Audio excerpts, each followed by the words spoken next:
Tonight, we look at the life and military career of General William Tecumseh Sherman, a Union leader whose daring tactics and destructive campaigns helped bring the American Civil War to an end.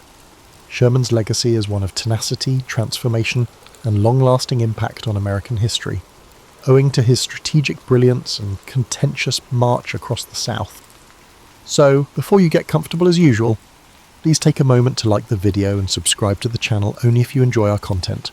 Also, please let us know where you are watching from and what time it is for you, as we love seeing everyone from all parts of our growing world. We're circling back to the beginning of the week, unfortunately, so let's get a proper amount of rest to kickstart it. Now dim your lights, turn up your fan for some noise, and let's begin.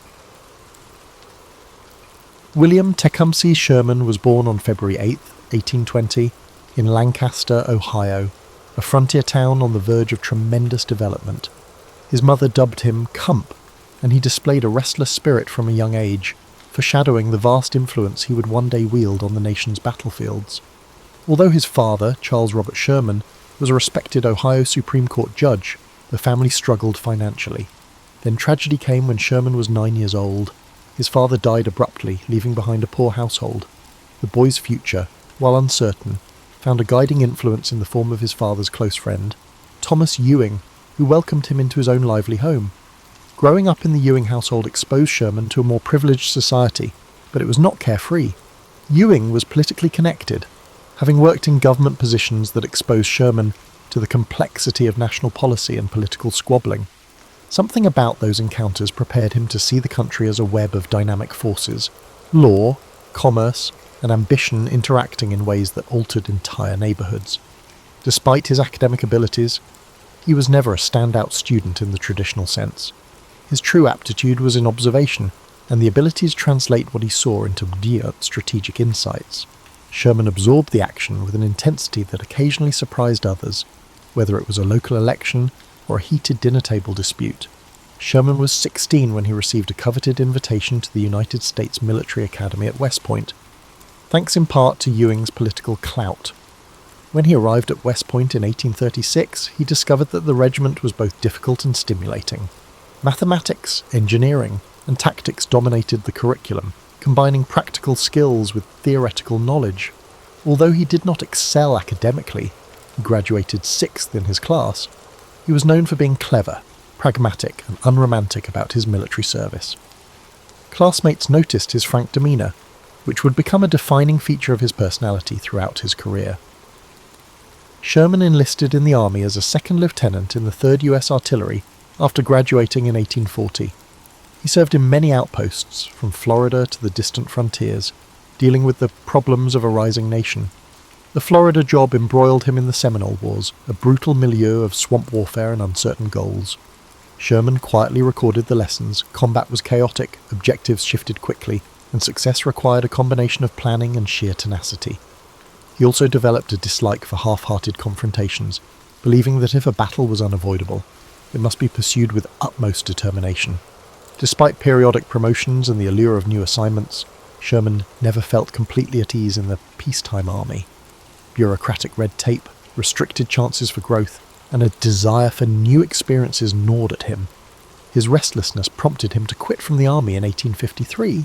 In the decade that followed, he dabbled in various endeavours, including banking in San Francisco, law practice, and company management in New York. Each position deepened his understanding of the fundamental principles of American business, the importance of risk-taking, and the vulnerability of trust in a period marked by frequent booms and busts.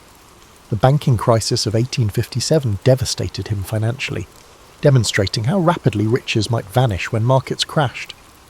During his civilian years, Sherman made friends from both the North and the South, including plantation owners and entrepreneurs.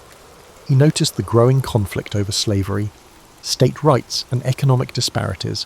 While living in Louisiana, he was the superintendent of the Louisiana State Seminary of Learning and Military Academy, which would eventually become Louisiana State University. He was recognized for his organizational talents, but he treaded carefully when discussions became political. Despite not being a passionate abolitionist, he did not take to the concept of secession. For Sherman, unity was America's best hope for success. Nonetheless, he saw worrisome signals of discord and concluded that the country was on the verge of war. Sherman, on the verge of the Civil War, stood at a pivotal juncture. He had a family, a diverse set of experiences in both service and civilian sectors, and a perspective that grasped how badly the country was fracturing. He was concerned if war occurred, it would be unlike the small-scale battles of previous decades. The tremendous industrial potential of both parts, combined with the moral fervour around slavery, predicted a devastating clash. Despite his reluctance to enter the battle, Sherman returned to service in early 1861, motivated by a sense of responsibility to maintain the Union.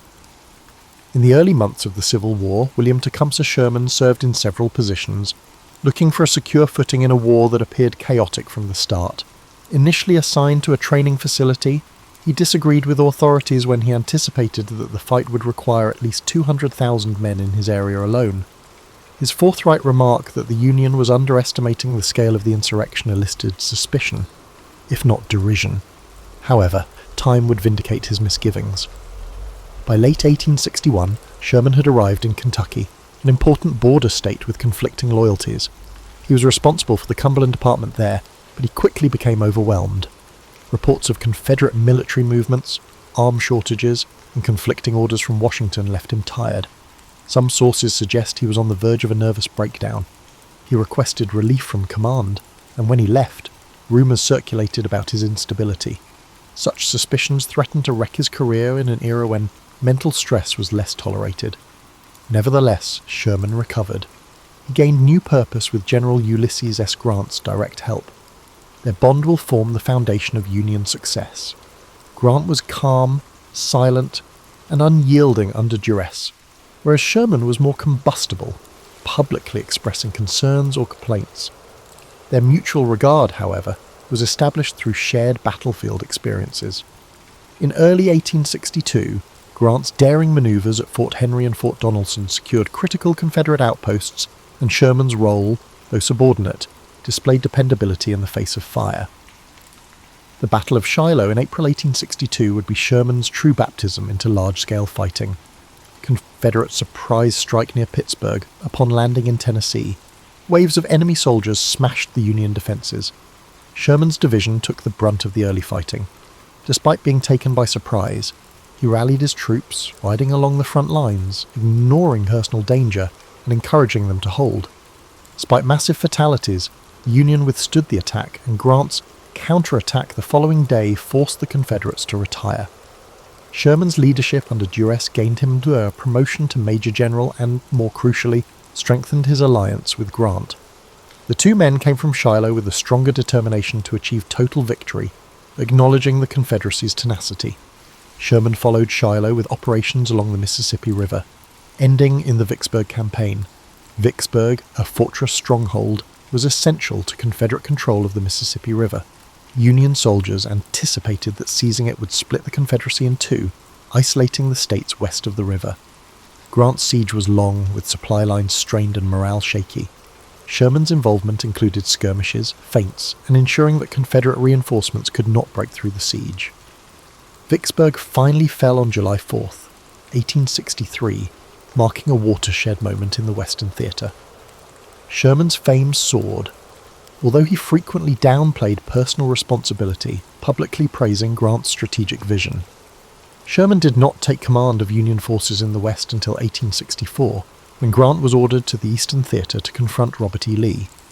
His primary aim is Atlanta. The city was a Confederate hub for railroads, manufacturing and supply. Taking it could jeopardize the Southern battle effort. Sherman launched the Atlanta campaign in May 1864, moving across northeastern Georgia. Confederate General Joseph E. Johnston utilized an effective defensive plan, but Sherman's numerical superiority and willingness to engage in flanking actions gradually pushed Johnston back. Johnston's replacement by the more aggressive John Bell Hood increased Confederate casualties. By September, Sherman's army had conquered Atlanta, dealing a strategic and psychological blow to the South. The city's fall echoed throughout the North, helping President Lincoln's re-election chances. Sherman believed that simply occupying Atlanta would be insufficient. He wanted to cripple the Confederate capacity for future resistance. After ordering civilian evacuations, he permitted elements of the city's infrastructure to be destroyed. fueling suspicions that he was carrying out a destruction campaign. Sherman then focused on a bold and controversial strategy, the March to the Sea. The plan was to cut lines of communication, damage resources critical to the Southern war machine, and show that Confederate authorities could no longer safeguard their heart. In mid-November 1864, he led 60,000 men from Atlanta to Savannah, cutting a path across Georgia. Unlike traditional movements tethered by supply lines, Sherman's columns would live off the land, foraging freely, demolishing railroads and targeting factories. This bold tactic, at the time, attempted to break the South's resolve to continue fighting. During these campaigns, Sherman's views on war solidified. He believed that the faster and harder the conflict was pursued, the sooner it would be resolved. In his letters to subordinates, he emphasized a harsh logic. If Southern people felt the effects of the war, the Confederacy's morale would plummet. While many Union leaders sought victory through pitched battles alone, Sherman embraced total war, leaving a reputation that would eclipse his other accomplishments and define his place in American military history.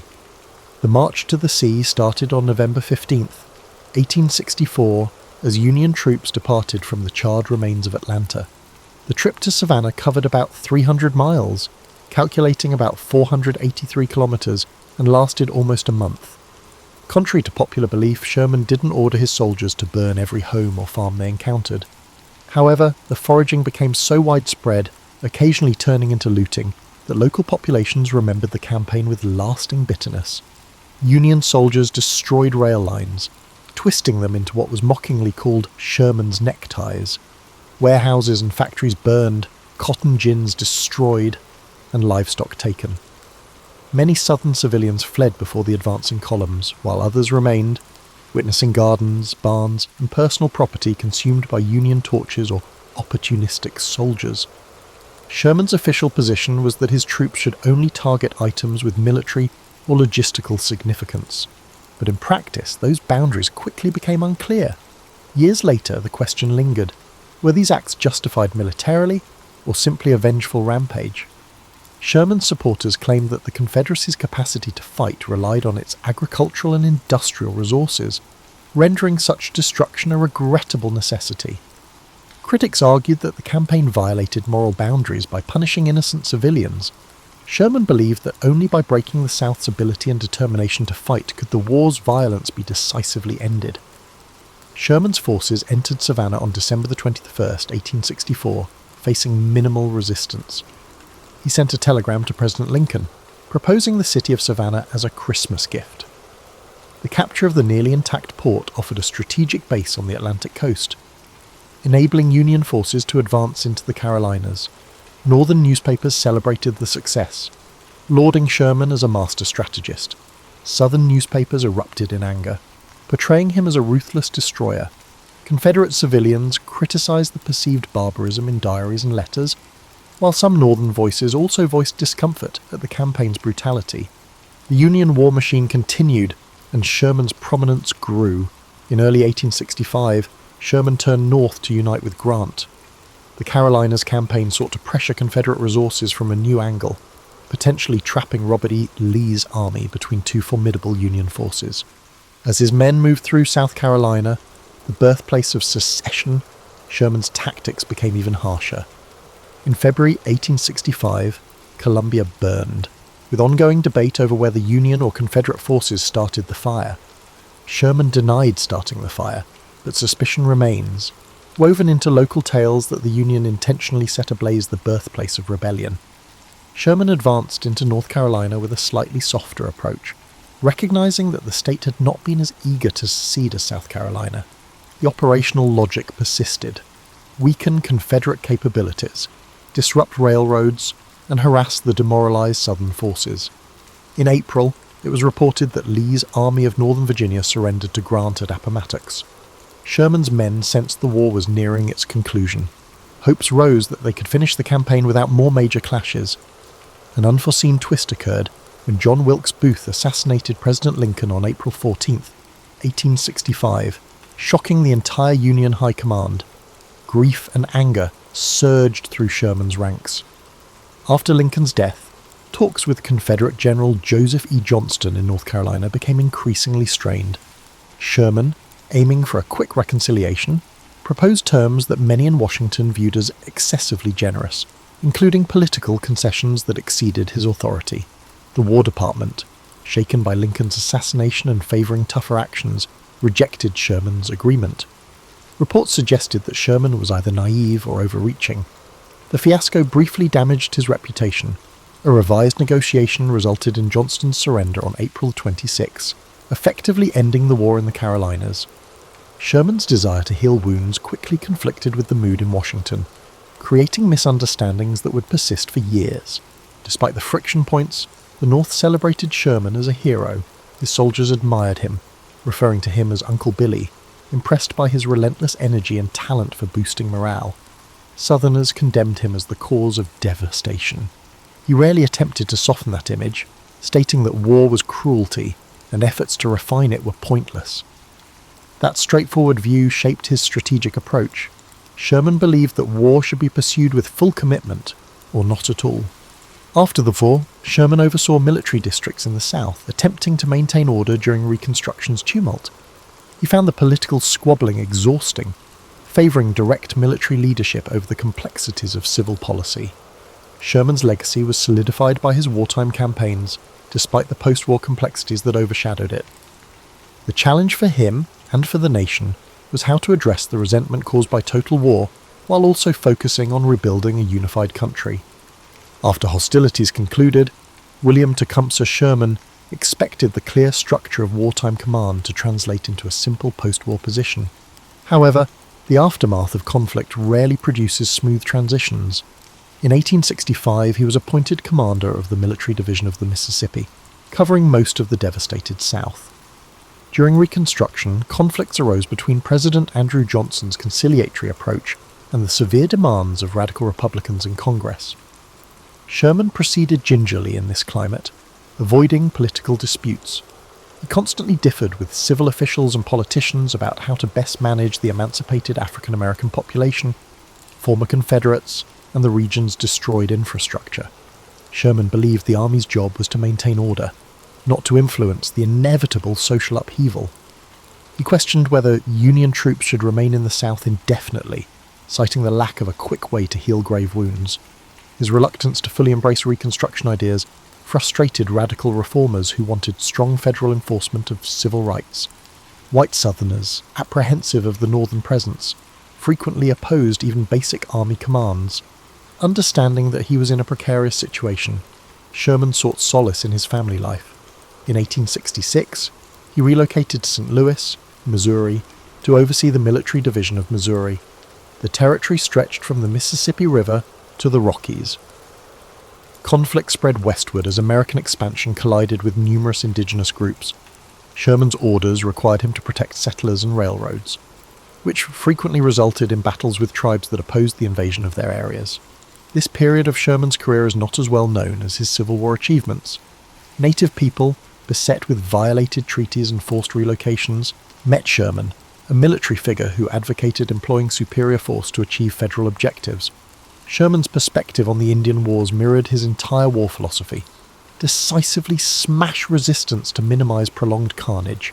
He ordered campaigns that destroyed communities, decimated buffalo herds, and pushed people onto reserves. Historians decried his measures, likening them to his previous scorched earth policies.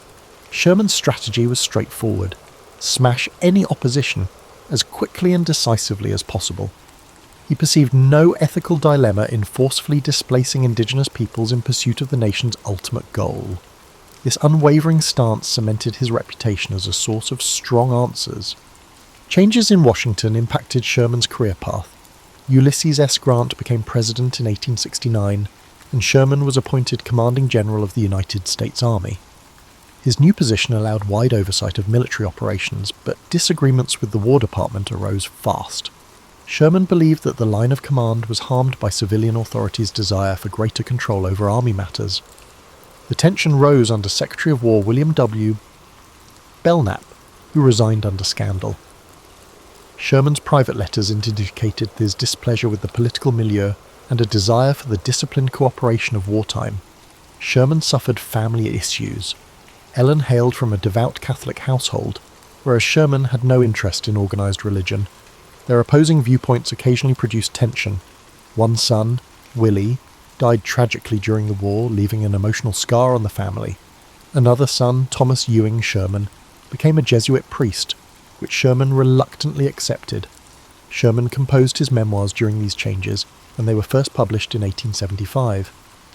This 2-volume book, Memoirs of General William T. Sherman, gives a plain account of his life, from birth until the Civil War. Critics praised its readability and honesty, while several expressed concern about omissions and biases. He openly said at the outset that he would report events as he saw them, regardless of whether they disturbed anyone. The memoirs shaped the public's perception of him as a general who believed in direct action and open communication. Sherman headed an army that was struggling to find its place in a changing country in the 1870s. Industrialization accelerated, questions about global development arose, and the frontier vanished. The army shrank, overshadowed by new millionaires and the volatile politics of the Gilded Age. Sherman frequently bemoaned that the populace had grown complacent about national defense, ignoring the painful lessons of the Civil War. In quieter moments, he realized that a diminished army presence was precisely what a reunited country needed, even if it left him feeling a little lost. The Great Railroad Strike of 1877, which saw federal troops dispatched to quell labor unrest, was the final major dispute of his tenure. Sherman struck a compromise between compassion for workers' concerns and the necessity for order, directing a reaction that sought to minimize bloodshed. The incident pointed at a new sort of internal conflict, industrial turmoil supplanting sectional conflicts. Sherman, noted for his directness and rigidity, was reminded that war is never static, it changes with the intricacies of civilization. As the 1880s began, William Tecumseh Sherman entered retirement but stayed a notable public figure. In 1882, he stepped down as commanding general, concluding nearly 20 years of consistent leadership in a transforming army. Civic groups, lecture circuits, and political activists often pursued him. Some urged him to run for president, thinking his combat experience and integrity would resonate with Americans. Sherman famously declined, stating, "I will not accept if nominated and will not serve if elected." The statement reflected his post-war identity as someone who had witnessed the harsh realities of politics, leading him to avoid more profound involvement. His reluctance to run for government came from several factors. He was wary of the constant manoeuvring that characterized national elections. His straightforward attitude conflicted with the need to appease groups and trade favors. He understood that his reputation, forged through tough tactics in Georgia and the Carolinas, could provoke significant backlash in the South and among moderate northern voters. He felt his skills were better suited for organizing and leading in challenging situations, rather than in standard governance negotiations. Sherman traveled extensively, giving speeches on Civil War events and promoting a strong, practical military policy, even after leaving formal duties. He seldom softened his remarks. At veterans' reunions, he portrayed the stern uncle, reminding former troops that war was not a glorious adventure. He emphasized to younger audiences that the Civil War was much more complex than just heroes and villains. He stood firm in his decisions, asserting that his aggressive campaigns had reduced the conflict's length. He was honest about his views on Reconstruction's outcomes. He observed the South's economic recovery, the emergence of Jim Crow laws, and ongoing social inequalities. He did not advocate for radical solutions to racial disparity, viewing it mainly as a civilian issue. Some critics viewed Sherman's attitude as evasive, claiming he was dodging moral responsibility. He said his main aim was to preserve the Union, not to create an equal society. Although Sherman was strategically skilled, his limited view on social fairness reflects the shortcomings of his era, which is clear in hindsight. At the same time, narratives about his private life became gentler. He enjoyed engaging with former allies, especially Ulysses S. Grant, whose presidency concluded amid controversy and failure. Sherman stayed loyal to Grant, honouring their bond from the war despite any controversies. They occasionally gathered to voice their discontent regarding how their legacies turned into political issues.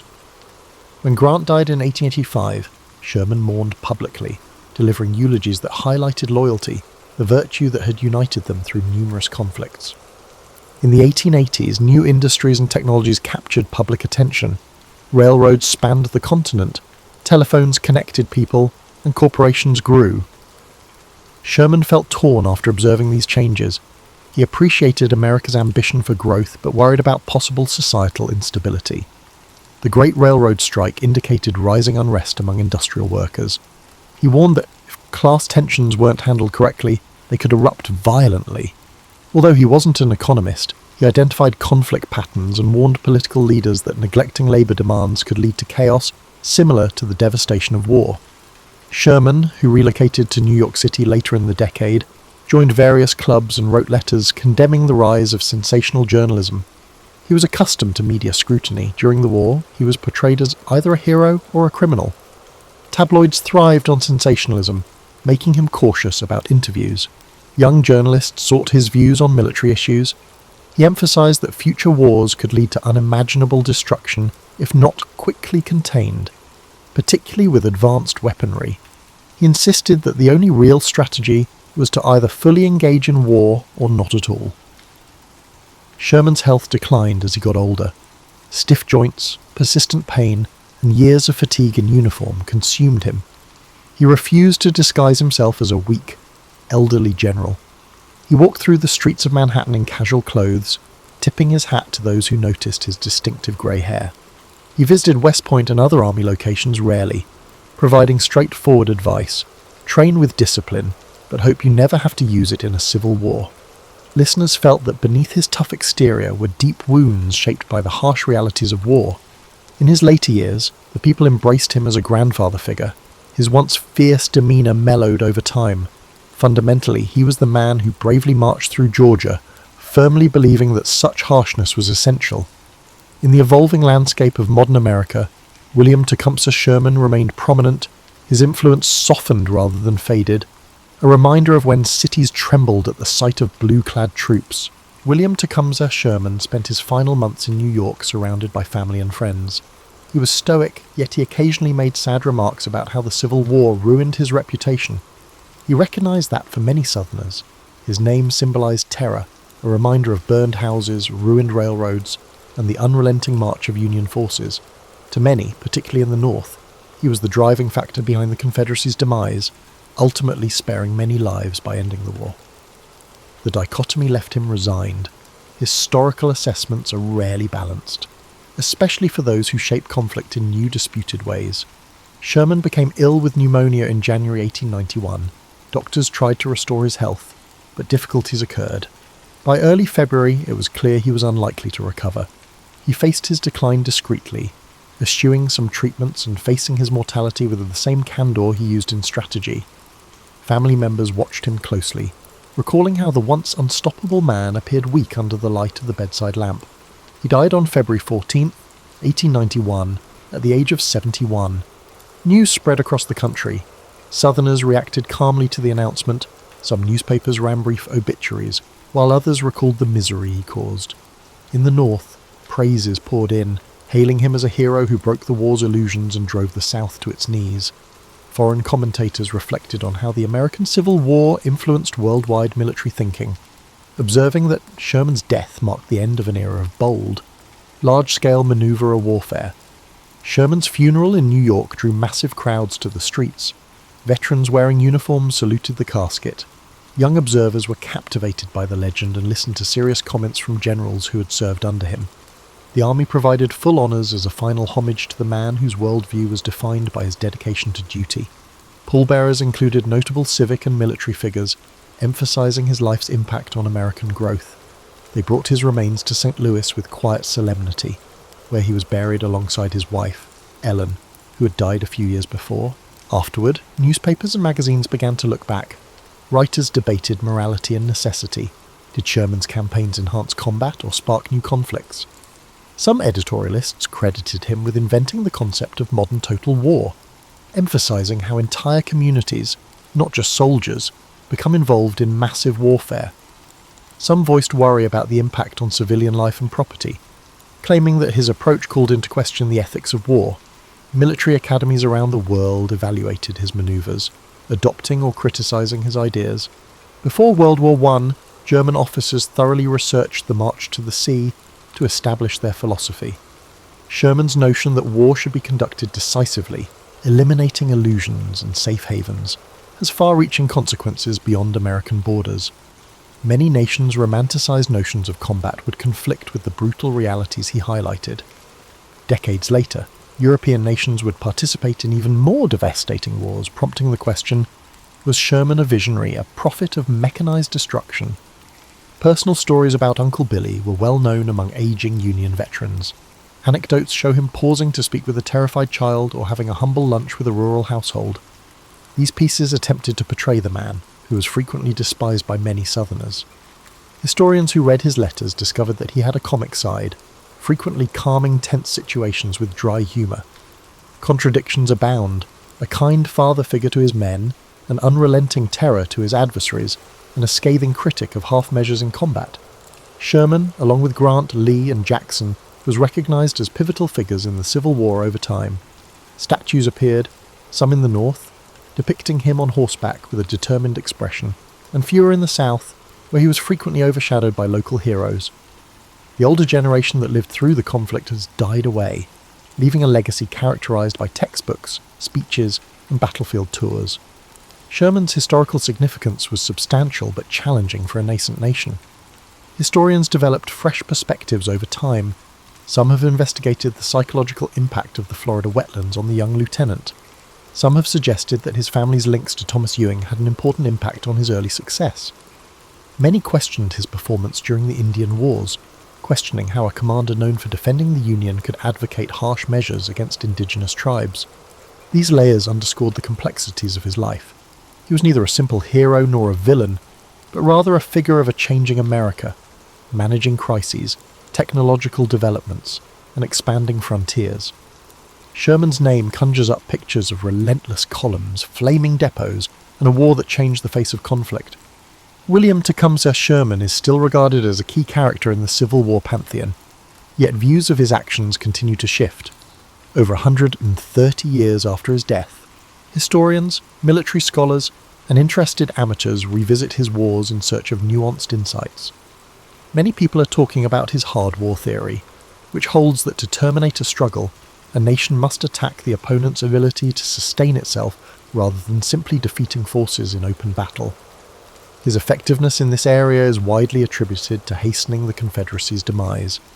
Sherman's techniques are sometimes compared to those used in 20th century total conflicts, in which entire economies and civilian populations are targeted. Critics question if the practice establishes a troubling precedent that moral barriers can be crossed for the sake of expediency.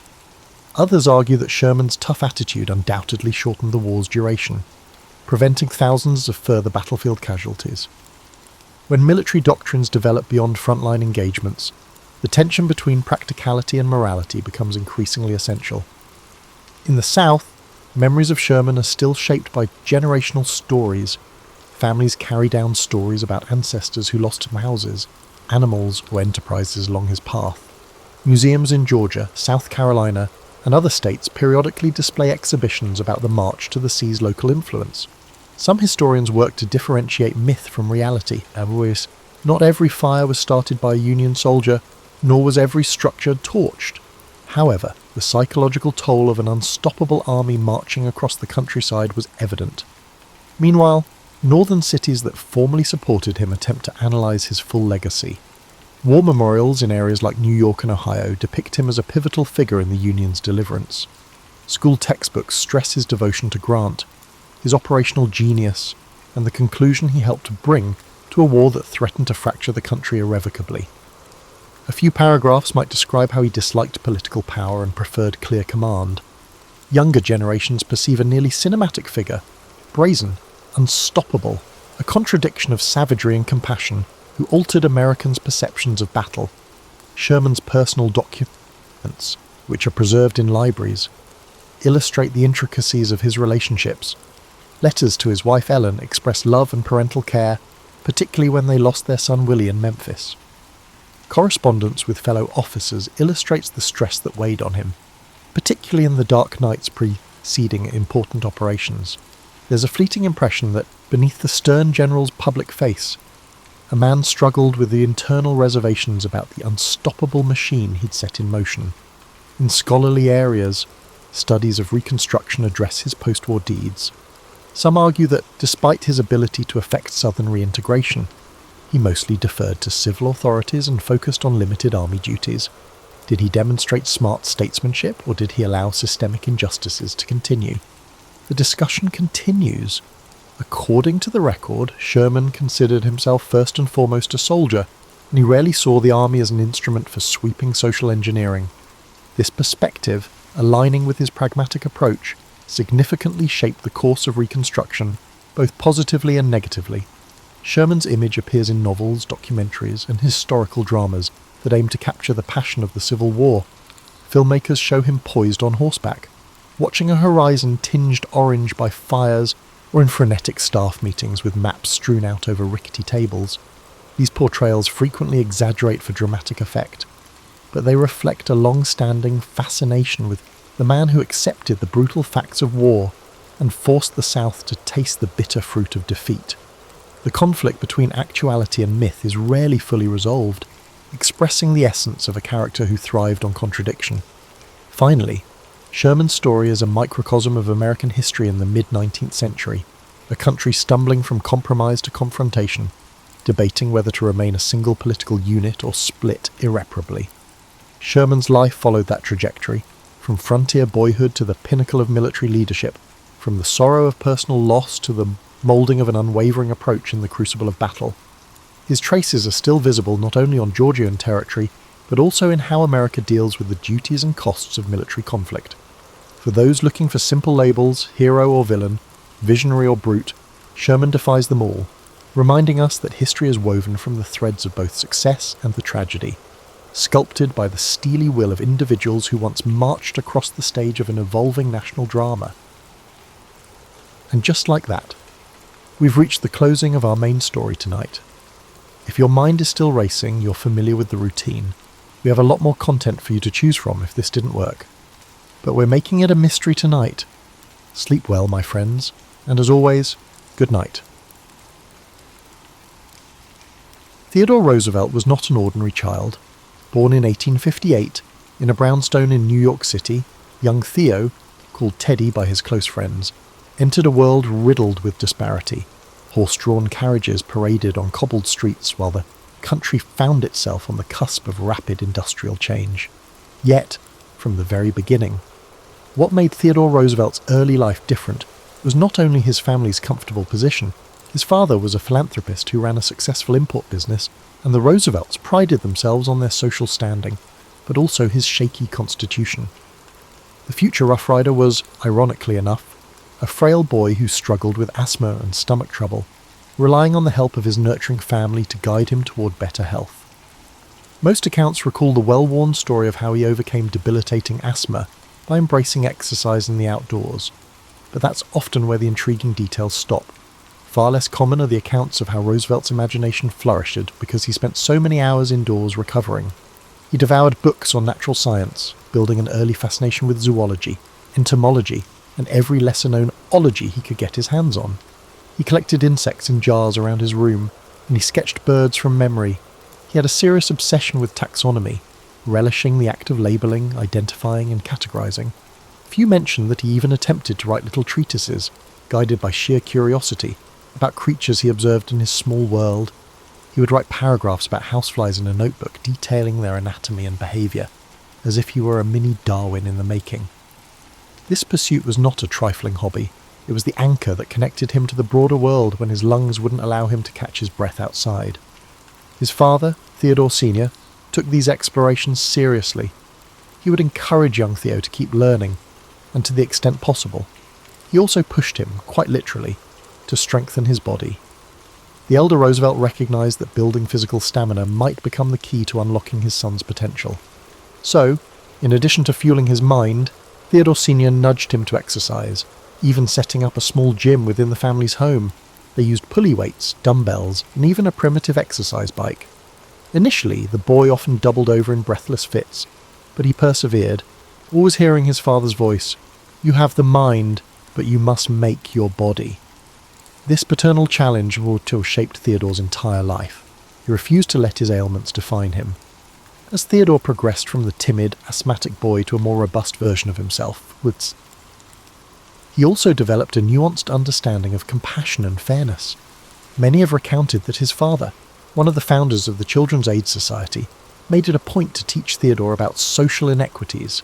During carriage rides, they visited the more impoverished areas of Manhattan so that Theo would see beyond his privileged bubble. Historians often remark that these experiences, along with the lessons instilled by his father, formed the basis of Theodore's empathy for working-class Americans. Yet it's rarely noted how those moments also fueled his sense of outrage at injustice, an emotion that could flare up dramatically in the years to come. These experiences were not academic exercises for young Roosevelt. They resonated deeply with him, bridging the gulf between his comfortable existence and the hardships faced by others. By adolescence, Theo had not yet grown into the outspoken figure we often imagine, but he had an unusually intense curiosity that often manifested in sudden bursts of interest. A new species of bird, a type of archaic firearm, the political history of the Netherlands, he could not resist diving in. Family and friends recall that he would often go quiet for hours, poring over a book or tinkering with a collection, then erupt with a stream of observations. He was already practicing a methodical approach to everything from sports to reading. This intense discipline would soon define his every move. One lesser-known facet of his teenage years was his growing fascination with the wilderness. Convalescing in the family's summer home or on trips to the countryside, Theodore began forging a quiet bond with untamed spaces. He was awestruck by grand forests, wildlife calls at dusk, and the possibility of testing himself against the elements. This connection was not just a passing fancy, it was a seed that would bloom into his legendary forays into the West, and his eventual influence on the nation's conservation efforts. In a sense, the vulnerability that shaped his early years also planted an ember of longing for personal independence, physical challenge, and a deep communion with nature. Even as a boy, Theodore Roosevelt was forging an identity that mixed bookish introspection with athletic resolve. He was the child who combated his asthma by turning his bedroom into a mini natural history museum, and who absorbed lessons on social injustice from his father in the carriage rides across town. He was tender, curious, and brimming with restless energy. If you look closely at his formative years, you realise the seeds of Theodore Roosevelt's future, his passion for reform, his boisterous vigour, his reverence for nature, were germinating in the walls of Bat brownstone and in the country fields where he worked to catch his breath. This duality, fragility matched by unwavering perseverance, would characterise him for the rest of his life, making him quite unlike any of his contemporaries. Transitioning into his college years at Harvard brought out another side of Theodore Roosevelt, a side that proved how he would never quite fit into any single mould. Most stories highlight his academic tenacity and his famously rambunctious personality, but they rarely dwell on how he continuously navigated social circles that didn't know quite what to make of him. He was too worldly to be the purely bookish type, but still too studious to be the campus gadabout. He moved through the halls wearing bright clothing styles, his suits cut a bit sharper, his shirts a bit more flamboyant, and walked briskly, a sign of a mind preoccupied with tasks at hand. People noticed him, not just for his dynamism but for his slightly eccentric edge. During these years, Theodore continued to combat lingering health problems, though he rarely spoke of them, always determined to prove he was as hearty as anyone else. The boxing club at Harvard offered an outlet for his pent-up energy. Ironically, it wasn't in the ring that he faced his most stinging defeats. It was in building friendships with the typical college set, many of whom were drawn to a more conventional path of leisure and superficial amusements. He had a small circle of close companions, but was often teased for his intensity. Some found him downright exhausting to be around, describing him as a steam engine in trousers. Yet that social friction reinforced the self-assuredness that was forming in him. It was during this period that he wrote copiously in his diaries about moral fortitude, about striving to maintain a sense of honour amid a sea of peer pressure. Oddly enough, he sometimes felt lonely at Harvard, trapped between admiration for some of the traditions there and a gnawing sense that he was different. Alongside his studies, Theodore engaged in an array of pursuits that hardly seemed to fit neatly under any single rubric of student life. He wrote editorials for the student paper, typically championing high-minded ideals of honesty and personal discipline. He pored over the works of Audubon, Darwin, and personal heroes such as naval historian Alfred Thayer Mahan. He even found time to gallop off on weekend trips to collect specimens and practice birdwatching, returning to campus dust-laden and always bursting with stories. It's a testament to his capacity for juggling interests and goals that he was able to maintain decent grades while also soaking up everything in sight: natural history, public speaking, rhetorical studies, and even genealogical research. The man loved to learn in a wholehearted way, as though every subject could be an adventure if only one looked closely enough. In the midst of his academic fervour, something else was happening. Roosevelt was quietly falling in love, not just with any young socialite, but with Alice Hathaway Lee, a woman who embodied grace and warmth. She was a cousin of a classmate, and the attraction was immediate. Their courtship provided a surprising sense of balance for him, proof that he could be both intense and tender, formidable yet affectionate.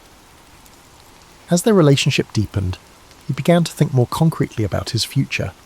He was deeply into love, but also determined to shape his life in a way that would impact society. If the two could be reconciled, his political ambitions and his devotion to Alice, he believed he might find his true calling. It was a joyful, hopeful season of his life, tinged with the earnest optimism of youth. At Harvard, Roosevelt also honed his talent for debate, though interestingly, it was not always well received. He clashed over issues ranging from foreign policy to civic responsibility with classmates who, in his eyes, did not embody the moral vigour he valued. His style was direct, and sometimes his passion erupted into high-decibel insistence. People questioned whether he was grandstanding or genuinely fervent.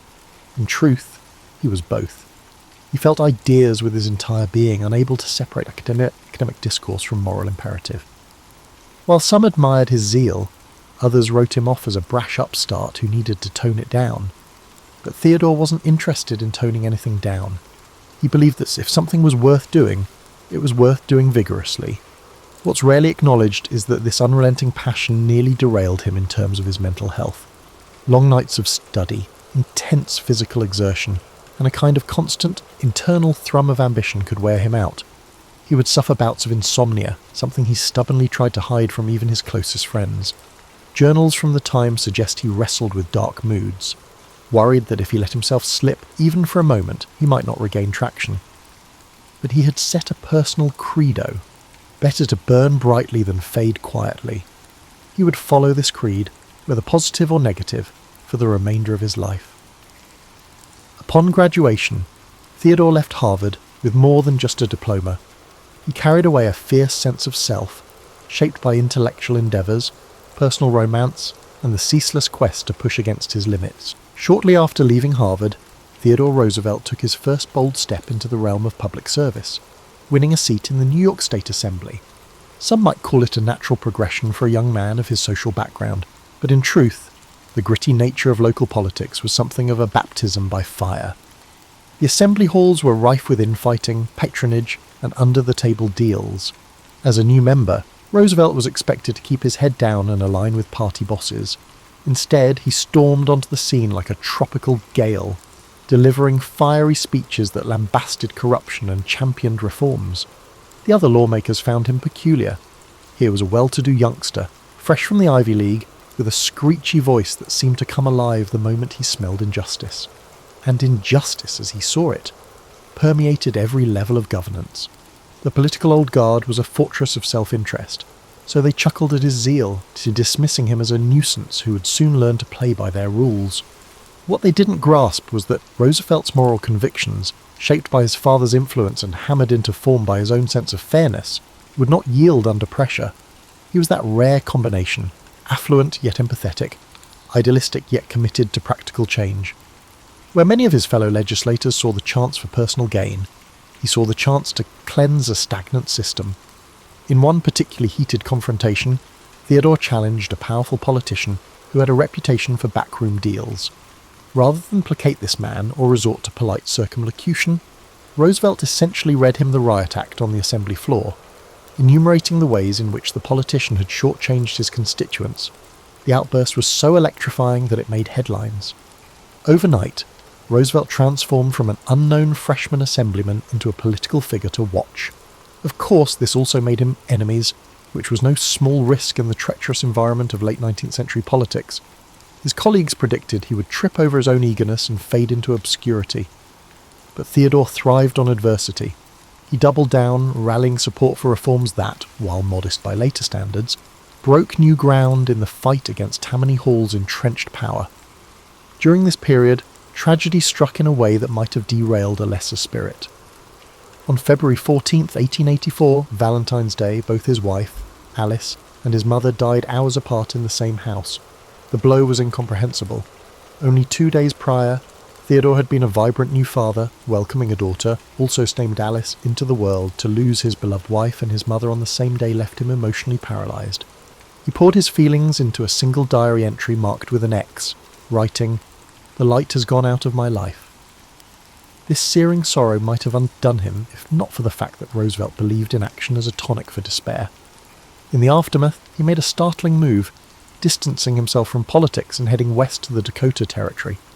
A lesser-known aspect of this chapter is that he was not merely seeking solitude, he was also chasing a grand American myth of renewal.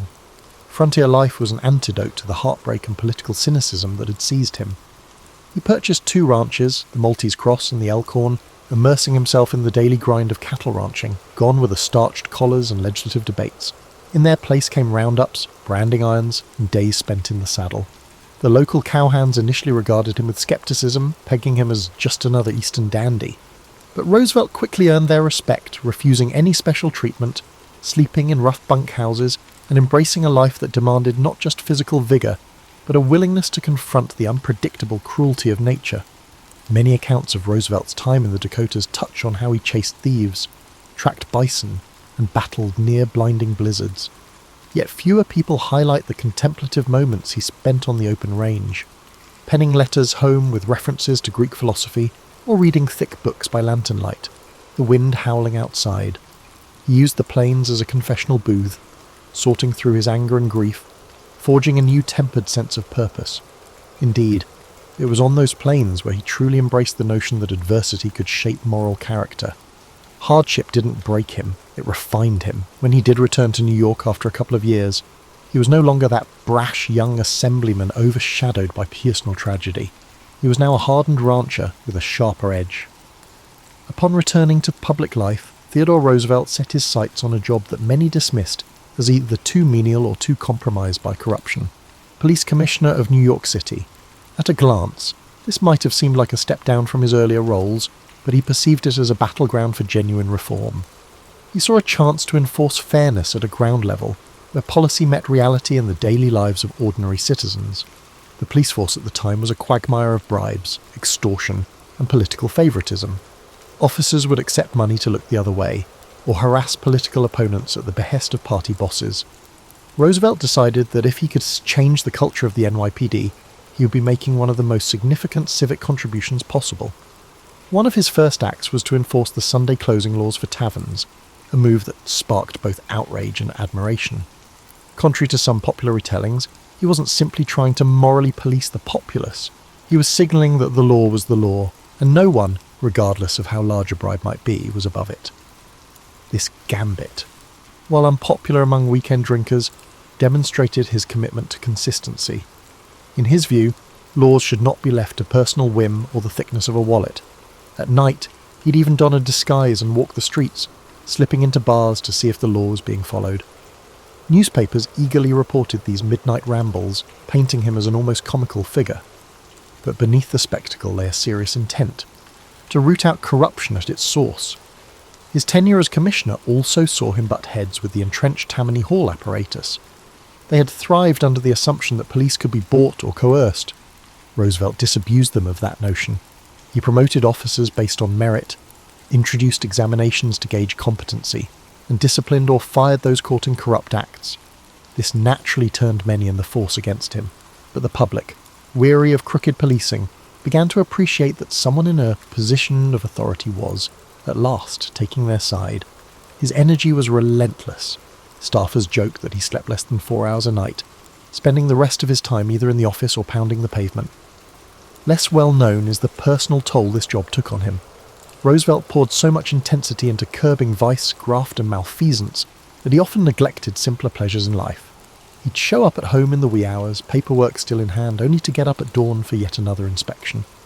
While he was never one to shy away from work, the pressure cooker environment of big city politics was exacting.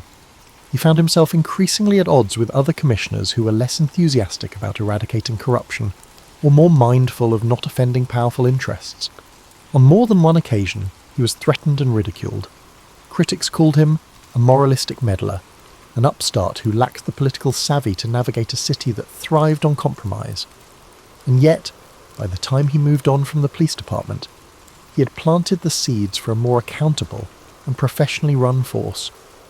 Officers who were promoted under his merit-based system carried forward the ethos of public service. The public, for the first time in a long while, felt glimpses of trust in their police. Roosevelt had not eradicated corruption, for it ran too deep, but he had made strides and, just as crucially, made a name for himself as a man of principle who was not afraid of unpopularity. His high-profile reforms laid a foundation for his next leap, an appointment as Assistant Secretary of the Navy under President William McKinley. Some saw this as a curious transition. Why place a boisterous, reform-minded ex-commissioner in the Navy Department? Others recognised a pattern. Roosevelt was drawn to challenges that demanded both discipline and daring. In his new role at the Navy, Roosevelt wasted no time in championing the modernisation of the fleet. He had long been an admirer of naval strategist Alfred Thayer Mahan, who argued that national power hinged on naval supremacy. Far from being a bureaucrat satisfied with pushing papers, Theodore dove deep into budget allocations, pushing for new warship designs and better training. He recognised that the world was shrinking, that America's role on the global stage was expanding, and that the Navy would be essential to projecting and protecting American interests. Then came the Spanish-American War, a brief conflict that seemed tailor-made for someone of Theodore Roosevelt's temperament.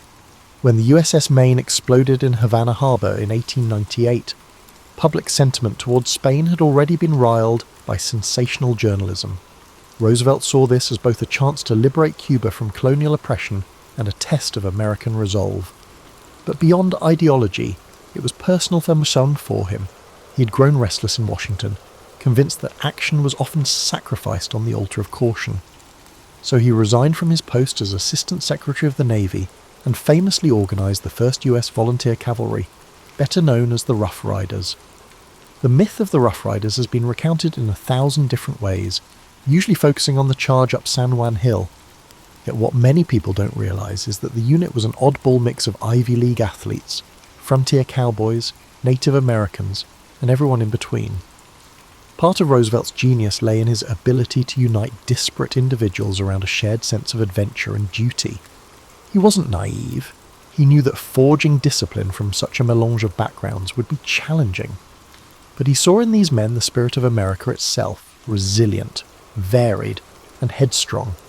Training for the Rough Riders was rigorous, but the logistical challenges of shipping them to Cuba were even more daunting. Horses got left behind, supplies went missing. Some men ended up on the battlefield without enough provisions. When the unit finally arrived in Cuba, they found themselves grappling with heat, disease, and disorganized command structures.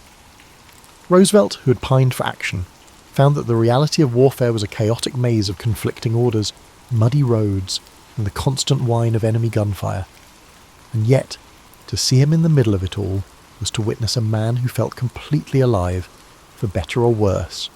He led from the front, riding his horse, Little Texas, as close to enemy lines as he dared, his spectacles fogging in the tropical humidity.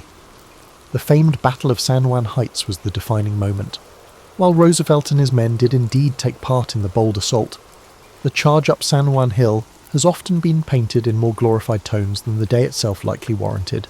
War correspondents, eager for a heroic narrative, latched onto Roosevelt's vigorous leadership. The truth remains that it was a brutal affair, with heavy casualties on both sides. Many of the Rough Riders had never experienced anything like it. Roosevelt himself noted later how the fear of death gripped him, yet also spurred him forward. He believed that courage did not mean the absence of fear, but the resolve to act in spite of it. In that sense, the charge encapsulated much of what he believed about life. Better to face peril head-on than to cower behind caution. Once the battle concluded, the Spanish forces surrendered, and the Rough Riders triumphantly returned home as national heroes. Newspapers breathlessly lauded Roosevelt as a war hero who had personified American valor.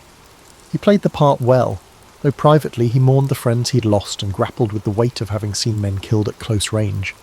It left him even more convinced that reforms were needed, not just in the military, but in how America approached its growing international role. He argued that the country should maintain a strong defence, but always keep a moral component in its actions. For Roosevelt, war was never to be glorified for its own sake.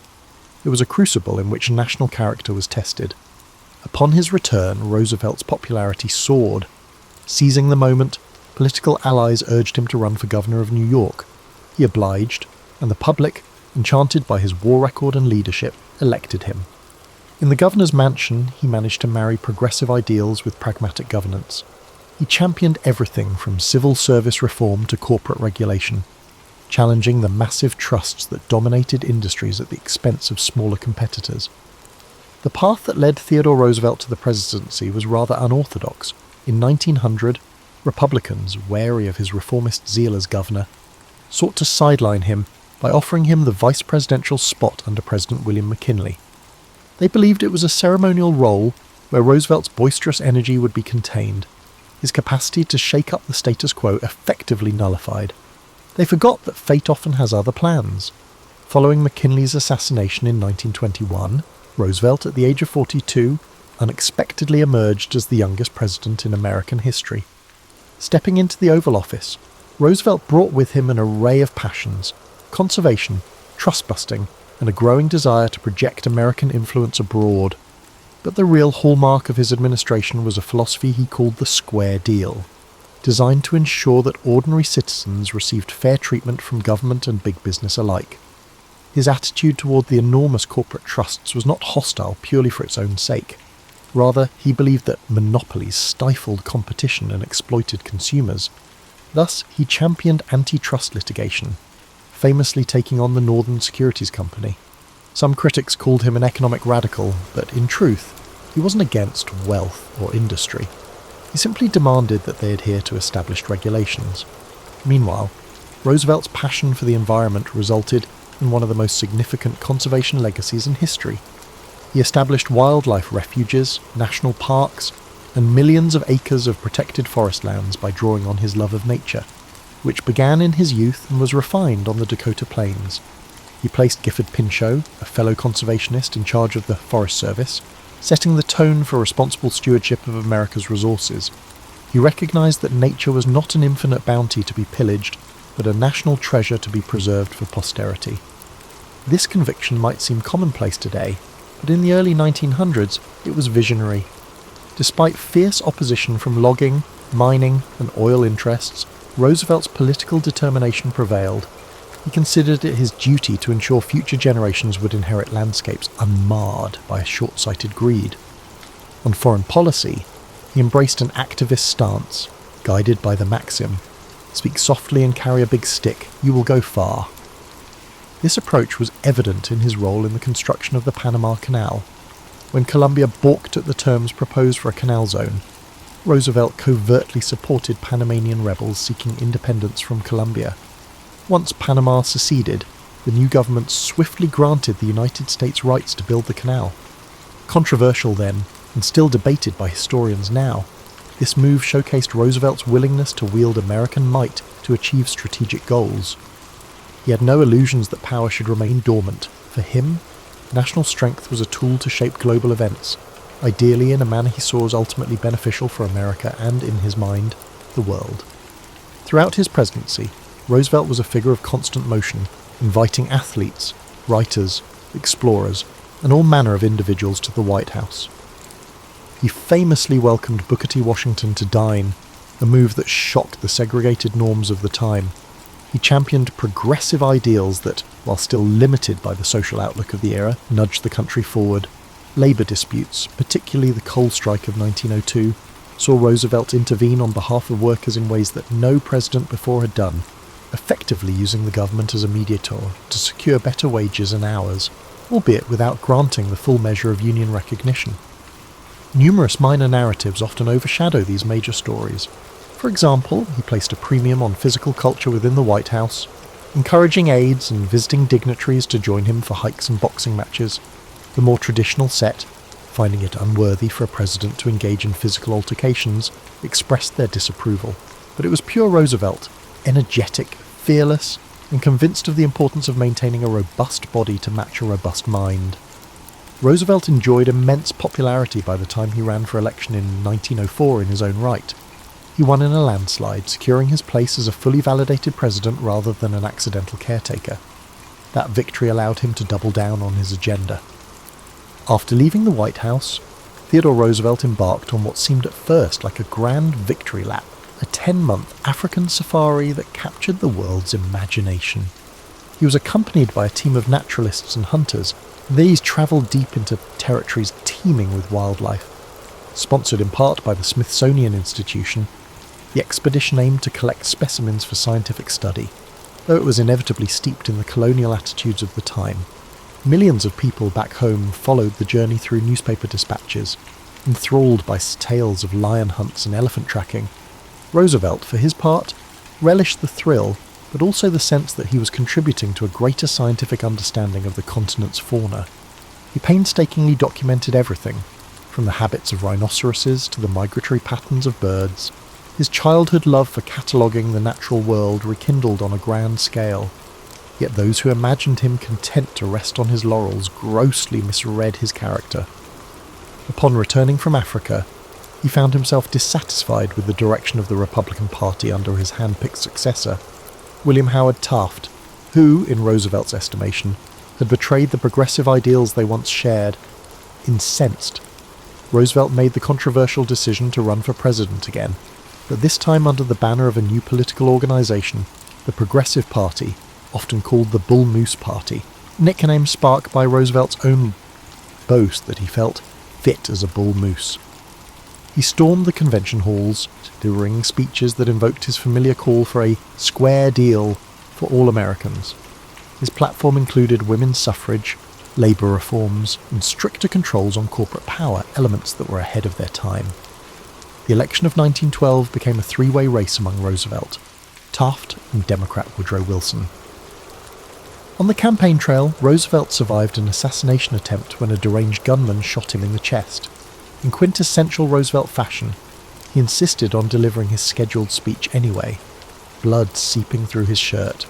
Before he started speaking, he pulled out his 50-page manuscript which had slowed the bullet, and declared, "It takes more than that to kill a bull moose."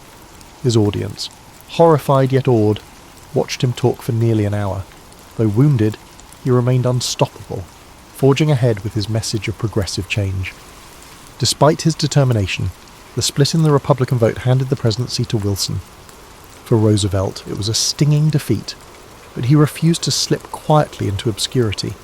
He embarked on yet another daring expedition, this time to South America, where he charted the River of Doubt in the Amazonian rainforest, later renamed Rio Roosevelt in his honour. The journey was perilous. Disease, hostile wildlife, and near starvation took a toll on the entire group.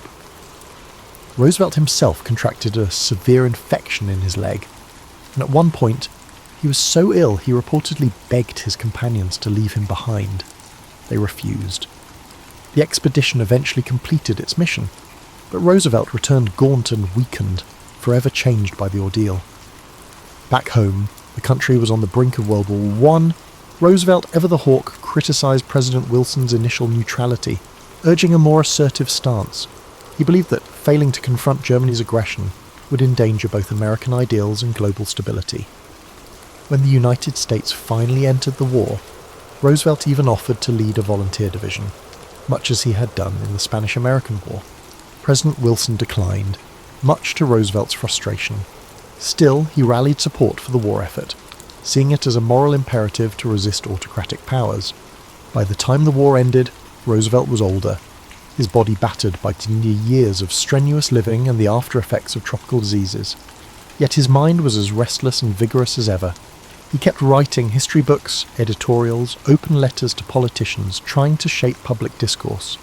He remained convinced that America needed to balance power with righteousness, that corporations should serve the public good, and that the nation's wilderness areas required vigilant protection. In a sense, he never stopped campaigning for his version of progress, even if he no longer occupied any political office. The final chapter came quietly. In January 1919, he passed away in his sleep at Sagamore Hill. Helen Keller began her life against a backdrop of Reconstruction-era Alabama, a place where social norms were frayed and family legacies weighed heavily on each new generation. Born on June 27, 1880, in Tuscumbia, she was part of a region still grappling with the aftermath of the Civil War. Her father, Arthur Keller, had served as a Confederate officer, and though the war was over, its echoes shaped the household's underlying sense of pride and anxiety. From the start, Helen's life was bound by both the contradictions of her time and a family quietly nursing unspoken wounds of history. Her earliest memories were, of course, coloured by a devastating change that came when she was just a toddler. Sometime before she turned 2, an unidentified illness, often described as brain fever, robbed her of sight and hearing. In many retellings, this moment is painted as a heart-rending tragedy, yet for Helen herself, it was a shift in perception. She never spoke of it in purely sorrowful terms later in life, perhaps because she was too young to fully process what she had lost. In essence, the deprivation of 2 key senses simply rearranged her experience of the world. The Keller family, on the other hand, was plunged into a haze of uncertainty, forced to adapt in ways they were hardly prepared for. The household was a swirl of tension, a child with no means of communication, save for raw gestures and the occasional shriek, tested everyone's limits. Helen's mother, Kate, wrestled with both heartbreak and determination, searching frantically for some method to reach her daughter. The era offered little guidance. Doctors gave vague, sometimes contradictory advice. Neighbours whispered about God's will or nature's cruelty. Many believed that being both deaf and blind was a lifelong sentence of isolation. Yet Kate Keller refused to surrender to that conventional wisdom and began a tireless journey that would eventually take her to experts in distant cities. Within the walls of Ivy Green, the family's homestead, Helen's days were filled with tactile explorations. She felt the sun in the courtyard, the rough bark of trees near the garden, and the lingering vibrations of household chores. She could sense footsteps' vibrations on wooden floors and followed faint scents in the breeze to understand who was nearby. Though it sounds romantic to modern ears, to young Helen it was purely survival. She used every tool she had, taste, touch, smell, the delicate tremors of movement, and discovered how to navigate a chaotic environment. Still, such adaptation wasn't enough to give her a vocabulary or a means of expression beyond basic wants. She would throw tantrums to convey frustration, grabbing at objects she desired or wailing at moments of confusion. Her parents walked on eggshells, never knowing when their daughter's frustration might explode into yet another outburst. Occasionally, distant visitors from the family's circle of acquaintances arrived, but few had hope for Helen's future. 1 or 2 suggested asylums, most simply stared, polite smiles masking pity. These moments of external doubt only spurred Kate Keller to keep searching. Perhaps the less talked about aspect of Helen's early life is how her father and extended relatives perceived her condition. While some recounted that Arthur Keller doted on his daughter, more nuanced family letters indicate a father caught between love and a certain resignation. He harboured paternal hopes, but also carried the baggage of his sense of masculinity. He was an ex-soldier, a newspaper man, a man who prided himself on discipline. He struggled to reconcile his own sense of masculinity with the demands of a disabled daughter, whose needs he struggled to meet. Family lore points to occasional rifts between Arthur and Kate regarding what next steps to take.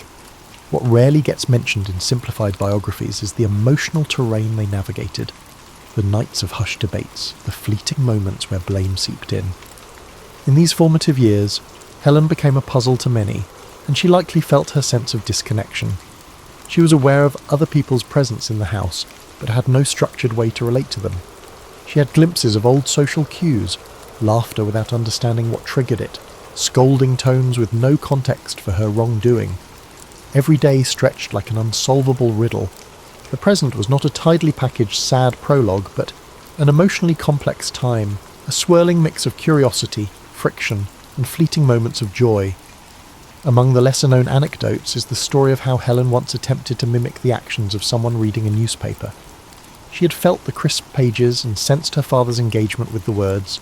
With no framework for reading, she simply crumpled pages in her hands, straining to extract meaning from the tangles of paper. These silent acts of longing spoke of a mind desperate to connect and share in what everyone else seemed to experience so naturally.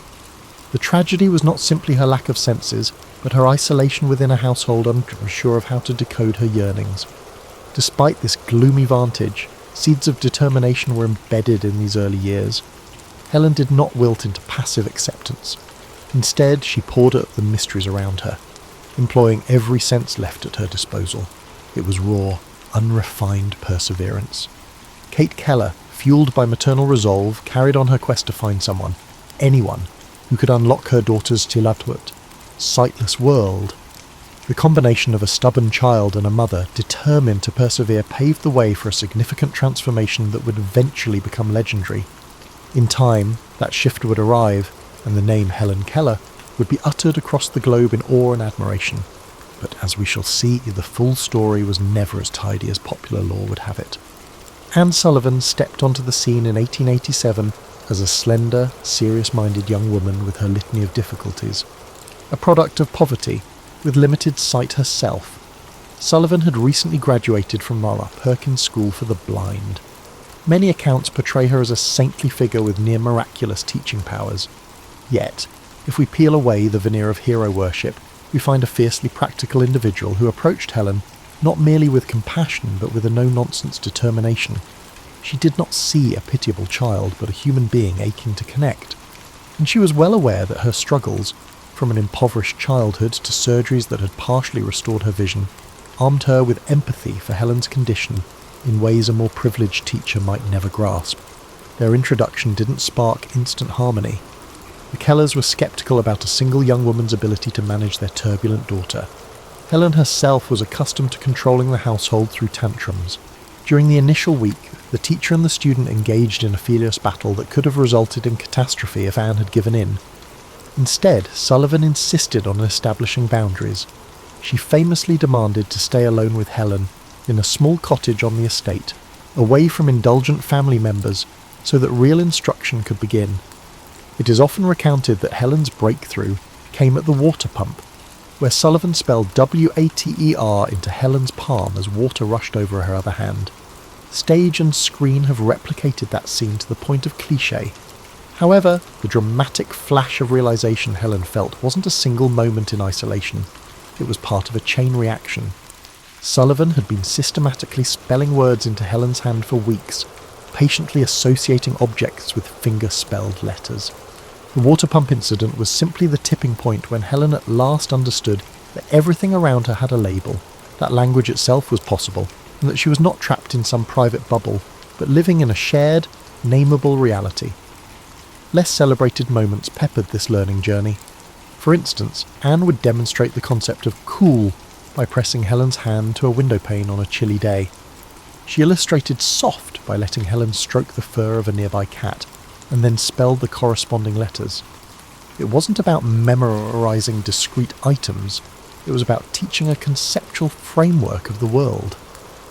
Helen began to realize that there was a logic to everything she touched, that each texture and object had its identity, and that these identities could be conveyed through symbolic letters traced onto her hand. The social dimension of this breakthrough is perhaps the most profound.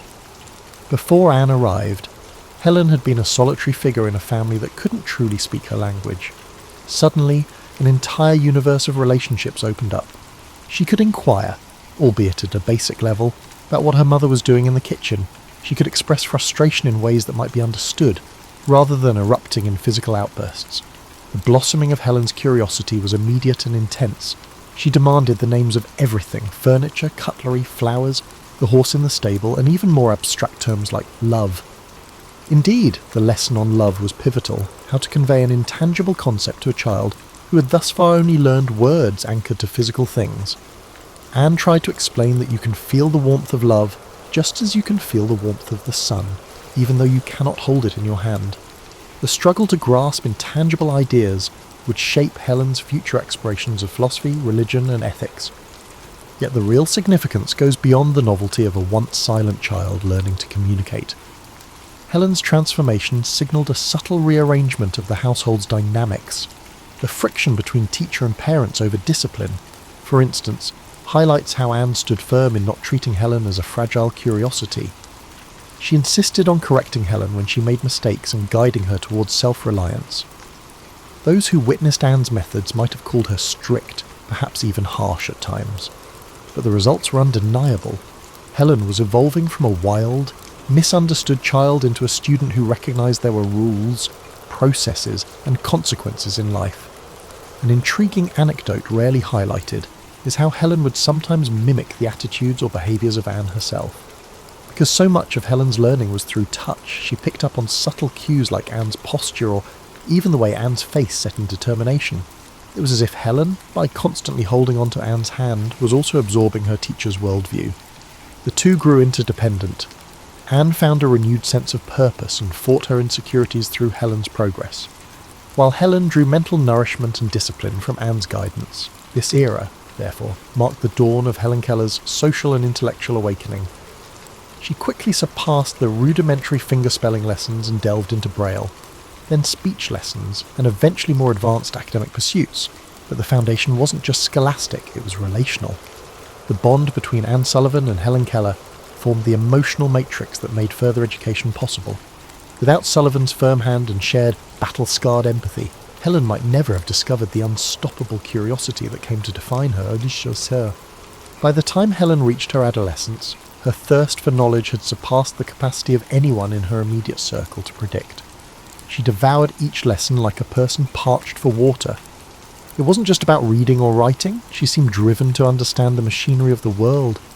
She became fascinated by the ways different people navigated life, and she asked endless questions about concepts that most teenagers rarely pondered: philosophical puzzles, the nature of ethics, why wars happened, and what it meant to be just in an unjust society.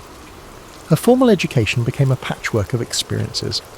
Although Helen studied at the Perkins School for the Blind for a while, and later at the Wright Humason School for the Deaf, her mainstay remained Anne Sullivan's tireless instruction. Eventually, the two set their sights on something even more ambitious: preparing Helen for college. At a time when few women pursued higher education, let alone women with multiple sensory disabilities, this ambition was close to revolutionary. This necessitated the creation of new pathways in adaptive instruction, as Anne had to constantly innovate by converting textbooks into Braille, spelling out lectures, and accompanying Helen to classes. Their collaboration blurred the lines of teacher, translator, and companion in ways uncharted by conventional educational practices. During this time, an oft-overlooked aspect of Helen's development was her emotional blossoming. She wasn't merely an academic machine, she navigated the usual teenage swirl of insecurities, mild rebellions, and curiosity about romance and friendship. Family letters, rarely cited in popular biographies, reveal that Helen wanted to understand how relationships worked, why people courted, how love flourished and sometimes fizzled, and the role of marriage in a woman's life. She read voraciously, exploring everything from Shakespearean sonnets to newly published novels, gleaning insights into the emotional tapestry of human relationships. One particularly striking incident revolves around Helen's experiment with speech. After mastering fingerspelling and Braille, she yearned to communicate verbally. Speech lessons for the deaf-blind were still rudimentary, and progress could be excruciatingly slow. Under the guidance of Sarah Fuller at the Horseman School for the Deaf, Helen spent hours positioning her lips and tongue to replicate sounds she could not hear. She placed her sensitive fingertips on her teacher's face to feel the vibrations of spoken words. Over months of painstaking effort, she managed to form spoken phrases that were intelligible to those who knew her well. But the triumph was bittersweet. Her speech would never be as fluid or comprehensible to strangers, and it required relentless practice to maintain. Yet, in typical Helen fashion, she refused to see this limitation as defeat. It was merely another dimension of communication to explore. Socially, these teenage years also brought Helen under the spotlight in ways both thrilling and uncomfortable. The media caught wind of a miracle child who was deaf and blind, yet flourishing academically. Journalists occasionally visited to watch her articulate a few words or to see her read entire passages in Braille. Some articles were sympathetic marvels, others bordered on the sensational, depicting Helen as a curiosity or wonder. The term wonder child, in fact, appeared so frequently that Helen later expressed mixed feelings about it. She feared it reduced her to an oddity, rather than recognizing her as a young woman with complex intellect and emotions. However, the publicity had its advantages. It introduced Helen to networks of educators, philanthropists, and activists who took an interest in her future. She began corresponding with notable intellectuals of the era, forging connections that would seed her later involvement in social activism. Mark Twain was one such figure. He was captivated by her wit and breadth of knowledge, and their letters showed a mutual admiration that transcended her disabilities. In an era when conversation itself was often limited to those within one's immediate circle, Helen was forging relationships across continents, guided by Sullivan's interpreting hands. Not everything was straightforward. By her late teens, Helen grappled with the perennial adolescent tug-of-war, independence versus reliance. Anne Sullivan was both guardian angel and gatekeeper. The closeness they shared sometimes led to friction. Helen wanted more autonomy, some space to make mistakes, to be alone with her thoughts, to test her boundaries. Anne, for her part, recognised that without her intervention, Helen could become overwhelmed in new environments. This tension rarely escalated into open conflict, but it simmered, foreshadowing later complexities in their relationship. One revealing episode took place when Helen visited the ocean for the first time. She eagerly waded beyond her comfort zone, enthralled by the sensation of waves crashing against her body. Anne, worried about Helen's safety, yanked her back. This encounter illuminated the risk inherent in discovering the world through her partial senses. Each new experience was exhilarating to Helen, but her sense of danger was limited by her lack of sight and hearing. Her teacher and companion felt the weight of constant vigilance. It was a dance of trust and caution, exploration and safeguarding, one that would colour Helen's life for decades to come. In many ways, these teenage years were an incubator for the fierce intellect and strong will that the world would come to know. She was no longer the tantrum-prone toddler, nor simply a novelty act. She was a growing scholar and a burgeoning thinker, laying the groundwork for her adult pursuits. Every day, she discovered more about the labyrinth of human experiences, determined to map it out with whatever sensory tools she could muster. The next frontier would be college, a world of lectures, syllabi, social clubs, and new ideas that would both excite and challenge her in ways she had yet to imagine. Helen Keller's enrolment at Radcliffe College in 1900 had a profound impact. She was the first deaf-blind person to undertake a full course of study at one of the nation's most rigorous academic institutions. From the outset, it was clear that neither the college nor her fellow students quite knew what to expect. Though Radcliffe was more progressive than many, the logistics of accommodating Helen's needs were unprecedented. At times, professors struggled to organise their lectures for a student who was unable to see the board or hear their explanations. Fortunately, Helen's unstoppable curiosity and Anne Sullivan's support filled in many gaps. Sullivan attended lectures with her, translating the spoken material into rapid-fire fingerspelling. When the course load proved overwhelming, a small circle of classmates pitched in, helping to transcribe reading assignments into Braille. Still, it was an arduous process. Helen joked privately that it felt like reading everything twice, once in real time as Anne spelled it into her hand, and again in Braille to fully comprehend the text. She also cultivated friendships that challenged her to think beyond the usual limits of a special needs student. Many of her new peers were ambitious young women, eager to discuss literature, art, the suffrage movement, and current events over tea. Helen found herself at the centre of intellectual discourse, no longer a mere curiosity on the fringes. It was during this period that Helen encountered the works of great philosophers, Plato, Spinoza, Kant, and wrestled with abstract concepts in a way that surprised even her instructors. She was particularly taken with Kant's ideas about innate structures of the mind, finding a parallel in her quest to conceptualize the world despite missing two key senses. The result was a unique perspective on knowledge itself. Helen believed, even then, that much of learning came from inside, an internal scaffolding onto which experiences could be attached. When classmates debated the nature of reality or the possibility of knowing truth, Helen's contributions had a resonance that came from living in a realm so different from the norm. Socially, Helen refused to let her disabilities define her interactions. She attended student gatherings, though she relied on interpreters to follow conversations. She tried, however awkwardly, to engage in the typical banter of undergraduates, complaining about heavy workloads, arguing about politics, swapping opinions on novels. Some classmates found it intimidating to speak with her, worried they might say something offensive or fail to communicate properly. Helen, accustomed to these hesitations, frequently introduced herself with sharp humour. She'd eavesdrop on petty gossip by laying her hand on a conversation partner's lips to feel the vibrations of their whispered words, then would interject a witty remark. This approach, though startling at first, earned her a circle of devoted friends who cherished her candour and intelligence. An underexplored angle is how this phase of Helen's life further shaped her political consciousness.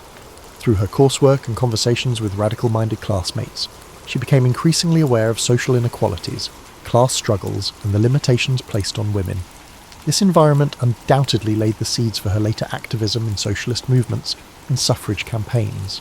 She no longer simply read about these issues, she encountered them in the flesh. Fellow students worried about tuition, or suffragists protesting in Boston streets, or editorials in newspapers calling for changes in labour laws. Helen was struck by the disparity between the privileged gates of academia and the harsh realities experienced by many outside them. Reading the works of H.G. Wells and other forward-thinking authors who challenged the status quo escalated this tension. She corresponded with some of these writers, forging a network of ideas that far surpassed the typical college pen-pal relationships. Most people know of her friendship with Mark Twain, but fewer realise she also exchanged letters with reformers like Jane Addams, discussing not only disability rights but also broader social reforms. Her identity began to crystallise around the idea that her life was not just about personal triumph, but also about dismantling the obstacles, social, economic and political, that held others back. Amid all these intellectual pursuits, daily life at Radcliffe was still physically exhausting. Helen's health sometimes wavered due to the enormous strain of reading, writing, and deciphering a deluge of new material. Anne Sullivan too felt the pressure. She was effectively auditing the entire curriculum while juggling her role as interpreter, companion and caretaker. The two had to invent coping mechanisms, like scheduling strict breaks to rest Helen's fingers and avoiding marathon reading sessions late into the night. However, neither woman was willing to compromise, and they persevered in pursuit of excellence. By the time Helen graduated with honours in 1904, she had set a precedent that would serve as an inspiration to numerous others. She demonstrated that a deaf-blind individual could excel in a challenging academic setting, provided they had the appropriate rebonders and determination. She broadened her philosophical and political perspectives, leaving college with convictions that would soon transform her from a resilient figure into an activist with a distinct purpose. However, it's important to acknowledge that her academic achievements were only one aspect of her evolving character.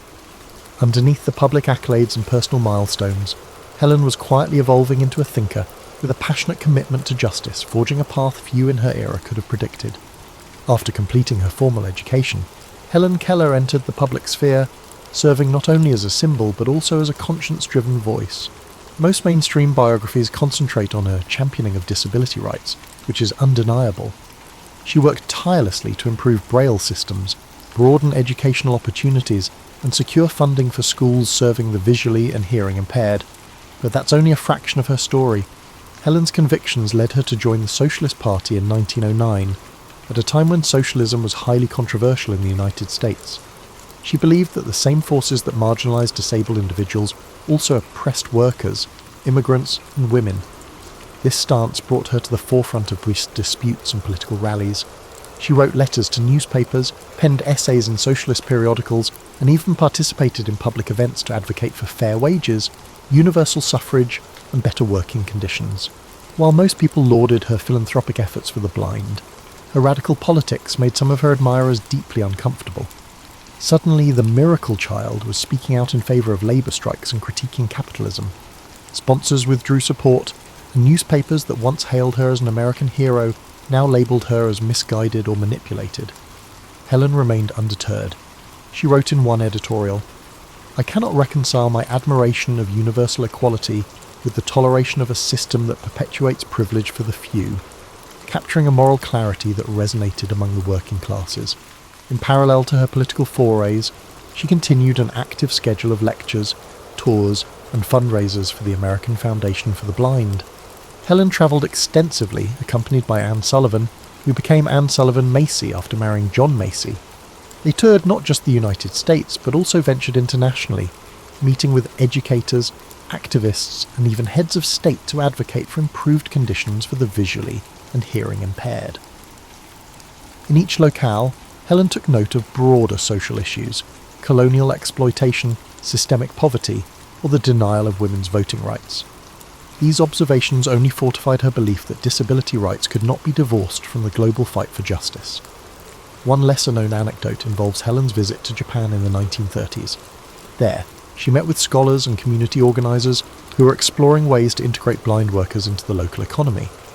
While she was deeply impressed by aspects of Japanese culture, she also noted the undercurrents of militarism that would soon lead to heightened tensions.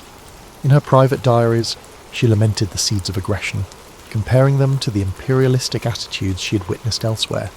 Such prescient reflections seldom make it into standard retellings, as they don't fit the neat narrative of an inspirational figure, but they reveal a woman engaged with the geopolitical complexities of her time.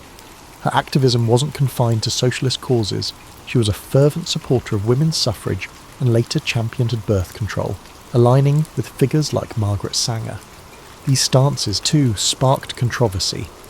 Religious groups that had once invited her to speak turned away from her when she supported reproductive rights. Some critics accused her of being ungrateful to the social and religious institutions that had facilitated her education. Yet Helen's sense of justice was holistic, refusing to compartmentalise disability advocacy from broader social reforms. She argued that women, especially those with disabilities, had the right to control their bodies and reproductive choices, a stance that was leagues ahead of its time. Helen's engagement with the eugenics movement of the early 20th century, a stance that reveals her own internal complexities, is another aspect rarely featured in highlight reels. In her youth, she showed some sympathies with eugenic ideas, influenced by the era's scientific and cultural climate. However, with time and further reflection, she distanced herself from these perspectives and advocated a more inclusive view of human potential. This shift was gradual and underscores that Helen Keller was not a static icon, but a person capable of evolving her viewpoints as she absorbed new information and criticisms. Throughout these years, Anne Sullivan remained her closest collaborator, though their relationship had its strains. The strain of constant travelling led to a decline in Anne's health, yet the teacher-pupil bond had evolved far beyond its original form. They were co-conspirators in activism, confidants in personal matters, and mutual sounding boards for each other's moral dilemmas. If friction arose, it was often because Helen's activism demanded a pace that Anne struggled to sustain, or because Anne sometimes worried about the backlash Helen's radical stances invited. But ultimately, they faced the spotlight together. Helen as the unstoppable champion, and Anne as the essential, if often overshadowed, pillar.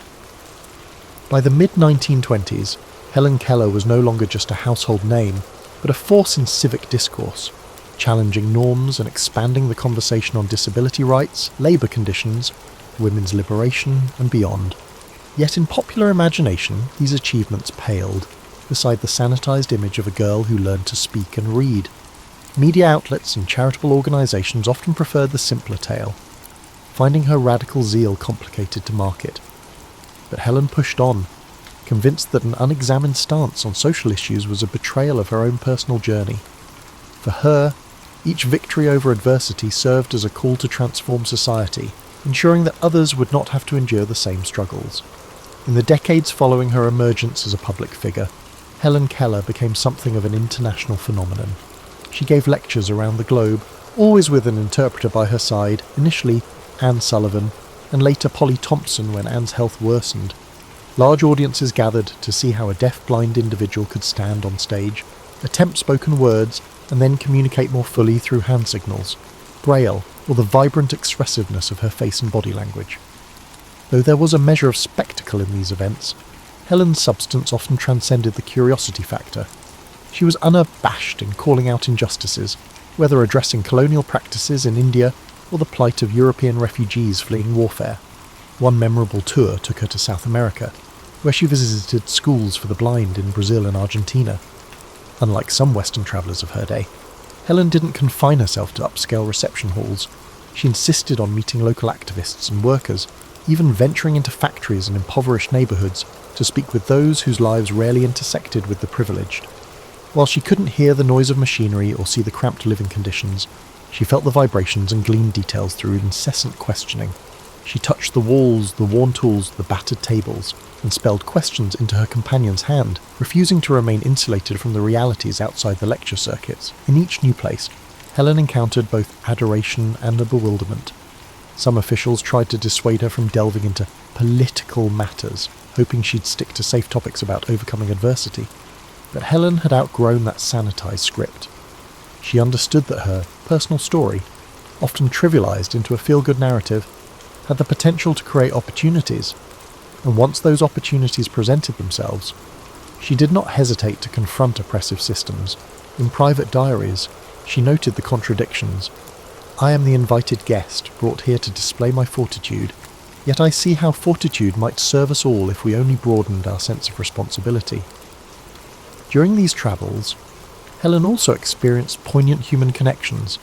In one instance, she met an indigenous leader in Peru who communicated with her through an interpreter, describing the region's social stratification and the exploitation of local resources. Helen, through her interpreter, conveyed solidarity and drew parallels between being marginalized due to disability and being marginalized due to ethnicity or economic status. Such encounters reinforced her core belief that different struggles against oppression shared the same roots. The scope of her activism expanded as World War II loomed. Although Helen had long held pacifist leanings, influenced by her reading of Tolstoy and her own moral convictions, the rise of fascism tested her ideals.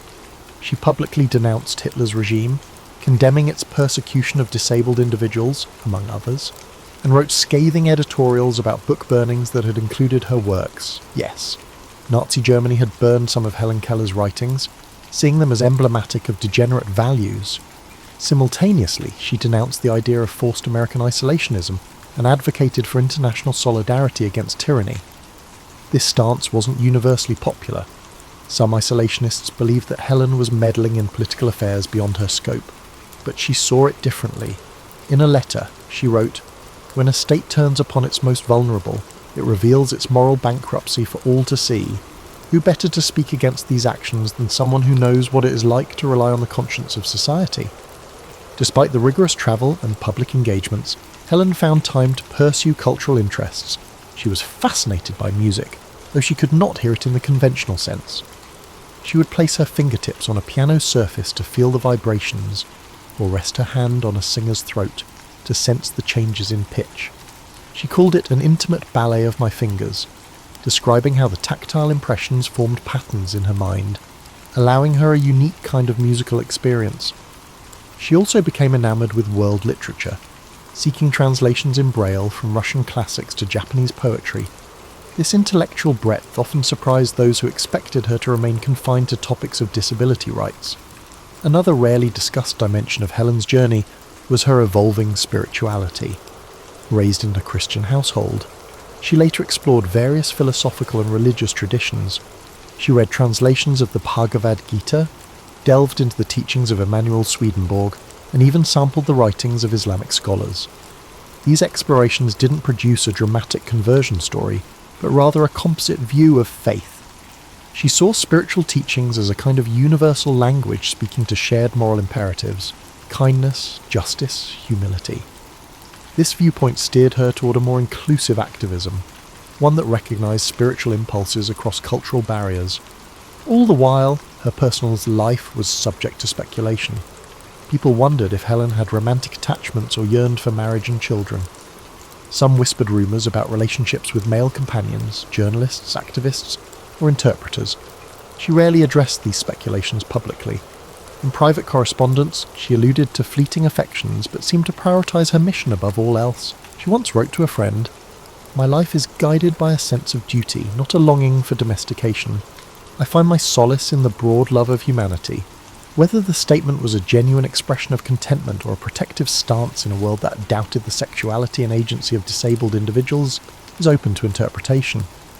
By the end of her global tours, Helen Keller had significantly influenced global affairs, a fact that many were unaware of. She was no longer just an American icon, she was an international advocate, connecting threads of activism, philosophy, and personal determination. The seeds planted during these travels would germinate long after she returned home, setting the stage for the final chapters of her extraordinary life, chapters that reveal both the triumphs by the end of her global tours. Helen Keller had significantly influenced global affairs, a fact that many were unaware of, and a legacy that shapes any human life. Helen Keller's later years often get overshadowed by the recounting of her childhood miracle and her global tours, but they were marked by both measured tranquility and relentless engagement with causes she deemed vital. As Anne Sullivan's health declined and eventually led to her passing in 1936, Helen faced a profound personal loss. Anne had been her teacher, translator, confidant, and, most importantly, a steadfast ally in all her endeavours. Although Polly Thompson and later Winnie Corbally assisted Helen, none could replace the nearly mythical bond she shared with Anne. In private letters, Helen described feeling like a part of her had gone silent. Yet even amid this grief, she pressed on, translating sorrow into continued activism and public service. She intensified her outreach to injured veterans during World War II, as many of them returned from the front lines with newfound disabilities. She visited hospitals, showcasing how Braille and other adaptive methods could provide access to education and employment opportunities. For these men, witnessing Helen Keller, a figure known worldwide for transcending sensory barriers, offered tangible hope. She didn't sugarcoat the challenges. Instead, she conveyed the message that resilience was a discipline, something cultivated through consistent, determined effort bolstered by supportive communities. By this point, her anti-fascist stance was unequivocal, and she frequently linked the fight against oppression abroad to the fight for equality at home. In the post-war years, Helen remained a champion for disability rights, but she never abandoned her broader social convictions. She supported the burgeoning civil rights movement, drawing parallels between the marginalization of people of colour and that of disabled individuals. She wrote letters to leaders like W.E.B. Du Bois, voicing her unwavering support, and she cited the same moral logic she'd relied on throughout her life, that society cannot claim progress when entire groups are systematically denied basic rights. While she was not as visible in civil rights actions as younger activists, her public statements lent moral weight to the cause. Meanwhile, her personal reflections matured. In a series of essays, she lamented the ways her socialist views had been either ignored or glossed over by organisations eager to use her image for fundraising. She recognised that she'd become a symbol, often an inspirational one, yes, but also a convenient caricature that overshadowed her nuanced political beliefs. She wrote, "The world likes to see a triumph, but it becomes uneasy when that triumph calls for a radical shift in consciousness." These essays never garnered the attention of her earlier achievements, partly because they challenged readers to confront deep-seated prejudices about both disability and class. As she moved into her 70s, Helen's pace slowed somewhat, though she refused to slip quietly into retirement. She still travelled across the United States, visiting schools for the blind, giving lectures at universities, and meeting public figures who sought her endorsement. Hollywood occasionally came calling, wanting to dramatise her life for the umpteenth time. Despite her appreciation for the renewed interest, she was cautious about repetitive storytelling that reduced her to a mere child at the water pump. She often insisted that any portrayal include her advocacy work and her worldview, though producers weren't always receptive. She also kept she was writing, producing articles, letters and reflections that hammered home her belief in humanity's interconnected destiny. Helen's passing on June 1st, 1968, brought tributes from around the globe. Obituaries lauded her as the miracle worker's miracle, a phrase that, while meant to honour her, only reinforced the simplistic narrative she had wrestled with all her life. Yet behind the public memorials, there was a rippling acknowledgement that Helen Keller had been far more than a figure of pity or even of personal triumph. She had been a thinker, an activist, a woman of conviction whose reach extended into issues of class struggle, international peace, women's rights, and racial justice. In the decades since her death, historians and activists have laboured to resurrect the parts of Helen's story that mainstream culture brushed aside. New scholarship highlights her political essays, her critiques of capitalism, her commitment to civil rights, and even her flirtations with various global philosophies. Disability rights advocates often point to her as an early champion, who recognised that the fight for equal education and social inclusion was fundamentally linked to broader societal reform. While some might still cling to the hagiographic tale of a little girl saved by a saintly teacher, an increasing number of people have come to appreciate the full tapestry of her life, nuanced, sometimes contradictory, but always deeply engaged with the moral imperatives of her era. Helen Keller wasn't just the child at the pump or the smiling woman on stage demonstrating how she spoke. She was an impassioned, imperfect, evolving figure whose challenges didn't simply end when she learned her first word. That victory merely marked the beginning of a lifetime of struggles, fights for her personal self-expression, and for a society that valued all forms of existence and potential. Helen Keller's legacy surpasses the common belief that one can achieve anything through hard work. It reaches toward a more profound truth. Empathy for others, combined with the courage to challenge injustice, can reshape how society understands both its strengths and its responsibilities.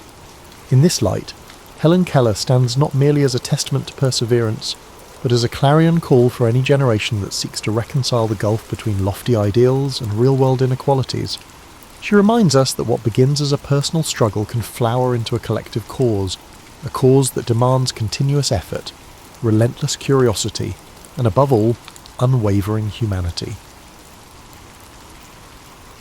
Charles John Huffam Dickens entered the world on February 7, 1812, in Portsmouth, England, an unassuming coastal city whose naval docks were alive with shipyard clamour.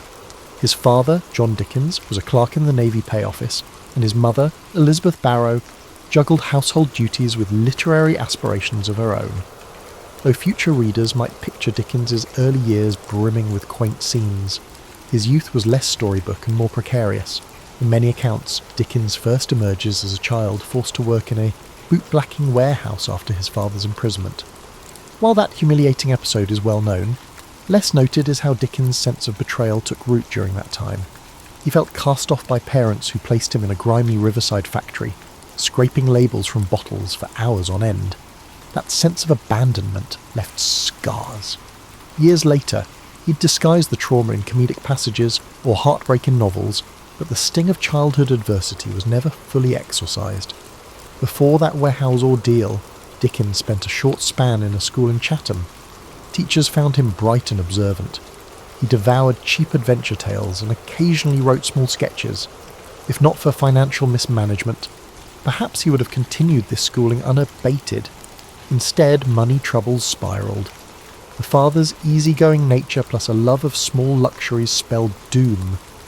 When John Dickens fell behind on bills, local bailiffs eventually hauled him to Marshalsea debtors' prison in Southwark. Young Charles felt pride battered by this scandal. Imprisonment for debt carried a social stigma. Elizabeth Dickens, struggling outside the prison walls, insisted that Charles keep labouring at the blacking factory to support the family. This parental stance deepened his sense of injustice. Dickens found small consolation in nighttime strolls by the Thames, where he observed the chaos of London's underworld, including tavern brawls, children selling goods, and ragged porters carrying crates. Such experiences fueled the observational acuity that would one day saturate his novels with authenticity. He saw how easily fate could tip honest families into squalor, a theme that would recur in his narratives about orphans, outcasts, and fallen gentry. As time passed, John Dickens managed to secure his release by settling partial debts. Charles was allowed to return to schooling, an abrupt shift that left him grateful but conflicted.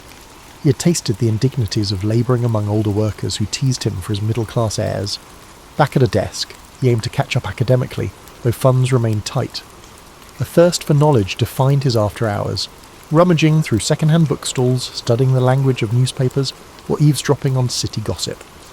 By the age of 15, he had completed his formal education and found himself back in the working world, this time as a junior clerk in a solicitor's office. Despite its mundane nature, Dickens's job exposed him to the intricacies of legal bureaucracy. Dickens observed lawyers taking advantage of outdated processes, petty lawsuits lasting months, and fees draining families. It seemed a heartless machine. Meanwhile, Dickens itched to write.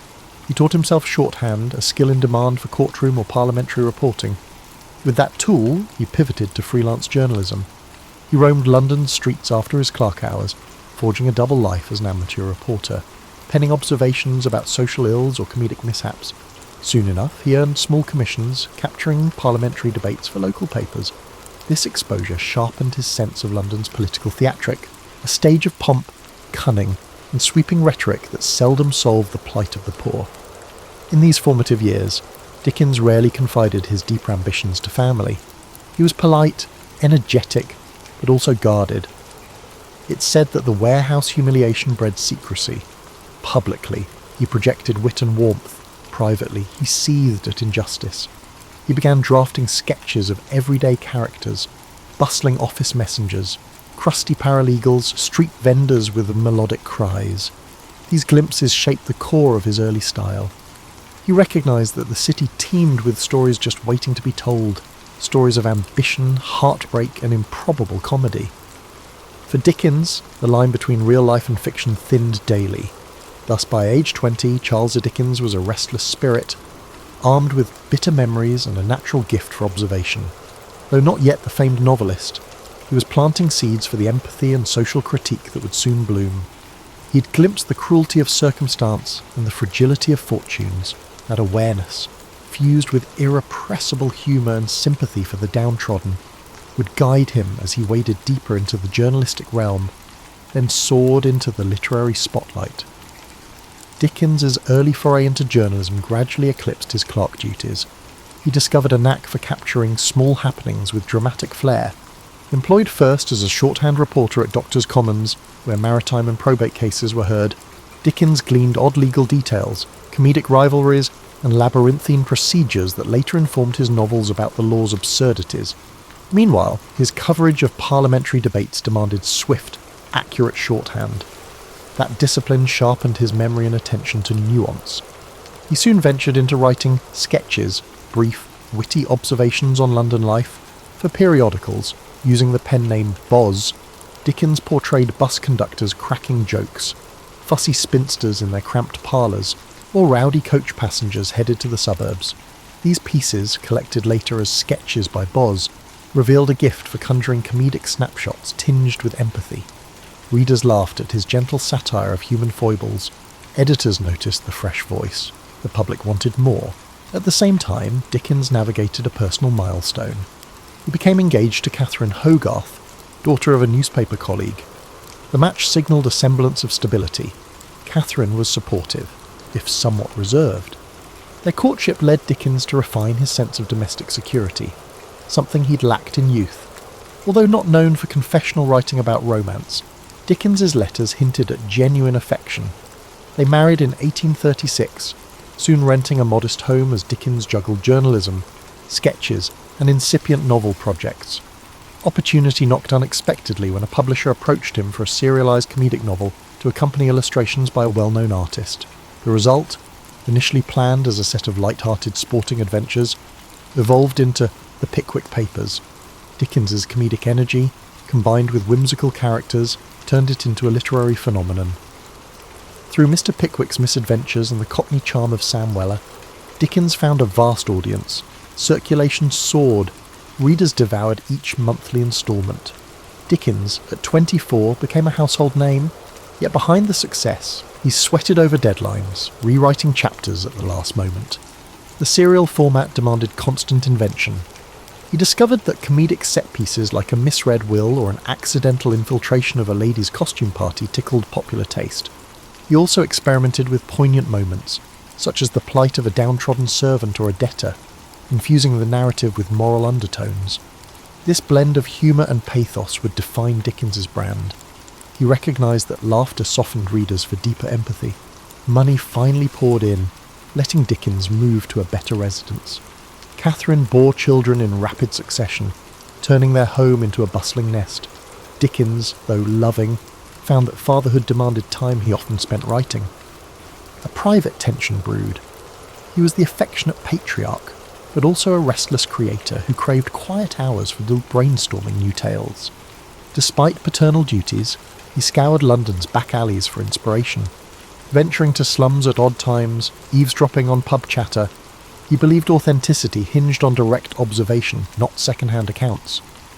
Following Pickwick, Dickens leapt to more serious themes in Oliver Twist, 1837 to 1839. no longer content to dwell solely on comedic escapades. He painted the bleakness of workhouses and child exploitation, partly echoing his own teenage anguish. Readers reeled at the raw depiction of criminals, though Dickens leavened the gloom with comedic minor characters. Critically, Oliver Twist ran concurrently with Dickens's other obligations. He was editing magazines, finishing shorter works, and beginning new serials. The pace was relentless. He thrived on the excitement, yet it risked exhaustion. Public acclaim soared. His name now graced invitations to dinner parties with aristocrats who craved proximity to the sensational Boz.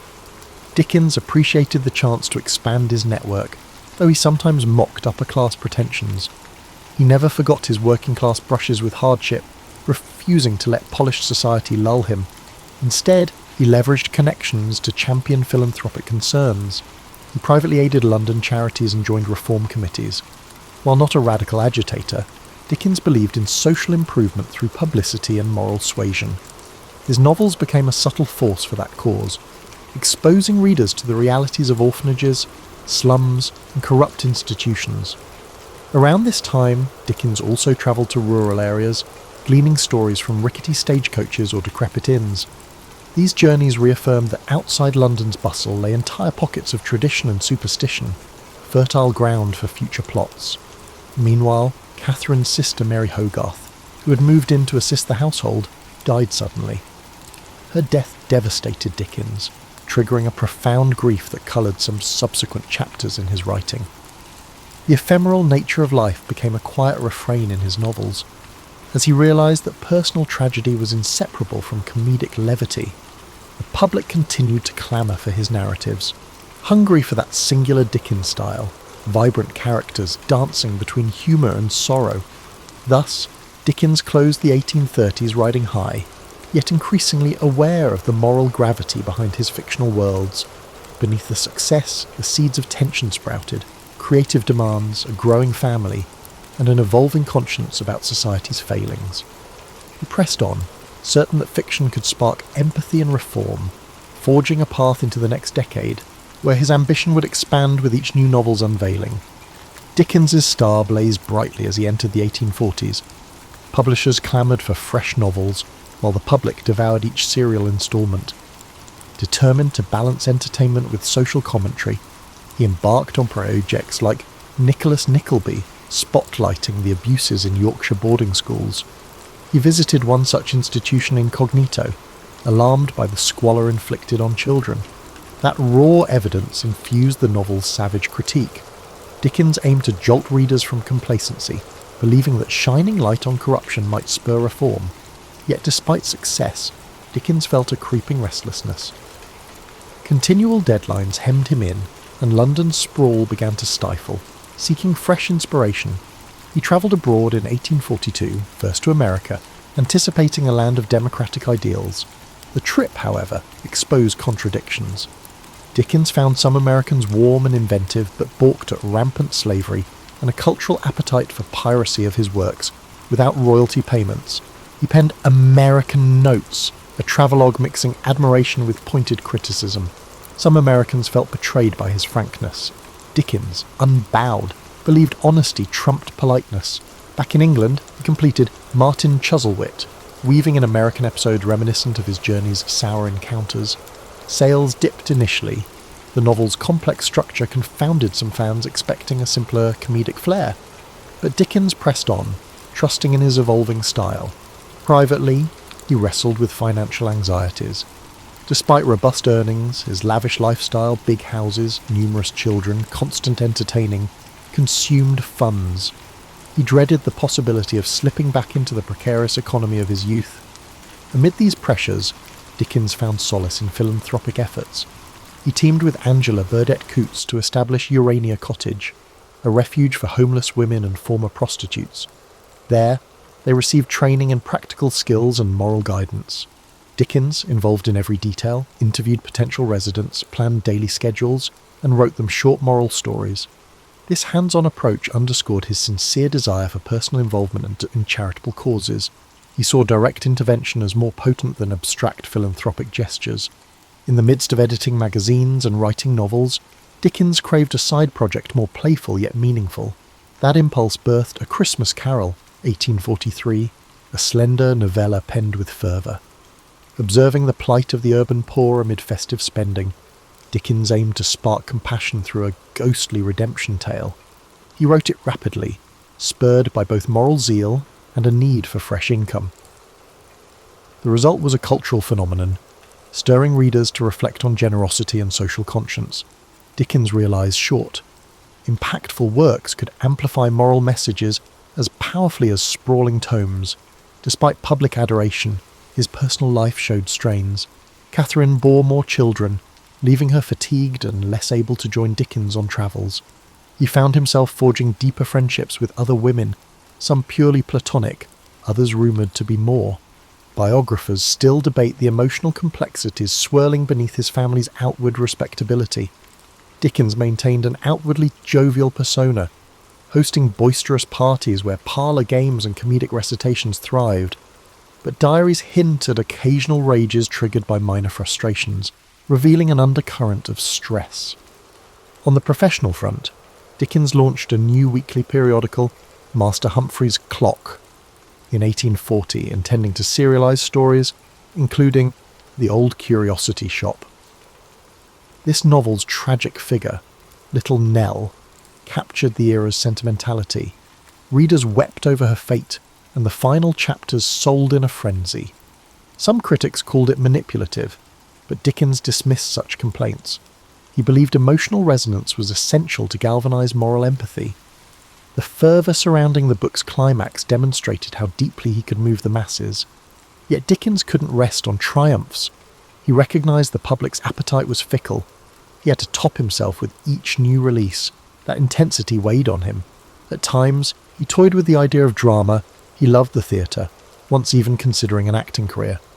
He occasionally directed amateur theatrical productions, casting friends in comedic roles, or staging mesmerising readings from his works. These private stagings foreshadowed the public readings he'd eventually embark on later, enthralling audiences in full performance mode. As the 1840s advanced, Dickens's worldview deepened.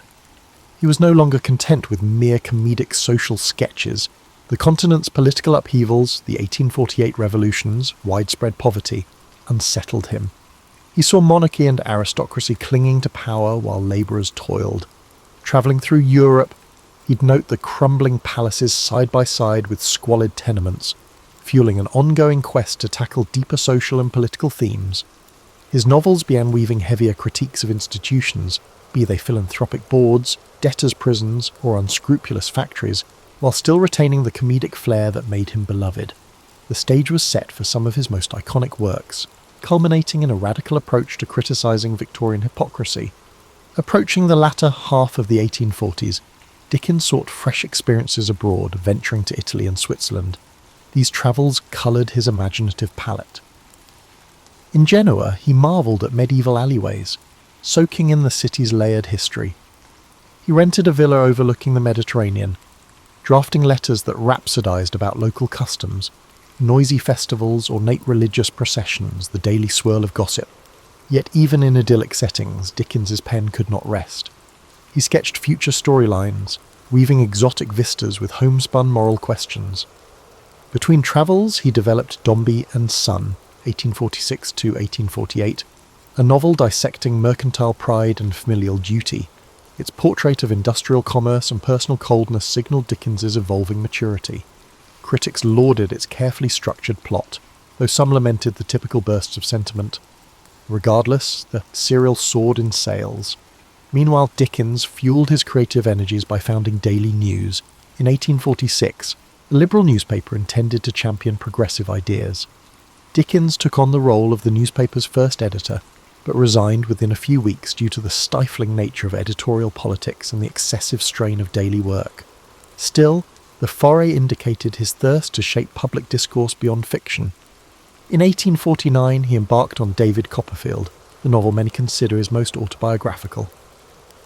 Through David's journey from mistreated childhood to authorship, Dickens exorcised the ghost of the blacking factory years. He transmuted humiliations into comedic episodes. Mr. Murdstone's cruelty mirrored real paternal failings Dickens had observed, while Mr. Micawber's eternal optimism recalled Dickens's own father.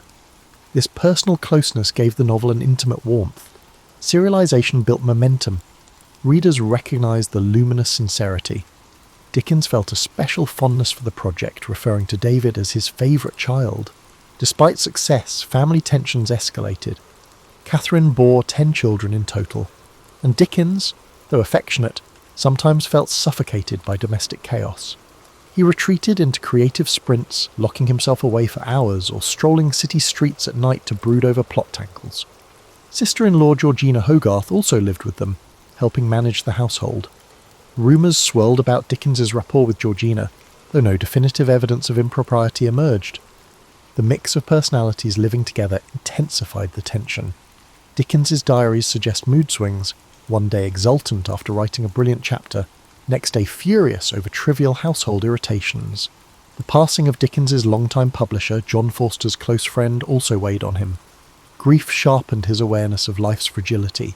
He doubled efforts on philanthropic projects, championing improved sanitation in London's slums. In letters to local authorities, he argued that squalid conditions fostered crime and disease. He used novels to underscore the plight of the urban poor, trusting that emotional narratives could move the hearts of even complacent readers. The moral imperative behind his fiction grew more explicit, culminating in Bleak House, 1852 to 1853. With Bleak House, Dickens tackled legal malaise via a labyrinthine chancery case. Here he fused satire and tragedy, painting how sluggishly court processes devoured fortunes and lives. The novel's dual narrative style, which alternates between a sardonic omniscient voice and the calm recollections of Esther Summerson, pioneered a new approach. Victorians found the depiction of foggy London literal and metaphorical haunting.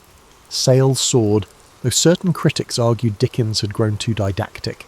He dismissed such claims, believing the times demanded unflinching critiques. Indeed, Bleak House spurred public debate on legal reform. His personal restlessness persisted. He relocated the family frequently, seeking larger houses, scenic vistas, or more isolation for writing. Catherine tolerated these moves, though their children felt uprooted. Dickens yearned to shape his environment meticulously, from the colour of wallpaper to the arrangement of furniture. Some friends teased him about meddling in minor domestic details while juggling epic social commentary in his novels. But Dickens was unapologetic. Control at home balanced the unpredictability outside. By the early 1850s, Dickens also tested his performance skills. He had toyed with amateur theatricals, but an idea emerged. Reading his works aloud to paying audiences. The concept was radical. Authors seldom performed in public. Yet Dickens suspected his vivid dialogue, comedic voices, and heartfelt passages could electrify spectators if he delivered them. He gave private recitations to friends who raved about his dynamic presence. Building confidence, he planned that one day he might stage full-blown public readings, an artistic offshoot that would shape his late career. Hence, the mid-1850s arrived with Dickens poised for fresh transformations. Married life grew strained, but fatherhood demanded presence. Literary acclaim soared, but so did expectations. He recognised the friction between domestic reality and his imaginative yearnings. David Copperfield behind him, he now turned to novels of deeper cynicism. The city, with all its smog and labyrinthine institutions, remained his muse. He sensed the well of stories was far from dry, though personal fulfilment still seemed elusive. In 1854, Dickens published Hard Times, a shorter novel dissecting the grim industrial landscape of Coketown. Its emphasis on utilitarian philosophy, represented by the rigid Mr. Gradgrind, took aim at the era's mechanical approach to education and factory work. Critics were divided. Some praised the focused indictment of industrial dehumanization. Others found the story too polemical.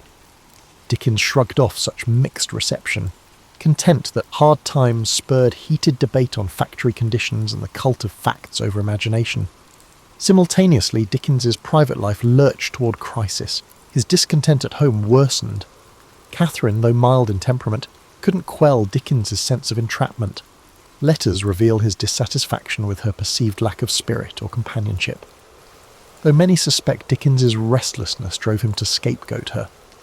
The emotional chasm widened. By 1857, Dickens encountered actress Ellen Ternan, a young performer in a theatrical production he arranged. Their connection, though discreet, grew intense. Dickens's marriage effectively collapsed. He demanded a legal separation from Catherine in 1858, a scandal at the time. He insisted on maintaining custody of most children, leaving Catherine isolated. Publicly, Dickens used his magazine Household Words to issue statements about the split, casting blame and fueling gossip. The affair with Ternan stayed veiled, with Dickens employing elaborate ruses to protect the secret. Professionally, Dickens pivoted to the public readings he had long contemplated. In 1858, he embarked on a series of performances, reciting scenes from Oliver Twist, A Christmas Carol, and more. Audiences were enthralled. He performed each character's voice, pacing the stage with theatrical flair. Some spectators wept at the pathos of Nancy's fate, while others laughed uproariously at his comedic turns. For Dickens, these readings offered both creative fulfillment and a lucrative sideline, yet they drained him physically, as he poured intense energy into every gesture. He joked about the exhaustion, but relished the applause.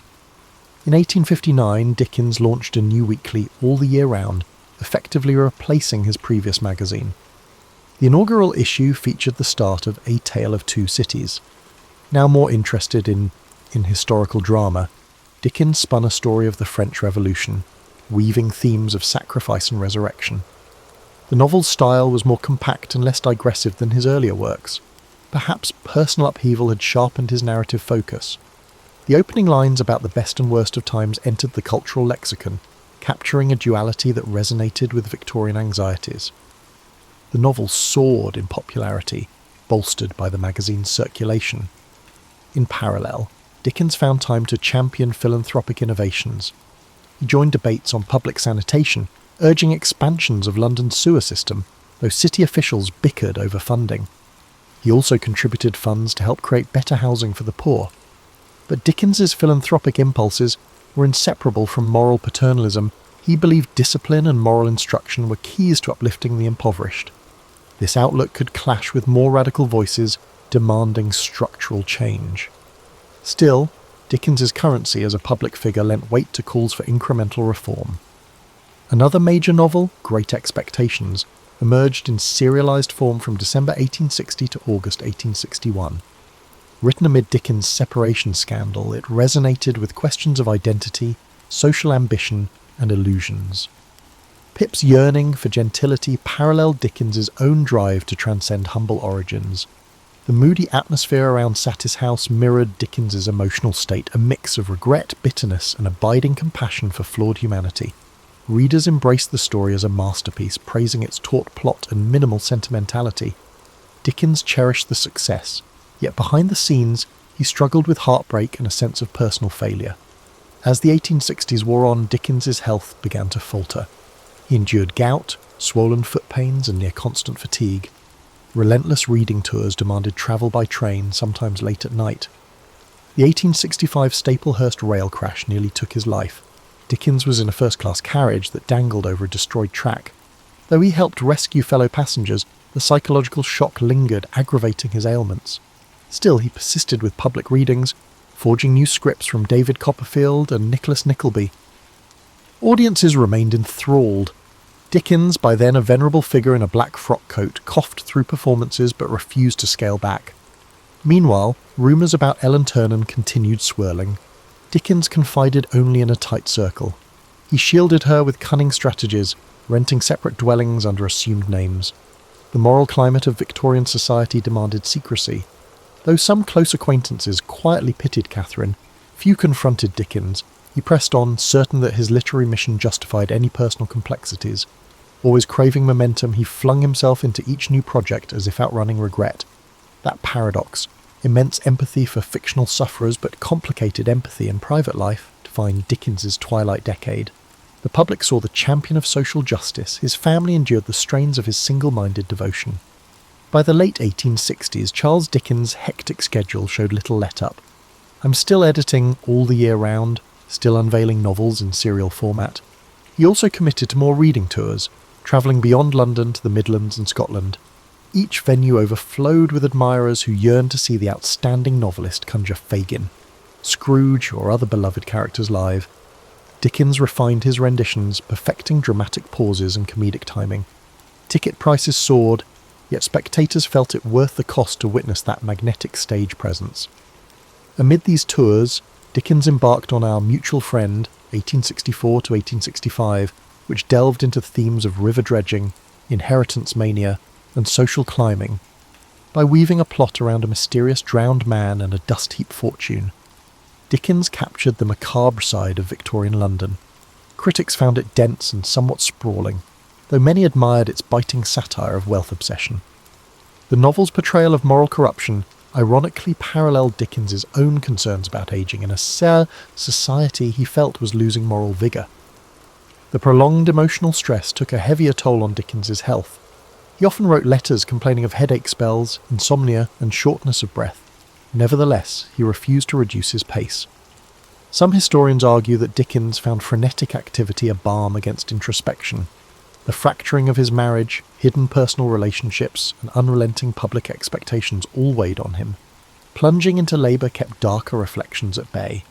Meanwhile, Catherine lived quietly, seldom appearing in Dickens's social circles, resigned to the separate life Dickens had ordained. In 1867, Dickens accepted an invitation to revisit America for a major reading tour. Time had softened some American resentment from his earlier criticisms, and the appetite to see him on stage was massive. He landed in Boston to an exuberant welcome, complete with banquets and tributes. Dickens gave dozens of performances, each draining yet exhilarating. He earned substantial sums, helping him stabilise finances. However, he again encountered slavery's lingering scars in the post-Civil War landscape, along with the stark racial inequalities. Though Dickens seldom wrote extensively about American racial issues, he privately recognised the deep rifts that threatened the nation's reconstruction. The trip's punishing travel schedule further eroded his health, leading to collapses after certain readings. Yet the adoration of fans spurred him to persist. Upon returning to England in 1868, Dickens began what he called his farewell readings, touring provincial towns he had not yet visited. Some nights his voice faltered. He coughed violently, pressing a handkerchief to his lips, determined to complete each programme. Friends pleaded with him to rest. Still, Dickens believed his contract obligations, and the moral compulsion to connect with audiences, outweighed caution. Meanwhile, he launched a new novel, The Mystery of Edwin Drood, an unsettling murder mystery. Dickens considered it a fresh experiment, blending psychological undercurrents with the structure of a whodunit. He wrote notes about how the final solution would shock readers, enthralling them with hidden clues. But he never completed it. On June 9, 1870, Dickens suffered a stroke at his country home, Gad's Hill Place. He died the next day, aged 58, leaving Edwin Drood unfinished, a puzzle sealed into literary lore. The nation plunged into mourning. Queen Victoria noted her regret at never having met him. Memorials poured in, from everyday readers to luminaries.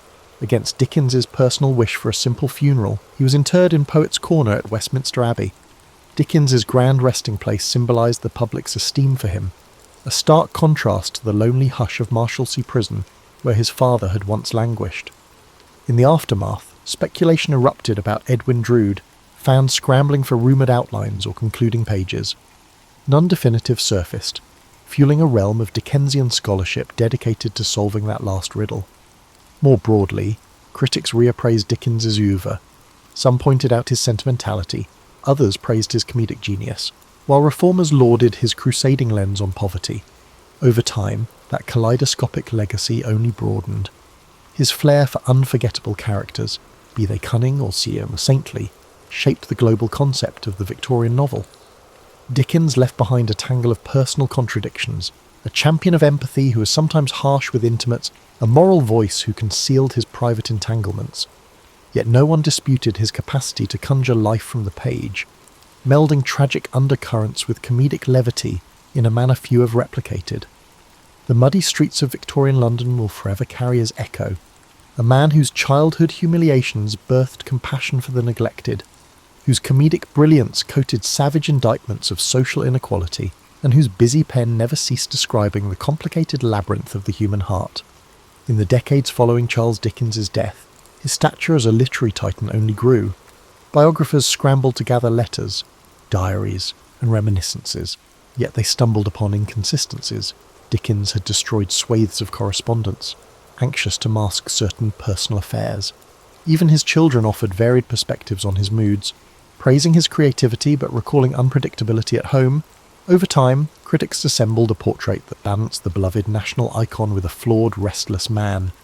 Dickens's cultural influence radiated across continents. Translations of his novels proliferated, from Russian to Japanese. Tolstoy admired how Dickens's pathos uncovered moral truths within daily existence. Meanwhile, in America, Mark Twain cited Dickens's comedic mastery as an inspiration. Stage adaptations thrived. Theatre troupes dramatised Oliver Twist or A Christmas Carol, enthralling audiences who experienced these moral tales live. Eventually, with the emergence of film, Dickens's episodic style lent itself to cinematic versions, hooking new generations on characters like Scrooge and David Copperfield. Yet beneath the general adoration lay deeper debates. In the early 20th century, the modernist movement dismissed Dickens as sentimental and structurally messy. Overshadowed by psychological realism from authors like James Joyce, they disdained Dickens's improbable coincidences and stark moral polarities.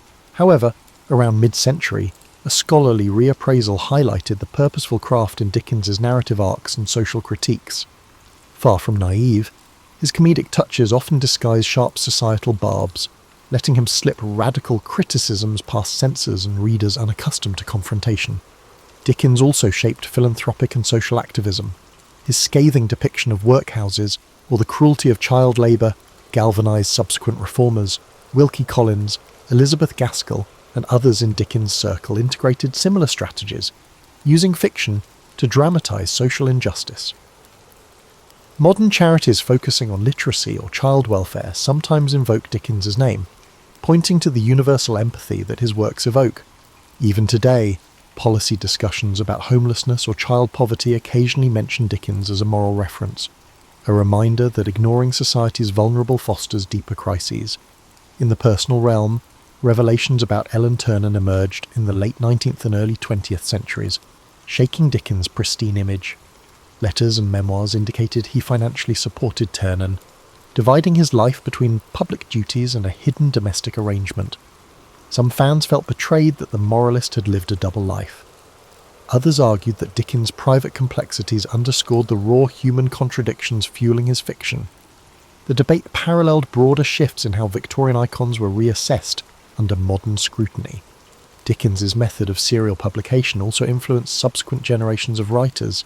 The concept of releasing stories in weekly or monthly segments, maintaining suspense, and forging a close bond with readers found echoes in everything from 20th century pulp magazines to today's online web serials.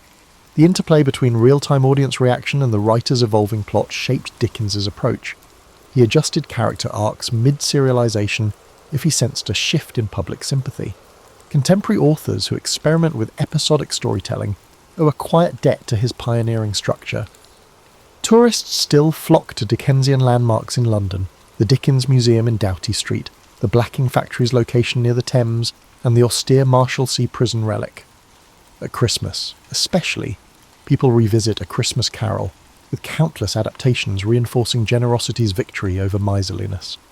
The story's cultural resonance persists because Dickens tapped into elemental themes: regret, redemption, and communal warmth. The name Scrooge remains a byword for stinginess, a testament to Dickens's enduring hold on language itself. Dickens's life is reflected as an illustration of reinvention and unstoppable drive. From a traumatized boy polishing boots to an international celebrity juggling philanthropic causes and labyrinthine plots, he exemplified resilience fueled by moral impetus. Though times have changed, his emphasis on shining a spotlight on the marginalized rings contemporary. We see echoes in campaigns for social justice, echoing Dickens's call for empathy. Ultimately, Charles Dickens stands as both the comedic chronicler of Victorian quirks and the fierce critic of institutional failings. His labyrinthine plots, bursting with eccentric figures, overshadow none of the raw undercurrents of injustice. He remains a puzzle of contradictions, public moralist but private enigma, champion of familial warmth yet fracturer of his home, comedic entertainer yet scathing social commentator. That complexity, rather than undermining his legacy, enriches it. His works endure, reminding us that laughter and compassion can coexist with deep outrage at cruelty, and that a single pen, guided by empathy and irrepressible imagination, can shift how an entire society views itself. Aurelia was born into a world that prized lineage above all else. It was the 2nd century AD, and though Rome's empire seemed invincible, quiet fissures ran through its foundations. Whispers of unrest spread from remote frontiers, contradicting the grand arches and bustling avenues that proclaimed Rome's superiority. Opulent banquets clashed with the daily struggles of the poor. This was a realm of paradox, where marble monuments stood beside rickety shacks, and philosophers debated lofty ideals while gladiators fought for public amusement. Aurelia's family occupied a respected but modest position. They were historians and scribes known for capturing events with honesty, a pursuit that could be dangerous in a city where power thrived on carefully polished images. Her father, Marcus Fabius Crispus, meticulously documented senatorial proceedings, while her mother, Tullia, emerged from a lineage renowned for skillful mediation behind closed doors. Both parents nurtured Aurelia's keen sense of observation, teaching her that true influence often came from knowing what others overlooked. From a young age, Aurelia found magic in small details. While other children lost themselves in street games, she lingered in corners of the atrium, listening to visitors' subdued remarks. A twitch of a senator's eyebrow might betray political tension, just as an offhand remark from a merchant could reveal bigger undercurrents. Tullia encouraged such watchfulness, stressing that words are surface, truth often swims beneath. At dawn, Aurelia took to wandering the forum, her stola simple enough to let her blend with the throngs. There she gathered tidbits from merchants hawking produce and strangers carrying rumours from distant provinces. Traders spoke of uprisings in the north or shortages along trade routes. The cacophony of voices painted Rome as a mighty tapestry stitched together by precarious alliances and quiet bargains. On her 16th birthday, Aurelia was gifted a small studious room in the family villa. Stacks of scrolls, wax tablets, and half-finished transcripts filled the cramped space. She revelled in sifting through tax records, legionary petitions, and memoranda from minor officials. Each scroll hinted at how carefully Rome balanced its grandeur. Soldiers complained of late pay, border governors requested reinforcements, and farmland disputes dragged on for years.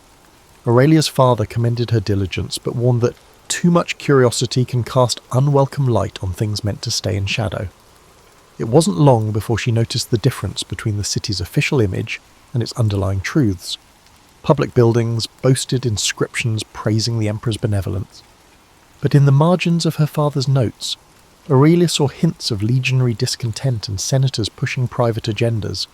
She learned that Rome, for all its majesty, sustained itself through 1,000 unacknowledged compromises. Tullia, meanwhile, introduced her daughter to the subtleties of social dance.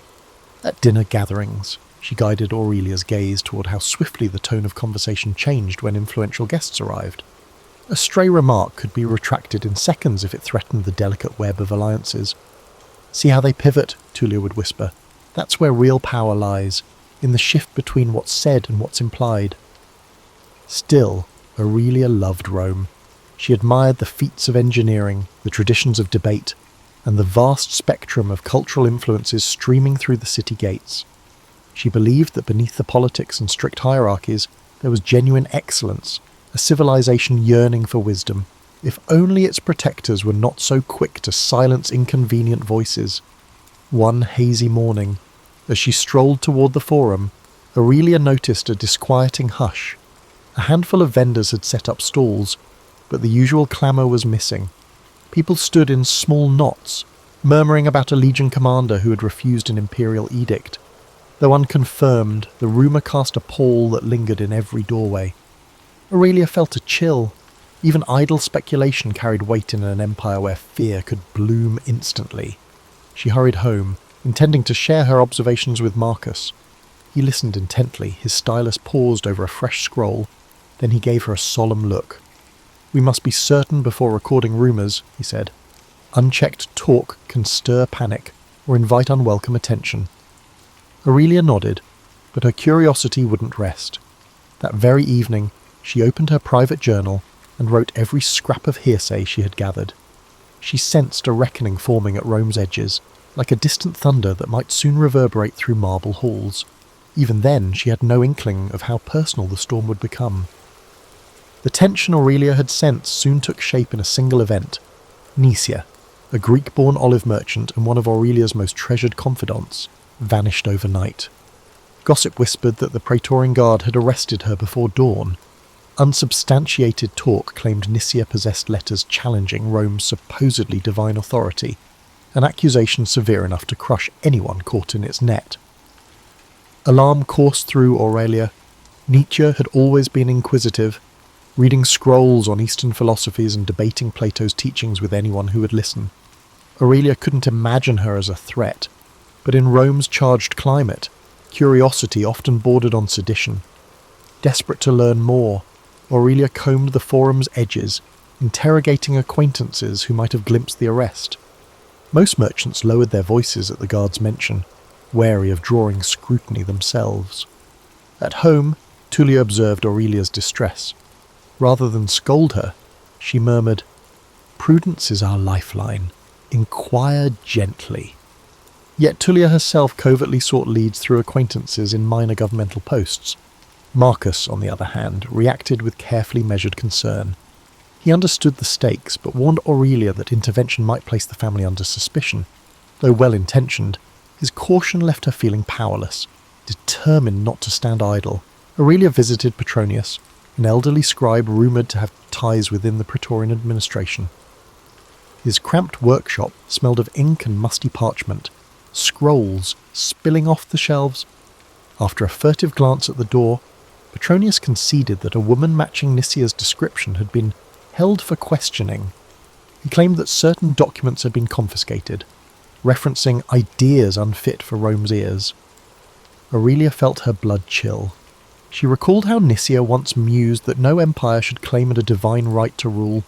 In a sensitive era, that might be enough to brand her treasonous. At dinner, Tullia calmly explained her plan, quietly leveraged the family's modest connections. They had distant cousins who dabbled in bureaucratic circles, perhaps able to glean Nisia's whereabouts. Aurelia brimmed with a mix of gratitude and dread. She knew that every whisper to the guard was fraught with risk. Still, she nodded agreement. Silence would only doom her friend. Days stretched into a week with no official word. Aurelia, restless, slipped back into the forum each morning. Vendors eyed her warily. Even the ordinarily gregarious fruit seller offered only strange shrugs when asked if he'd heard of Nisia. Fear was contagious. Aurelia felt its cold grip in every interaction, each half-uttered sentence trailing off as though a hidden listener stood nearby. Late one evening, Tullia tapped lightly on Aurelia's chamber door, carrying a note from an obscure court scribe. Nisia might still be alive, but faced indefinite detainment. That single line sent Aurelia reeling. She realised that in Rome, indefinite detainment could easily stretch into months or years. Those who stepped into the guard's cells vanished from sight. Outraged, Aurelia argued that they should confront the authorities directly. Marcus quickly admonished her, reminding her that the guard's power extended beyond senatorial oversight. Yet Tullia met Aurelia's anger with tempered resolve. "We'll find a path, but it must be carefully walked. Charging in blindly helps no one." Aurelia took a steadying breath, trying to absorb the lesson. In a city built on negotiations, brashness often led to ruin. Her next move was to visit a respected senator known for supporting intellectual pursuits. The senator received Aurelia in a private courtyard, where columns draped in ivy offered seclusion from prying ears. He listened, hands folded, as Aurelia described Nisia's passion for knowledge rather than sedition. Though sympathetic, he admitted that direct pleas to the guard rarely succeeded without formidable backing. He promised discreet inquiries, but cautioned that Rome's storms can swallow lone voices. One morning soon after, Tullia informed Aurelia of a breakthrough. Their distant cousin had arranged a preliminary hearing regarding Nisia's arrest. The Praetorians would permit a minimal review of her case. For Aurelia, it felt like breathing again after suffocating in dread. She and Tullia spent long hours preparing arguments to cast Nisia not as a subversive, but as a scholar enamoured with the world's breadth of thought. When the day of the hearing arrived, They were ushered into a dim annex near the palace. A junior officer studied them coldly. Tullia spoke with measured deference, emphasizing Rome's proud tradition of wisdom. Aurelia added heartfelt descriptions of Nicia's harmless curiosity. The officer's expression remained as still as a marble bust. He finally mumbled that he would review the matter. Though hardly reassuring, it was a door left slightly ajar. That night, Aurelia's mind teemed with both apprehension and hope. She realized that Rome, for all its shining achievements, could be brittle when threatened by unorthodox ideas. Determined not to lose her friend to that brittle machinery, Aurelia clung to the faint promise of another day, another chance to pry open the iron walls of secrecy. Though the hearing had been minimal, word of it spread quietly among those who knew Nicia. Whispers arose, mostly from scholars and minor officials who harboured doubts about the guard's sweeping powers. The city itself, however, offered little comfort. Fear permeated the streets, heightened by rumours of legionary unrest in the provinces. More arrests took place, each one generating an echo of anxiety that reverberated in every tavern and alleyway.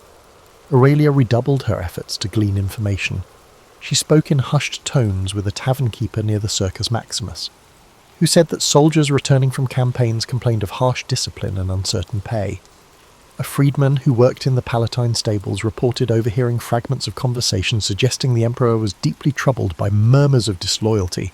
Piece by piece, Aurelia sensed that Rome's outward splendour concealed a precarious balance ready to topple under the slightest strain. Meanwhile, Tullia continued her shadowy negotiations. She attended gatherings where influential matrons exchanged gossip like currency. Over measured sips of wine, Tullia would mention Nicia's plight, emphasizing that punishing harmless curiosity stained Rome's legacy of cultural tolerance. Some nodded politely, a few frowned, but no one leapt up to intercede. Fear, Aurelia realized, had a suffocating grip on them all. One day, a curt message arrived. Nicia had been transferred to a different holding facility on the city's outskirts. Alarmed, Tullia explained that such transfers often meant increasing isolation. "We must accelerate our approach," she told Aurelia, her eyes tight with worry. If they failed, Nicia would sink deeper into a labyrinth of cells and bureaucratic silence. Hoping to muster support, Tullia hosted a modest salon at their villa. A handful of guests who prided themselves on patronage of the arts and letters accepted the invitation. The plan was to steer the conversation toward Rome's intellectual heritage, and then segue into Nicia's predicament. Aurelia circulated, bringing mulled wine and listening for any sign of genuine concern. Yet most visitors offered only lukewarm platitudes. When talk grew too specific, they retreated behind polite smiles. Afterward, Tullia confessed her frustration. Ideas captivate them, right until they realize those ideas threaten the status quo. Days later, an urgent request beckoned them to Lucius Cassius Longinus's villa. The old lawyer's hair shone white in the afternoon sun as he paced beneath olive trees. Without preamble, he explained that the guard had intensified its crackdown, spurred by the recent reports of rebellion in a distant province. Any whiff of subversion, he said, would now be met with swift, unforgiving action. Aurelia felt a surge of panic. If the texts found with Nicia were deemed radical, the entire case could vanish into a black hole of suspicion. Lucius proposed a daring solution: direct petition to the emperor's councillors. He believed that, by framing Nicia's release as a testament to Rome's enlightened grandeur, they might circumvent the guard's hostility. Flatter the empire's self-image, he advised. Show them this is an opportunity to display magnanimity. Though it stung Aurelia to consider placating those who preyed on fear, she saw no alternative. That night, Tullia, Aurelia, and even Marcus painstakingly drafted the appeal. They cited historical precedents where Rome had pardoned scholars to champion its reputation for intellectual openness. Every phrase was calculated, tiptoeing around any hint of challenging imperial authority. Marcus looked older than his years when he finally folded the parchment. "We risk everything by the shining a light into these shadows," he murmured. They dispatched the plea at dawn, then settled into an uneasy wait. Days stretched, each rumour of unrest striking Aurelia's heart like a hammer. She imagined Nicia in a cramped cell, uncertain whether hope still flickered beyond the iron bars. Tullia paced late at night, her footsteps echoing in silent corridors.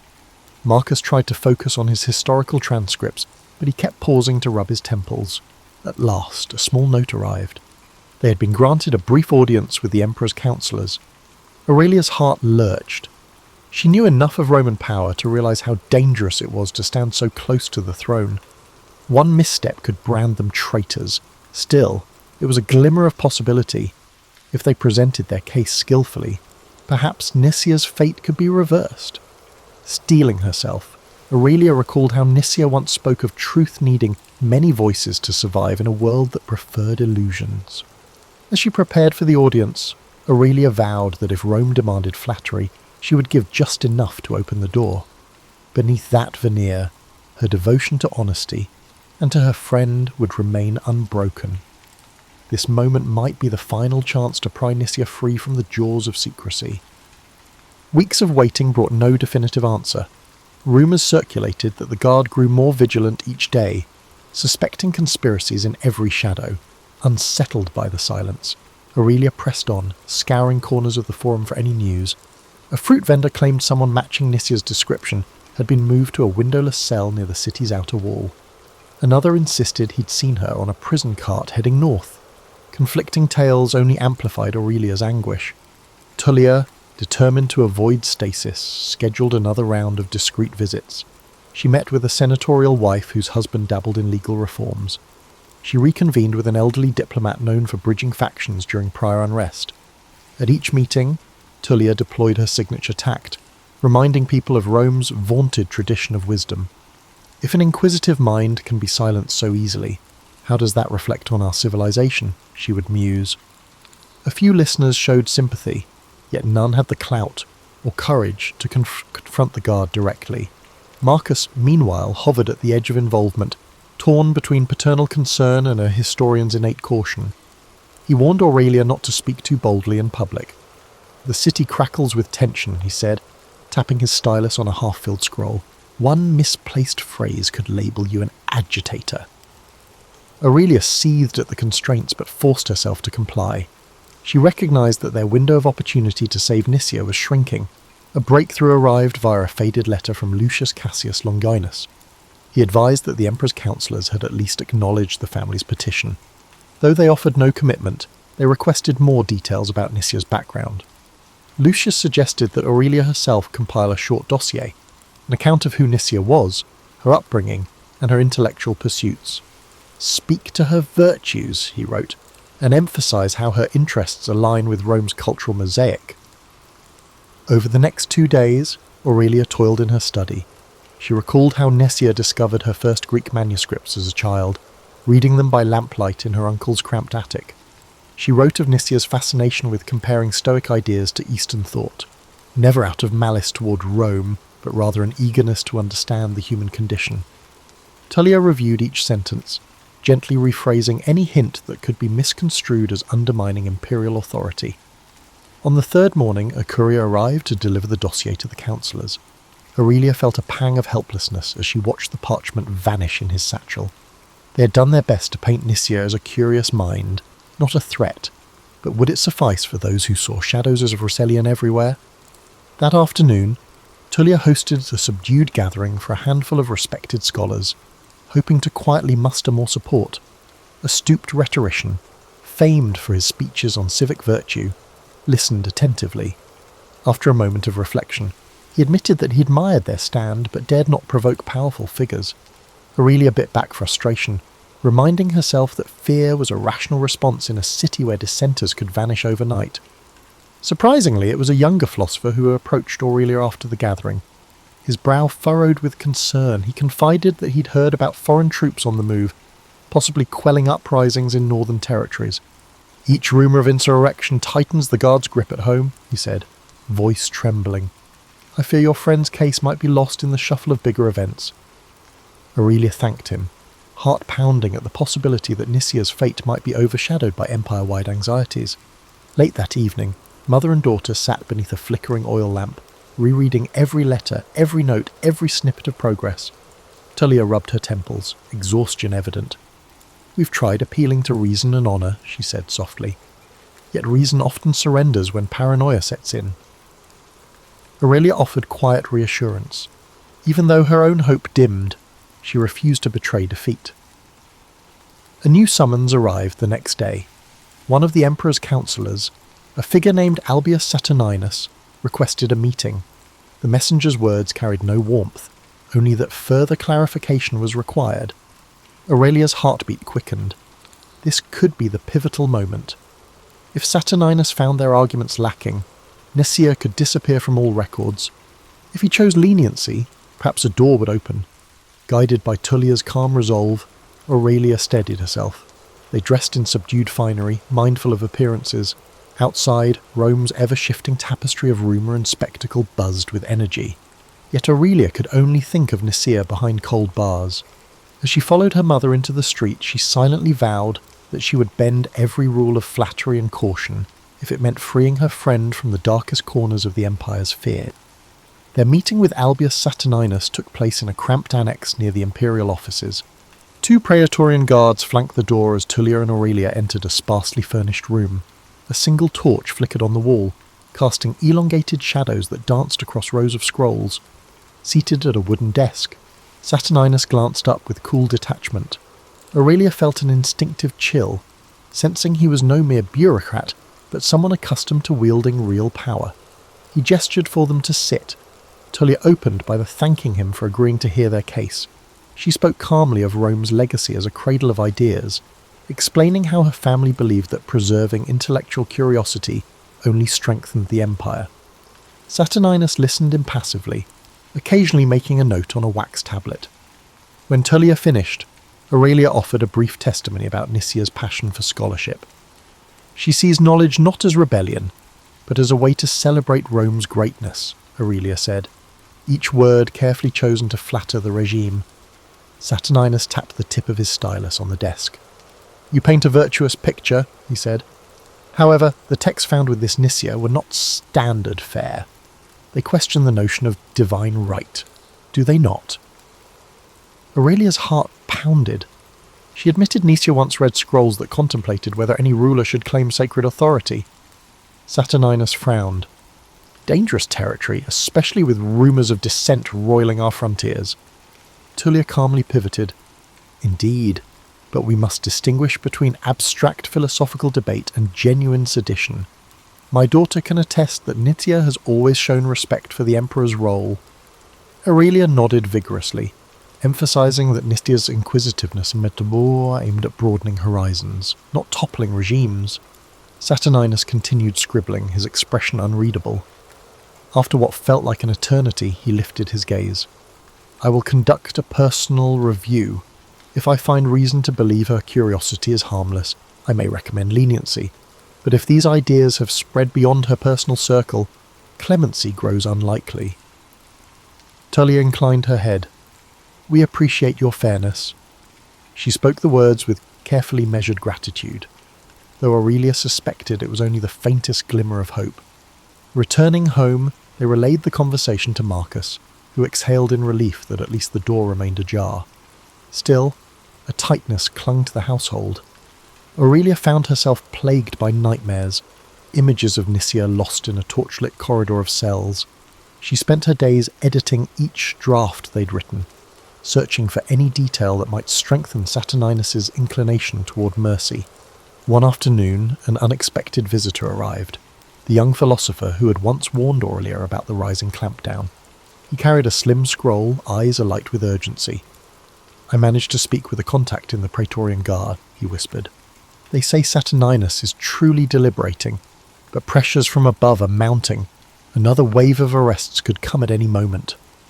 Aurelia thanked him, heart heavy with the knowledge that Nicaea's life hung by a thread. The days that followed were filled with confusion.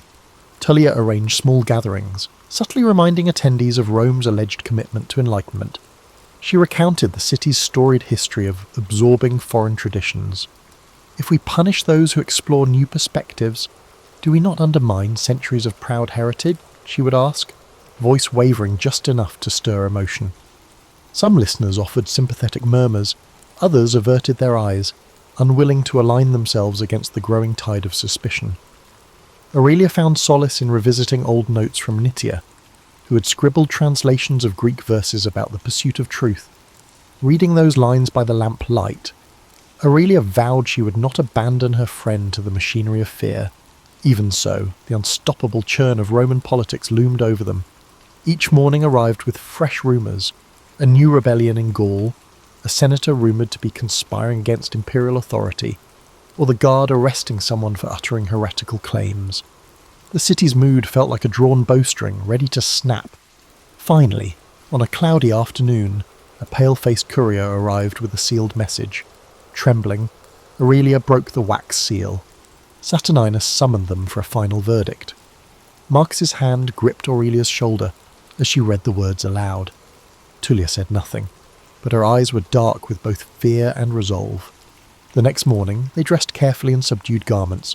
Stepping into the street, Aurelia noticed how the city seemed caught in a hush, as though bracing for some unseen impact. The approach to the imperial annex felt endless. As they neared the guarded doors, Aurelia prayed that every subtle argument, every measured phrase, every small gesture of respect they'd offered would count for something. And above all, she prayed that Nisia might yet walk free, rather than dissolve into the silence that swallowed so many fragile voices in Rome. Saturninus received them in the same stark chamber, with 2 new guards posted at the entrance. His expression remained inscrutable as he motioned them forward. Tullia bowed politely, Yesui, while Aurelia tried to steady her breathing. Aurelia caught a glimpse of a neat stack of documents on the desk, wondering if those silent pages summarized Nisia's life. Without preamble, Saturninus spoke. "I've reviewed the materials and considered your arguments. By all accounts, this Nisia is intellectually curious, not openly seditious." Aurelia clutched the edge of her cloak, struggling to remain composed. "However," Saturninus continued, "the presence of anti-imperial rhetoric in her possession cannot be dismissed. The empire stands on uncertain ground. Any perceived challenge to its divine authority risks igniting greater discord." A tense silence followed. Tullia inclined her head. "We understand the peril, yet we maintain that curiosity is not conspiracy." Saturninus tapped a finger on the scroll before him. "I'm inclined to believe your friend poses no immediate threat. Under ordinary circumstances, I might recommend her release with a warning." He sighed, sounding uncharacteristically weary.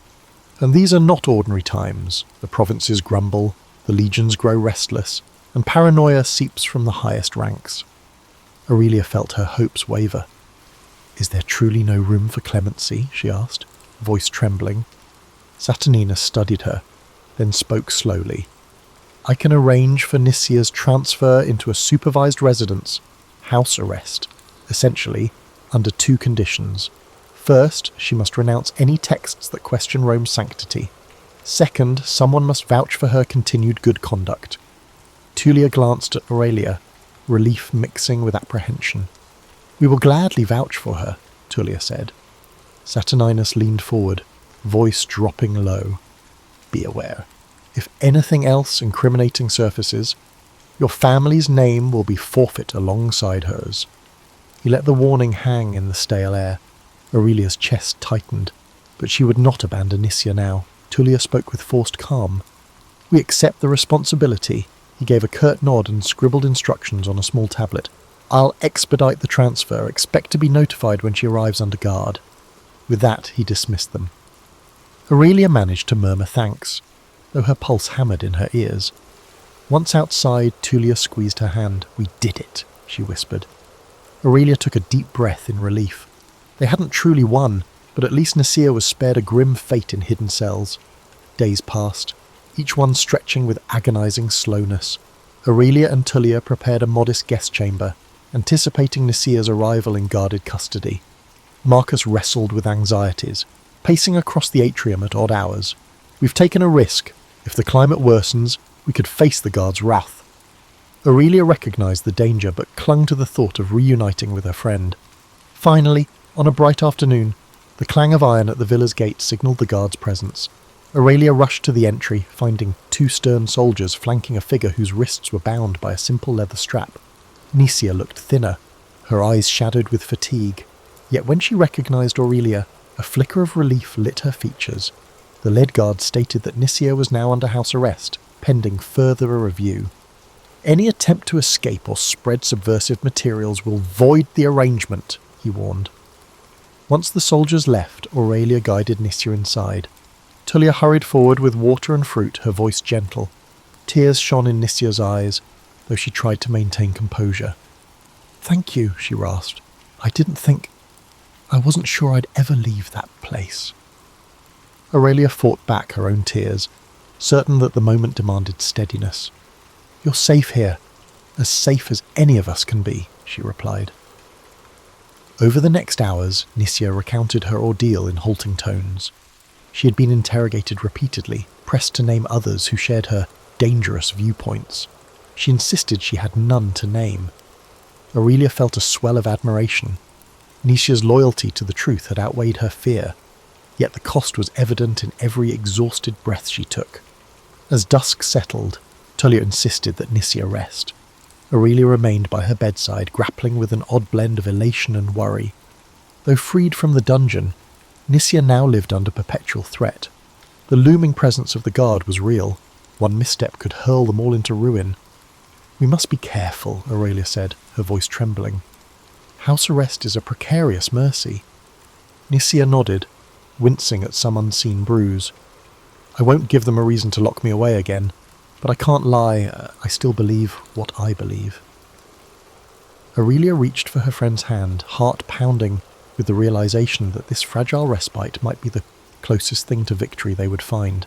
For now, at least, they had wrested Nisia from the Empire's deepest shadows. Tomorrow would bring fresh challenges. Nisia's presence in the villa introduced both hope and new peril.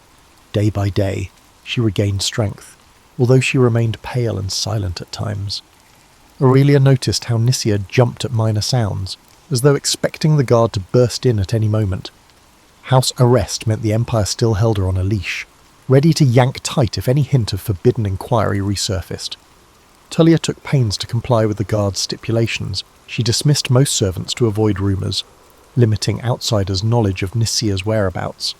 Family acquaintances who came calling were informed that the household required privacy due to an illness. Marcus withdrew further into his study, wary of inadvertently drawing attention. Meanwhile, Aurelia felt herself teetering between relief and anxiety. Free as she was to wander, she knew that one slip of the tongue could bring disaster crashing down. As Nisia recovered, they spoke in hushed tones about her prison ordeal.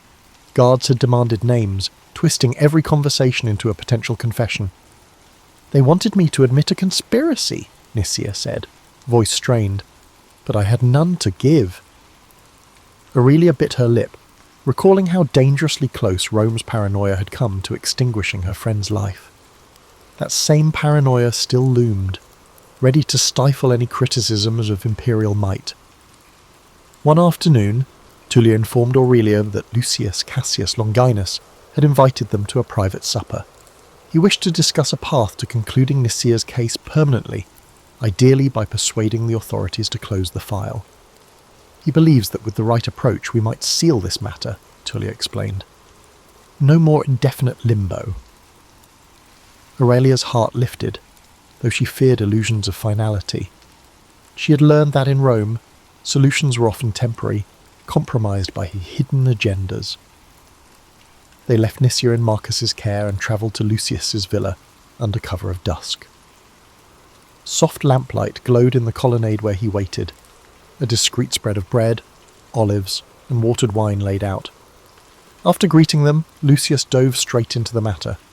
"Saturninus's arrangement is conditional. We must convince the imperial councillors that your friend is no longer a subject of concern." He paused, choosing his words. A formal statement disavowing any anti-imperial notions might suffice. Aurelia tensed. She knew Nisia's stance on the Empire's claimed divinity wouldn't change. Yet Tullia, ever pragmatic, asked if the statement could be phrased to avoid direct falsehood. Lucius nodded. "We can craft something that emphasises loyalty to Rome's stability without forcing her to recant every idea she's ever held." Still, Aurelia sensed the moral quandary.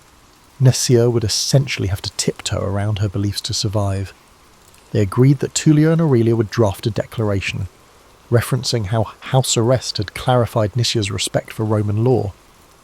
The next day, Aurelia presented the idea to Nisia, bracing for conflict.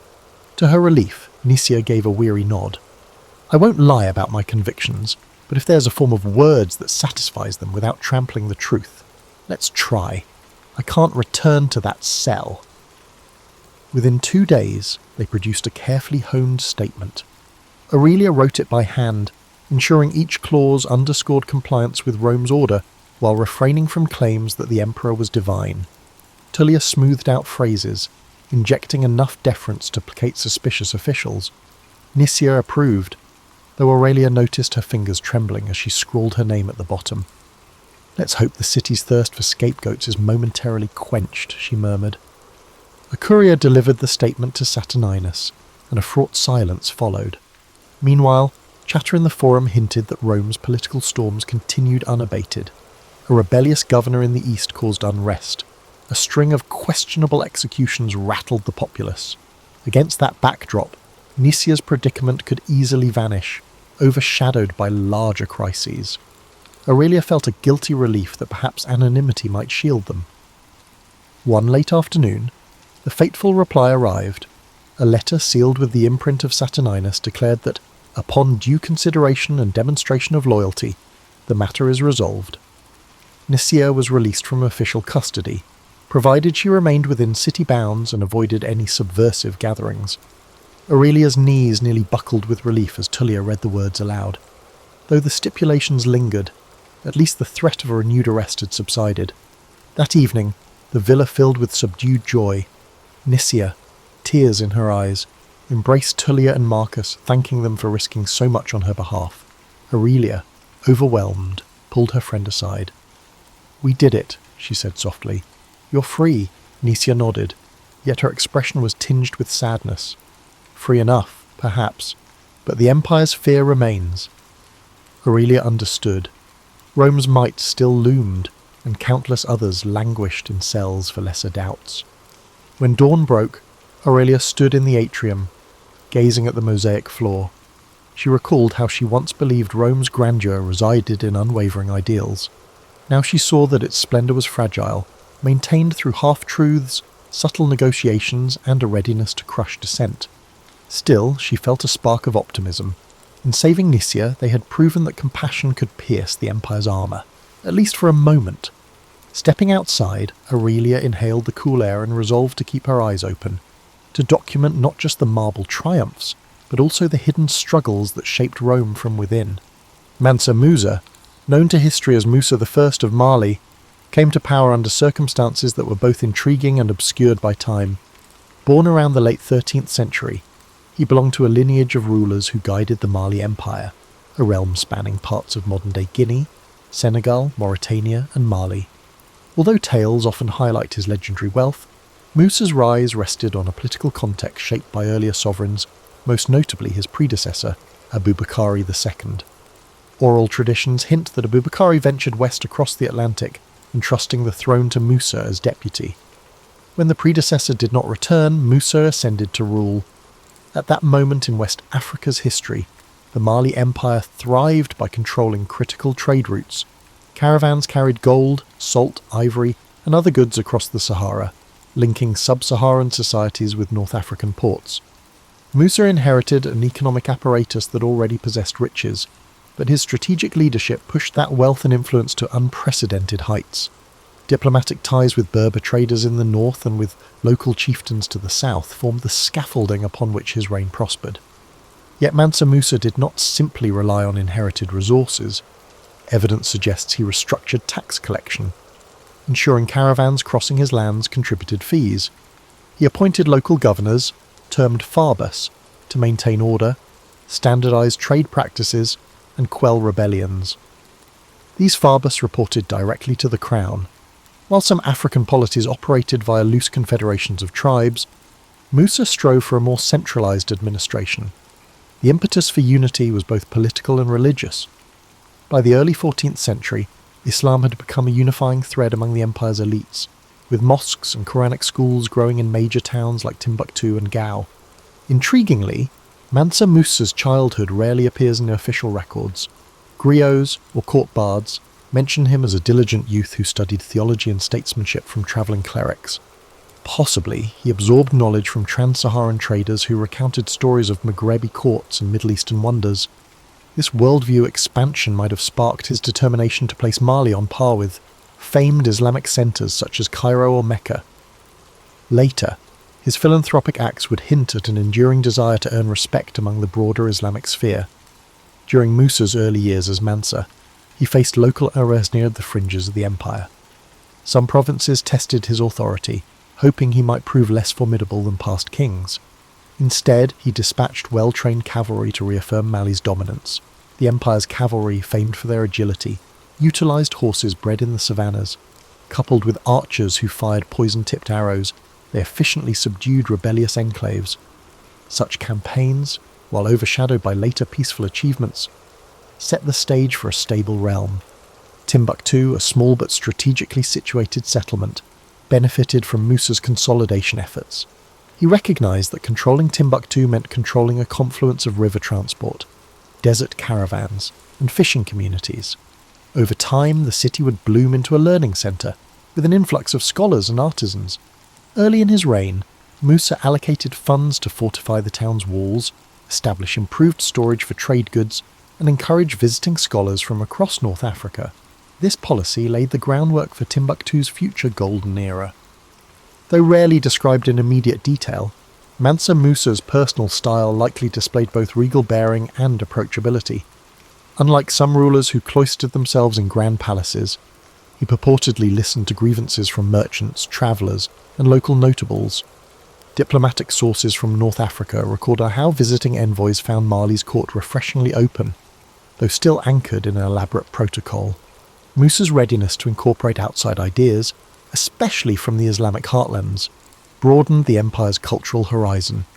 However, Musa's greatest fame had not yet blossomed. Musa's greatest fame was yet to blossom. While local West African circles recognised Musa's leadership, the broader Islamic world and, in time, even distant Europe would only learn his name after his spectacular pilgrimage to Mecca.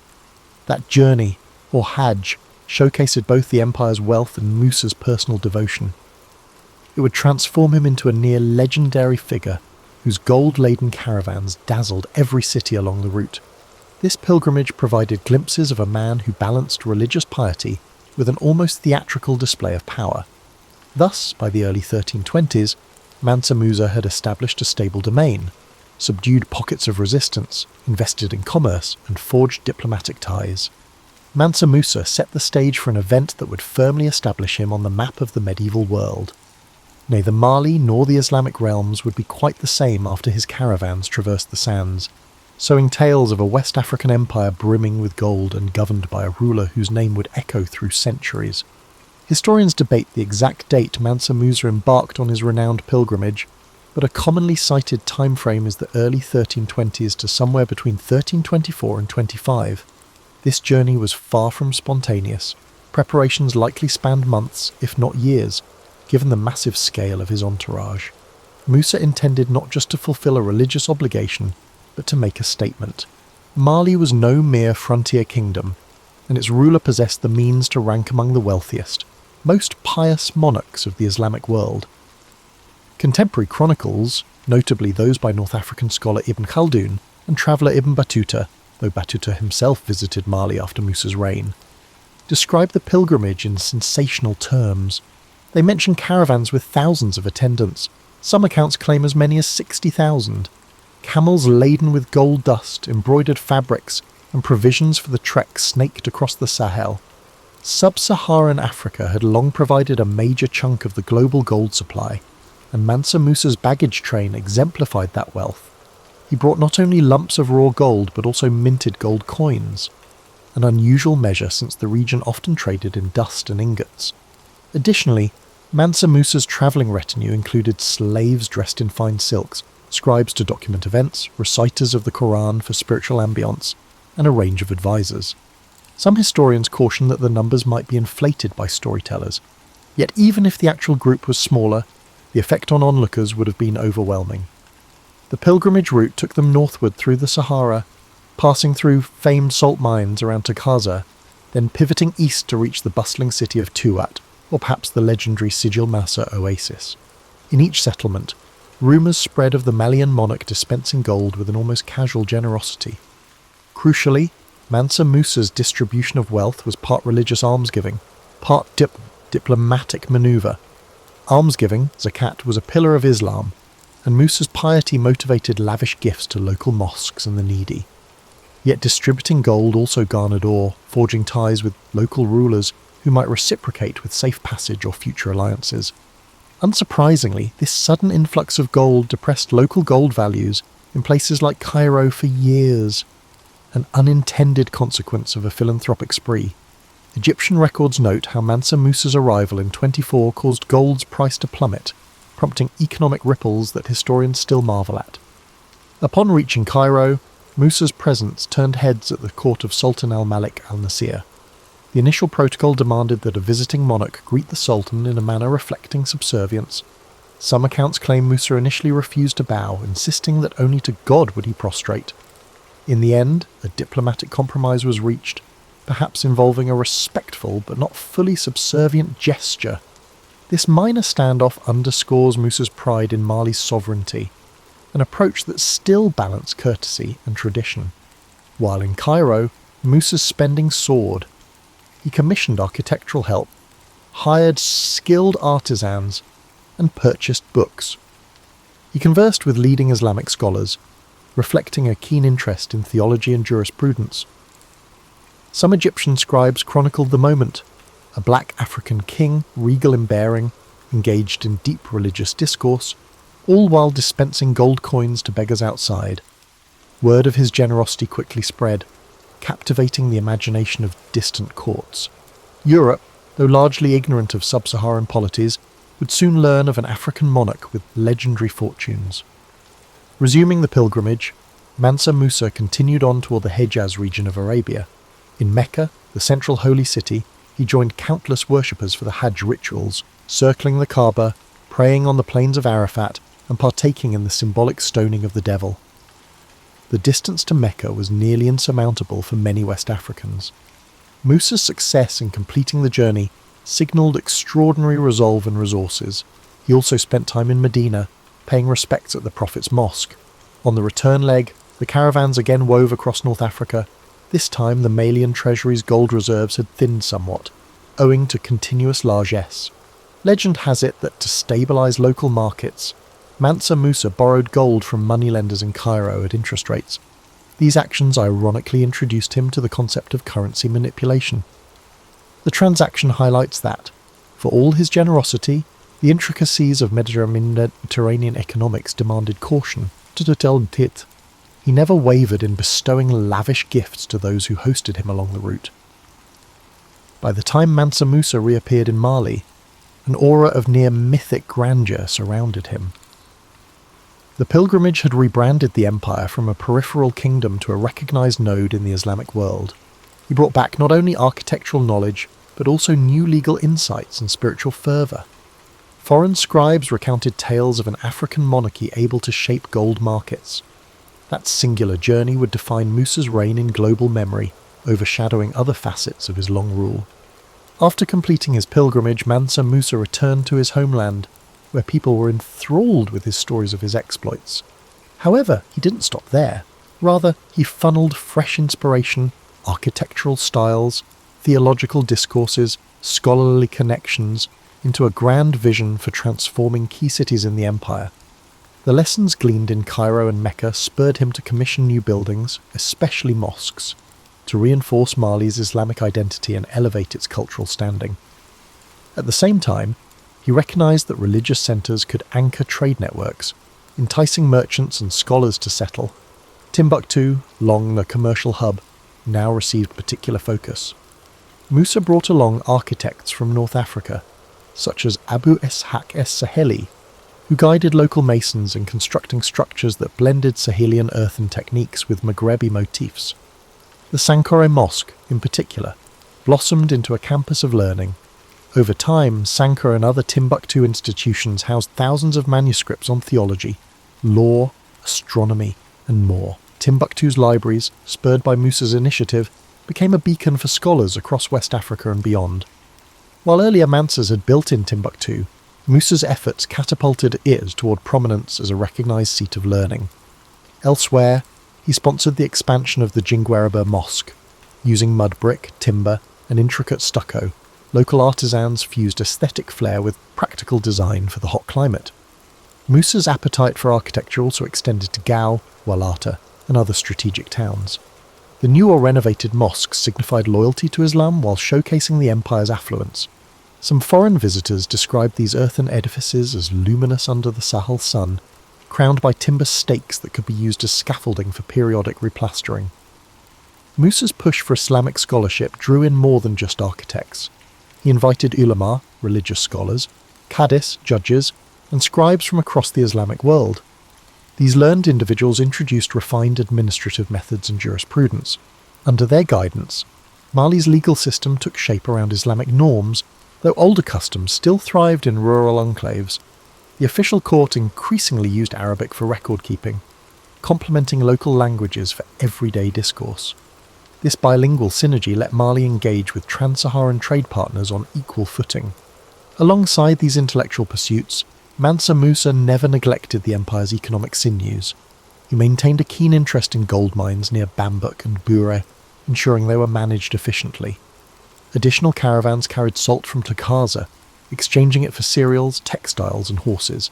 In one sense, the empire's commercial backbone preceded Musa, but his reign stamped it with organisational vigour. By standardising weights, measures and trade protocols, he cut down disputes, facilitating smoother commerce. Customs officers at city gates or river crossings enforced fees that fed the royal treasury, which in turn funded public works. As for governance, Mansa Musa employed a multi-tiered approach. He left local chiefs in place where loyalty was assured, but inserted trusted courtiers where rebellion threatened. From the capital, Nyani, though some debate exactly which city served as the prime seat, he dispatched messengers to check on provinces. The empire's scale made direct micromanagement impossible, but well-placed loyalists ensured his edicts carried weight. This decentralised yet cohesive model thrived when anchored by a charismatic ruler. That said, some interior clans harboured resentment, preferring older animist traditions or less tribute.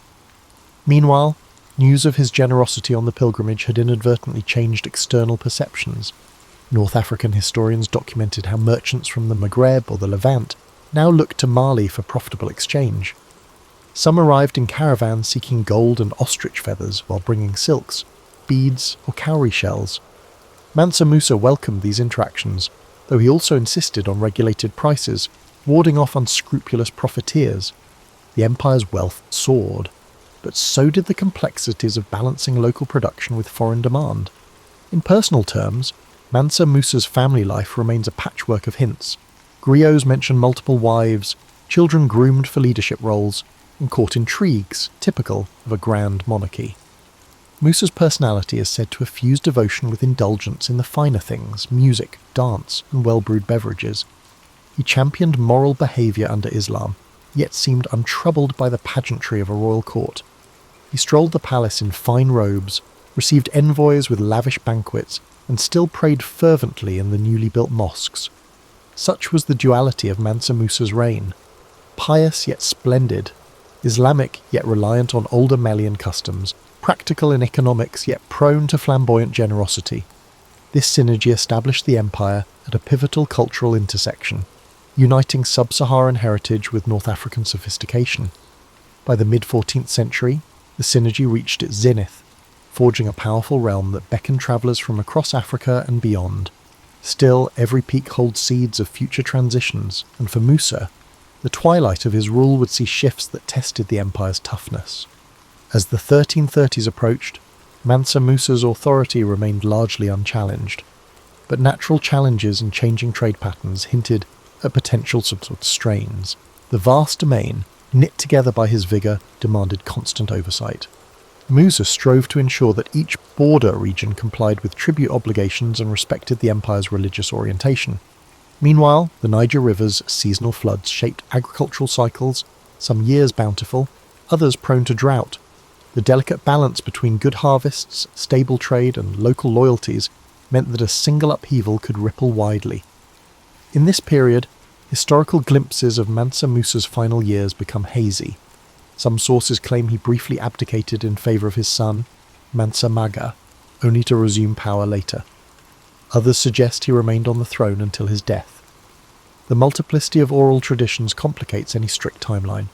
Still, it's clear he focused on two enduring priorities: strengthening Islamic scholarship and fostering prosperity. He invited additional jurists from Fes and Tunis, expanding Timbuktu's academies. Diplomatic relations with Morocco and Egypt stayed cordial, with scribes at Musa's court producing letters in refined Arabic, praising cultural ties. One lesser-known aspect of Musa's reign was the forging of local alliances through intermarriage. Princes of subjugated regions sometimes wed relatives of the royal family, creating a patchwork of dynastic bonds. This practice tempered rebellious impulses, as each clan now had a stake in preserving peace. In day-to-day rule, Musa relied on a cadre of advisors. Some were devout clerics, others savvy administrators who understood the empire's trade-based wealth. The interplay between religious counsel and economic strategy shaped the empire's direction. The empire also felt the weight of potential competition from emerging powers. Farther east, the Hausa city-states gained momentum, while to the west, coastal polities engaged with Atlantic trade. Although these developments wouldn't immediately topple Mali's dominance, they foreshadowed a shifting frontier in African commerce. The centuries-old reliance on trans-Saharan caravans faced subtle challenges from evolving sea routes. Mansa Musa, however, remained confident that Mali's gold resources and central position would endure. He might not have foreseen how future generations would grapple with the new maritime corridors introduced by European explorers. Meanwhile, Timbuktu's intellectual bloom continued. Scholars from the Arab world praised its manuscripts. Cadis presided over local courts, melding Sharia law with customary resolutions. This synergy made Timbuktu a magnet for intellectuals seeking quiet study among the city's sun-dried brick homes. Mansa Musa occasionally commissioned new volumes of hadith or historical genealogies, rewarding scribes with gold. Over time, a robust tradition of calligraphy took root, with intricate lettering reflecting North African influences. Students recited texts under open-air courtyards, weaving knowledge with local languages. In the capital, Niamey, the royal palace presumably boasted a mix of clay architecture and stone embellishments, though few remain survive. Chronicles mention grand reception halls where the Mansa offered visitors an audience. Gift exchanges were integral. Envoys from distant lands arrived with spices or glass beads, receiving in return gold dust or lavish robes. Musa's personal routine likely balanced daily prayer, the supervision of farbas, and public appearances that showcased his approachability. He recognized that ruling a culturally diverse empire required more than force. It needed a unifying aura of generosity and moral leadership. Amid all these successes, one senses the ephemeral nature of empire. Overextension lurked as a silent hazard. Some outlying provinces had grown used to direct oversight from the Mansa's central officials. Any prolonged royal absence might sow confusion. Furthermore, rumours of salt caravans taking alternate routes could shift wealth distribution. Mansa Musa's solution was typically to dispatch trusted lieutenants with tokens of the monarchy, perhaps a gold staff or a special garment, symbolising delegated authority. So long as loyalty endured, this system held. By the mid-30s, accounts suggest Mansa Musa's health began to decline. He might have endured the effects of age, or the repeated fevers common in the region's climate. The exact date of his death is disputed, typically placed around 1337.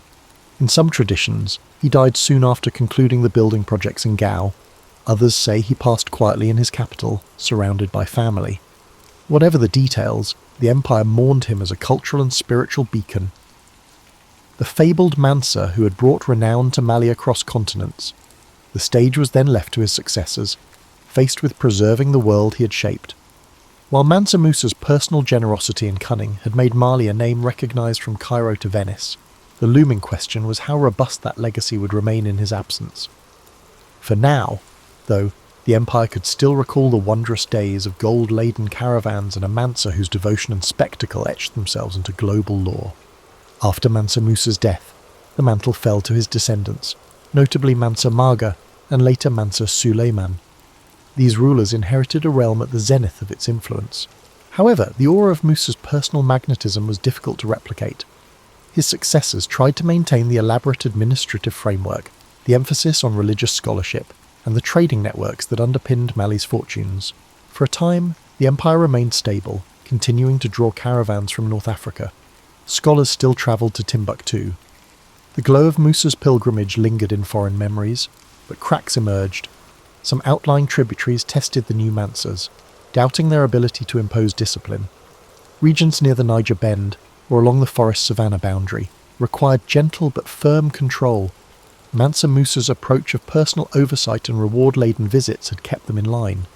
Now, lesser envoys struggled to command the same respect.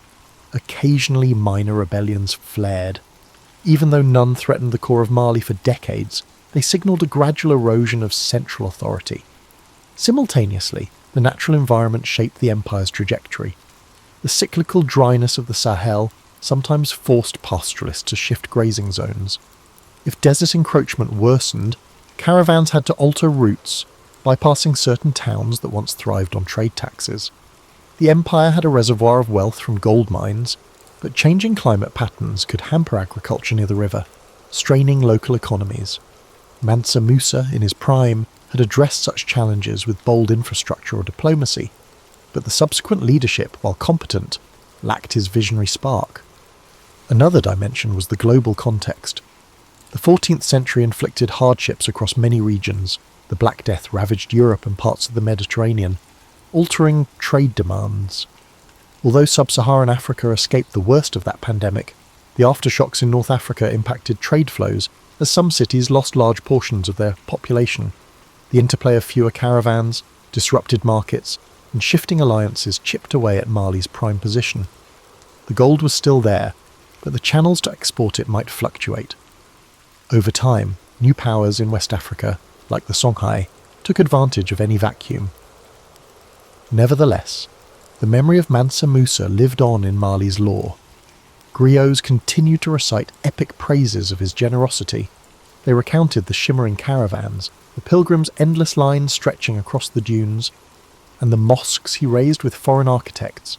This legacy both inspired and burdened the subsequent Mansas, who struggled to match such an iconic figure. Diplomatically, the empire enjoyed residual goodwill from North African courts thanks to Mansa Musa's famed piety. Delegations from Mali could still negotiate favourable deals in Moroccan or Egyptian markets. Yet as new sultans rose in these realms, personal ties to Musa's era waned. In Europe, albeit indirectly, Mansa Musa's legend trickled into cartographic representations. The Catalan Atlas of 1375, for instance, depicted a crowned African king holding a golden nugget, referencing the Melian ruler's famed riches. This image bolstered a European myth of rivers of gold in Africa, a notion that later centuries of explorers and colonizers would chase. Ironically, the lavish portrayal overshadowed the nuance of Musa's intellect, governance, and religious devotion, reducing him to a mere emblem of extraordinary wealth. Within Mali, religious scholarship advanced for some time. The libraries of Timbuktu, Gao, and Djenné expanded their collections. Scribes and jurists reinterpreted Islamic texts in local contexts, forging a rich blend of African common culture and Islamic law. The traditions Mansa Musa championed did not vanish with his death. They enriched local life for generations. The city of Timbuktu in particular stood as a testament to that era's intellectual blossoming. Mali's social fabric seamlessly merged clan-based traditions with the universalist principles of Islam, carrying on the delicate balance that Mansa Musa had established. Eventually, by the 15th century, the Songhai Empire under Sunni Ali and later Askia Muhammad rose to eclipse Mali's dominion, seizing major centres. Mali receded, losing some gold-rich territories and vital trade corridors. Yet the echoes of Mansa Musa's brilliant rule lingered. Even as Songhai expanded, the memory of Mali's pinnacle remained deeply etched in oral histories. Observers realised that Mansa Musa's achievements were not just about ephemeral gold showers. They had forged a cultural and political framework that shaped West African civilization well beyond his lifetime. The empire's eventual decline underscored how pivotal leadership can be. Mansa Musa had harnessed wealth, religion, and political savvy to unify a sprawling region. Once that synergy loosened, fragmentation crept in. Still, centuries after the empire's contraction, the name Mansa Musa resonates globally. an African monarch famed for overshadowing kings and sultans in wealth, for bridging sub-Saharan and Islamic worlds, and for exemplifying how a single visionary reign can elevate an entire civilization onto the historical stage. For centuries, the Western world largely overlooked Mansa Musa, overshadowed by narratives centered on Mediterranean or European affairs. However, in the modern era, interest in Africa's pre-colonial empires revived. Scholars sought to reclaim the achievements of societies like Mali, Songhai and Ghana. Mansa Musa's story emerged as a standout example of African leadership, advanced trade systems, and dynamic cultural fusion. Researchers combed through Arabic chronicles, like those of al-Umari or Ibn Khaldun, for glimpses of his reign. Griot's oral traditions offered complementary insights, though they sometimes embroidered details for dramatic effect. In the 20th century, Mansa Musa's name surfaced in debates about the African diaspora's heritage.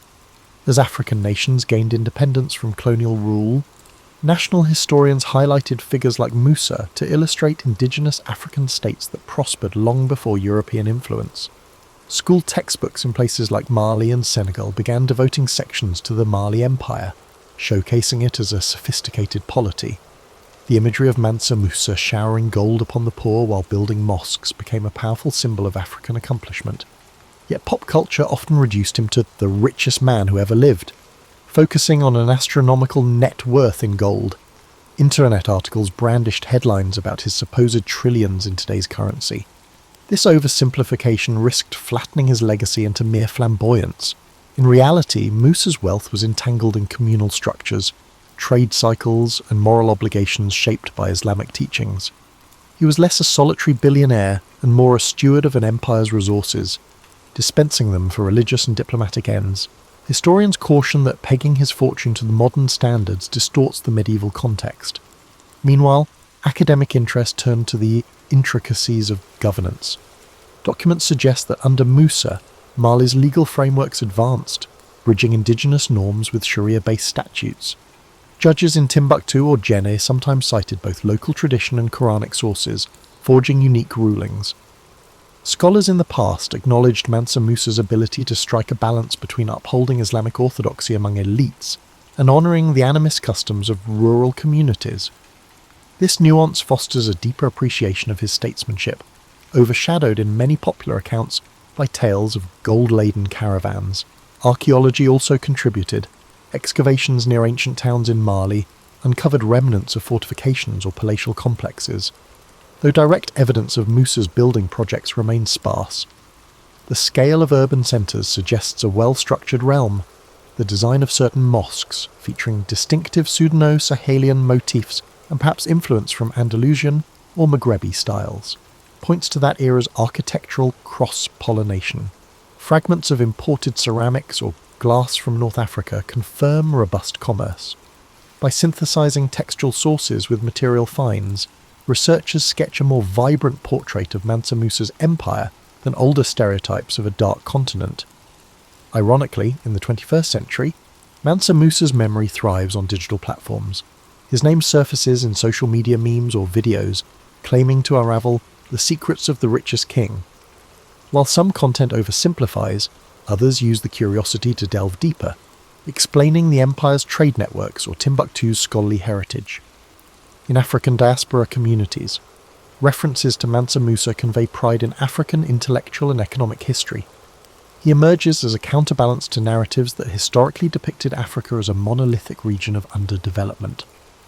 Yet the real Mansa Musa remains elusive in certain regards.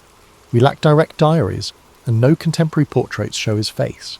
Instead, we rely on stylized images from European cartographers or rhetorical descriptions by Arab historians.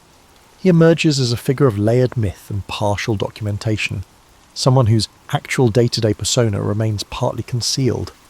The glimpses we do have highlight a thoughtful, strategic monarch, propelled by both faith and pragmatism. His significance endures not just for the spectacle of his pilgrimage, but for how he integrated diverse societies under a unified banner. Advanced Islamic scholarship in West Africa, and influenced global perceptions of Africa's potential. Within the context of medieval globalization, he stands as an early example of how commerce, faith, and leadership can unify a wide territory. In an era typically overshadowed by European narratives, Mansa Musa's accomplishments underscore the richness of African history and the universal complexity of statecraft. Thus, the modern reappraisal of Mansa Musa blends both awe and historical caution, acknowledging the grandeur of his empire while sifting myth from fact. He was neither a simplistic figure of infinite gold nor a purely saintly monarch. Rather, he was an adept leader in a dynamic environment, harnessing commerce, religion, and diplomacy to forge a realm that resonates through the centuries, an enduring testament to Africa's storied past. Today, Mansa Musa stands among Africa's most iconic historical figures. His legacy transcends time and place, weaving into discussions of leadership, wealth, spirituality, and identity. He embodies not just a legendary monarch, but a reminder that even centuries ago, global interconnectedness shaped destinies.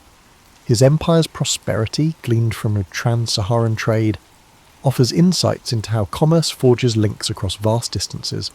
His dedication to Islam and scholarship underscores the potency of faith in unifying diverse peoples under a cultural and ethical framework.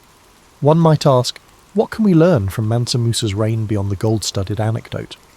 Firstly, his story highlights the value of strategic vision. He inherited a robust empire but catapulted it to new heights through conscientious policies, from codifying taxes on caravans to commissioning educational hubs. He recognised that harnessing wealth isn't solely about accumulation. Distributing it effectively, whether in philanthropic gestures or infrastructure, can amplify a leader's influence.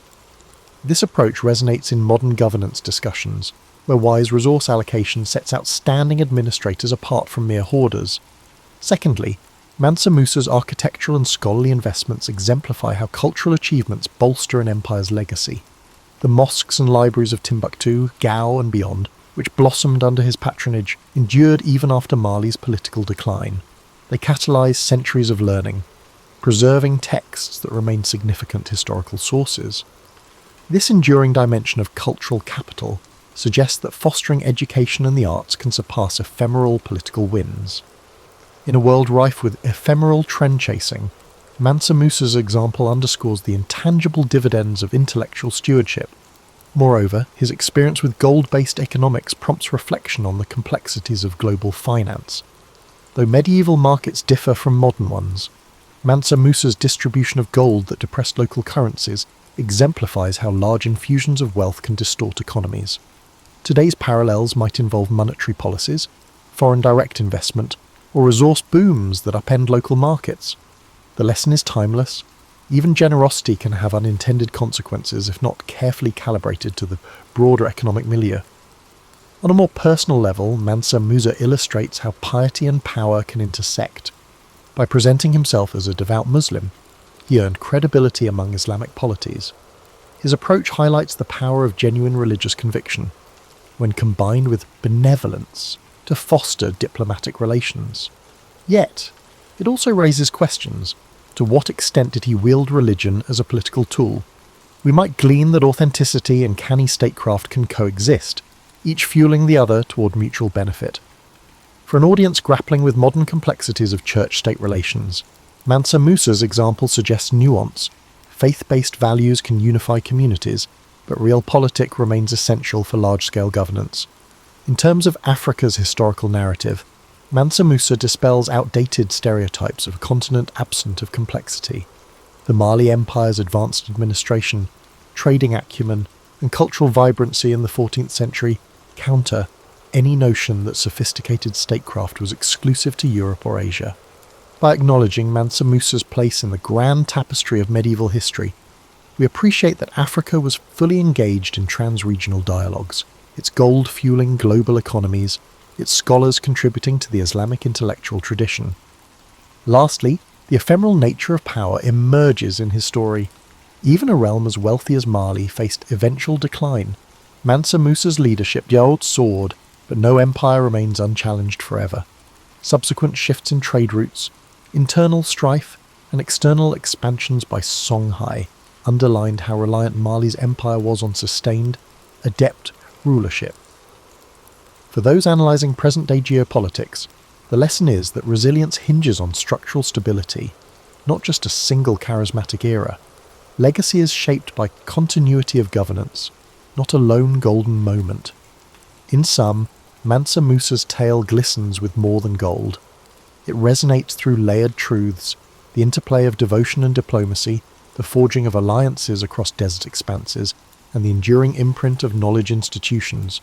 His memory, once overshadowed, now re-emerges in scholarly works and public fascination, signifying a broader revaluation of Africa's historical prominence.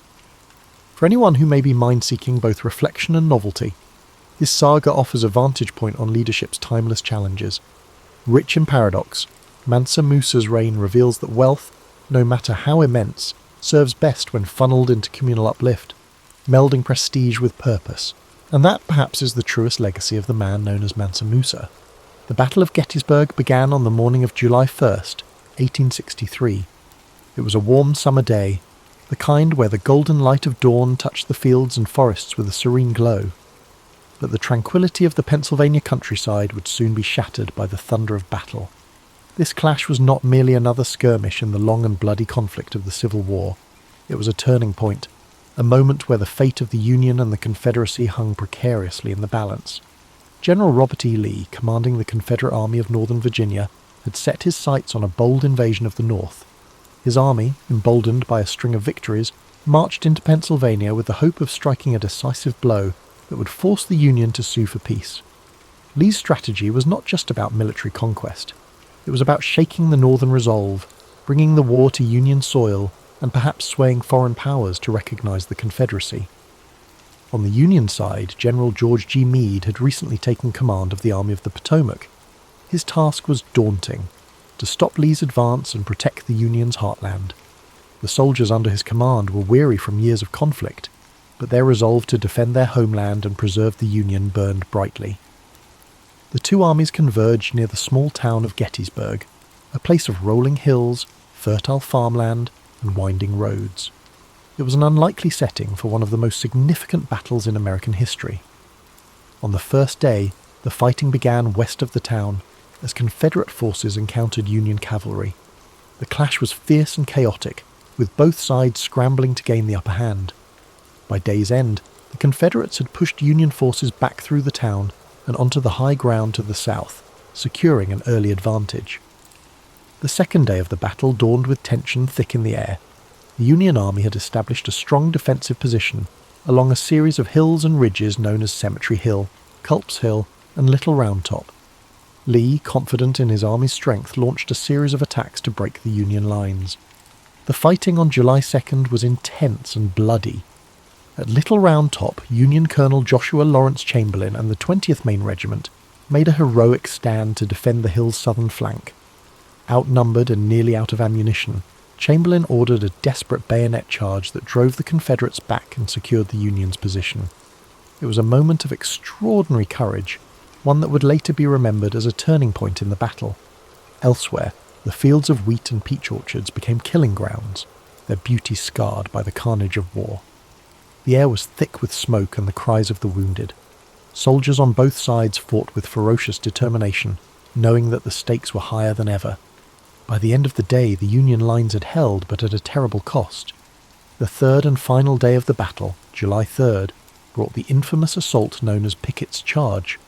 Lee, believing that a concentrated attack on the Union center could break their lines, ordered 12,500 Confederate soldiers to march across open fields under heavy Union artillery fire. The sight of that charge was both awe-inspiring and harrowing. The Confederate soldiers advanced in tight ranks, their banners waving, their determination unyielding. But the Union defenders, entrenched on Cemetery Ridge, unleashed a devastating barrage of cannon and musket fire. The fields became a scene of chaos as men fell by the hundreds. Despite their bravery, the Confederate soldiers could not overcome the Union's defences. The charge was repelled, and the fields were littered with the fallen. As the sun set on July 3rd, the Battle of Gettysburg came to an end. Lee, realizing that his army could not sustain another assault, began the long retreat back to Virginia. The Union Army, though battered and exhausted, had won a decisive victory. It was a moment of relief and triumph for the North, a turning point that shifted the momentum of the war. The cost of the battle was staggering. Over 50,000 soldiers were killed, wounded, or missing. The fields of Gettysburg, once peaceful and lush, were now marked by the scars of war. Families in both the North and the South mourned the loss of loved ones, their lives forever changed by the conflict. In the months that followed, Gettysburg became a symbol of sacrifice and resilience. On November 19th, 1863, President Abraham Lincoln delivered the Gettysburg Address at the dedication of the Soldiers' National Cemetery. His words, though brief, captured the essence of what the battle had come to represent.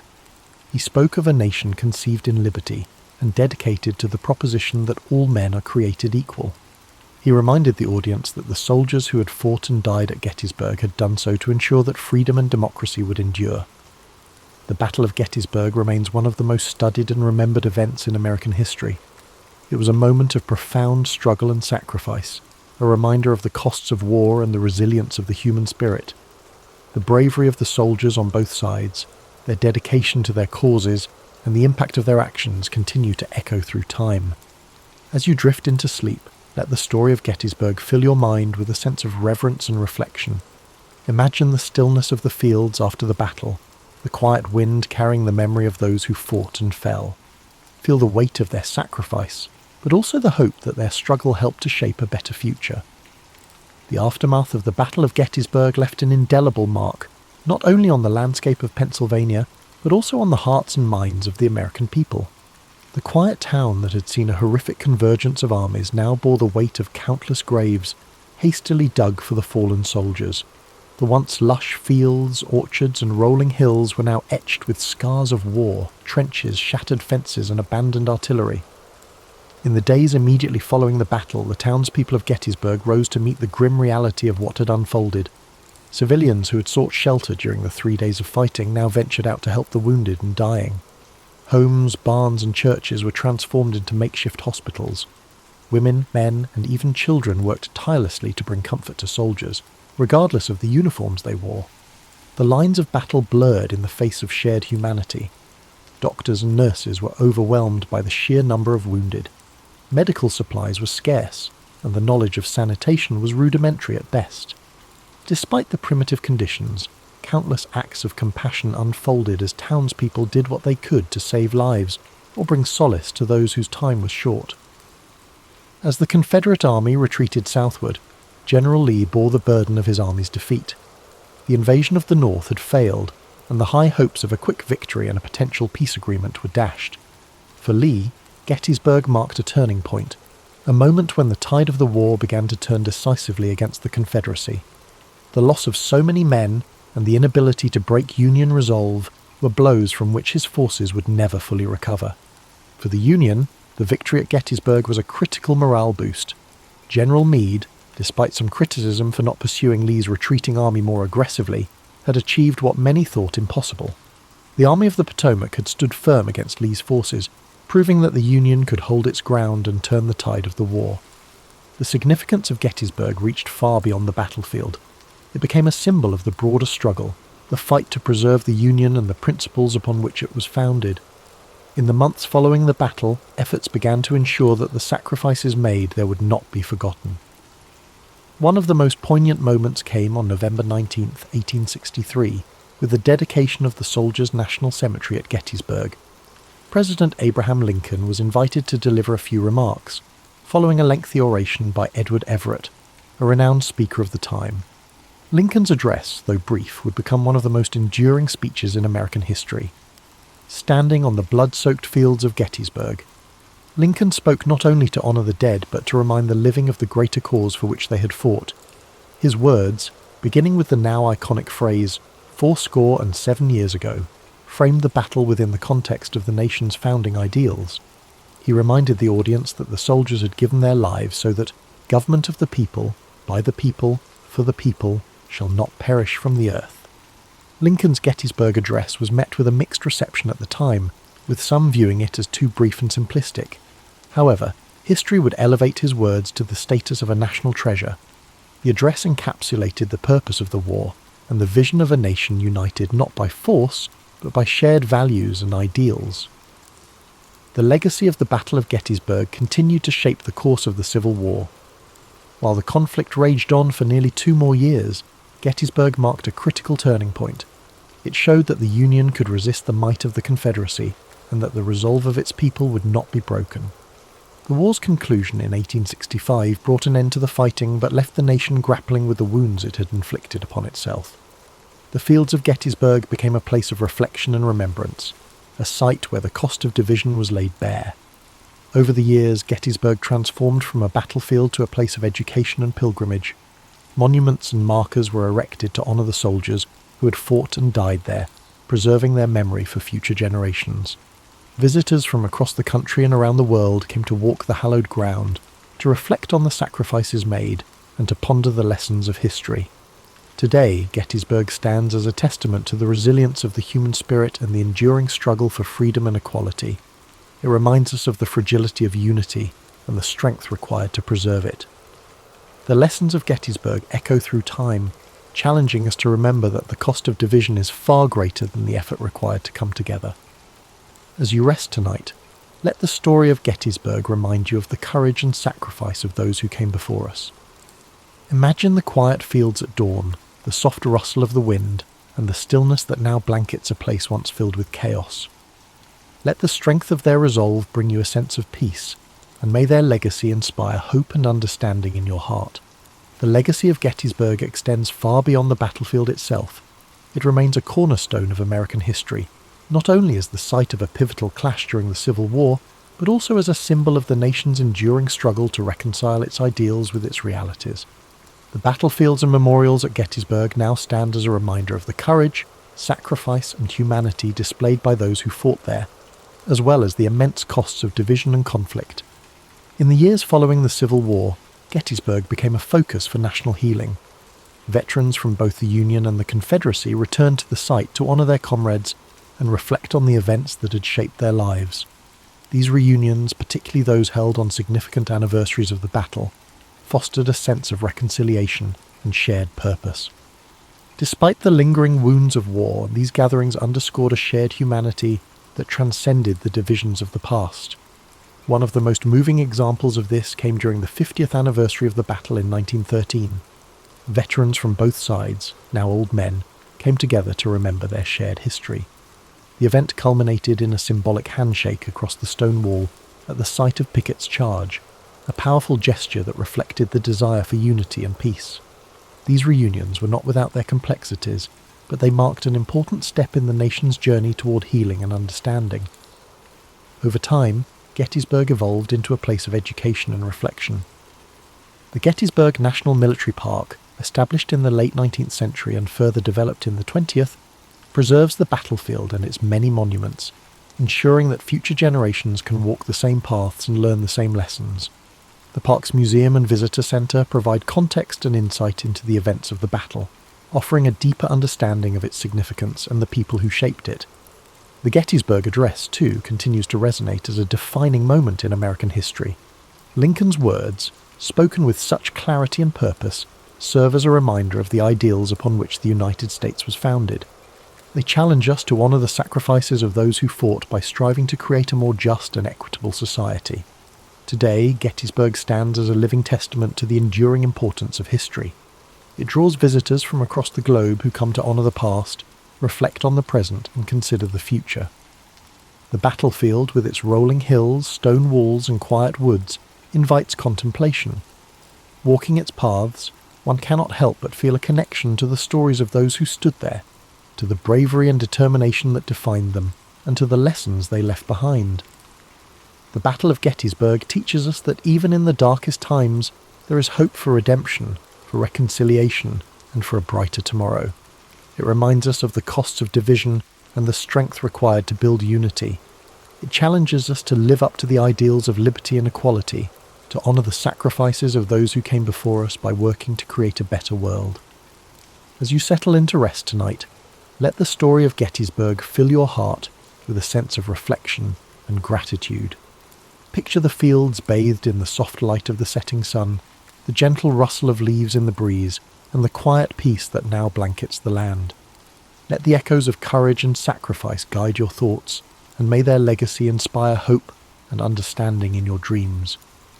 The story of Gettysburg is not only about the battle itself, but also about the enduring lessons it offers.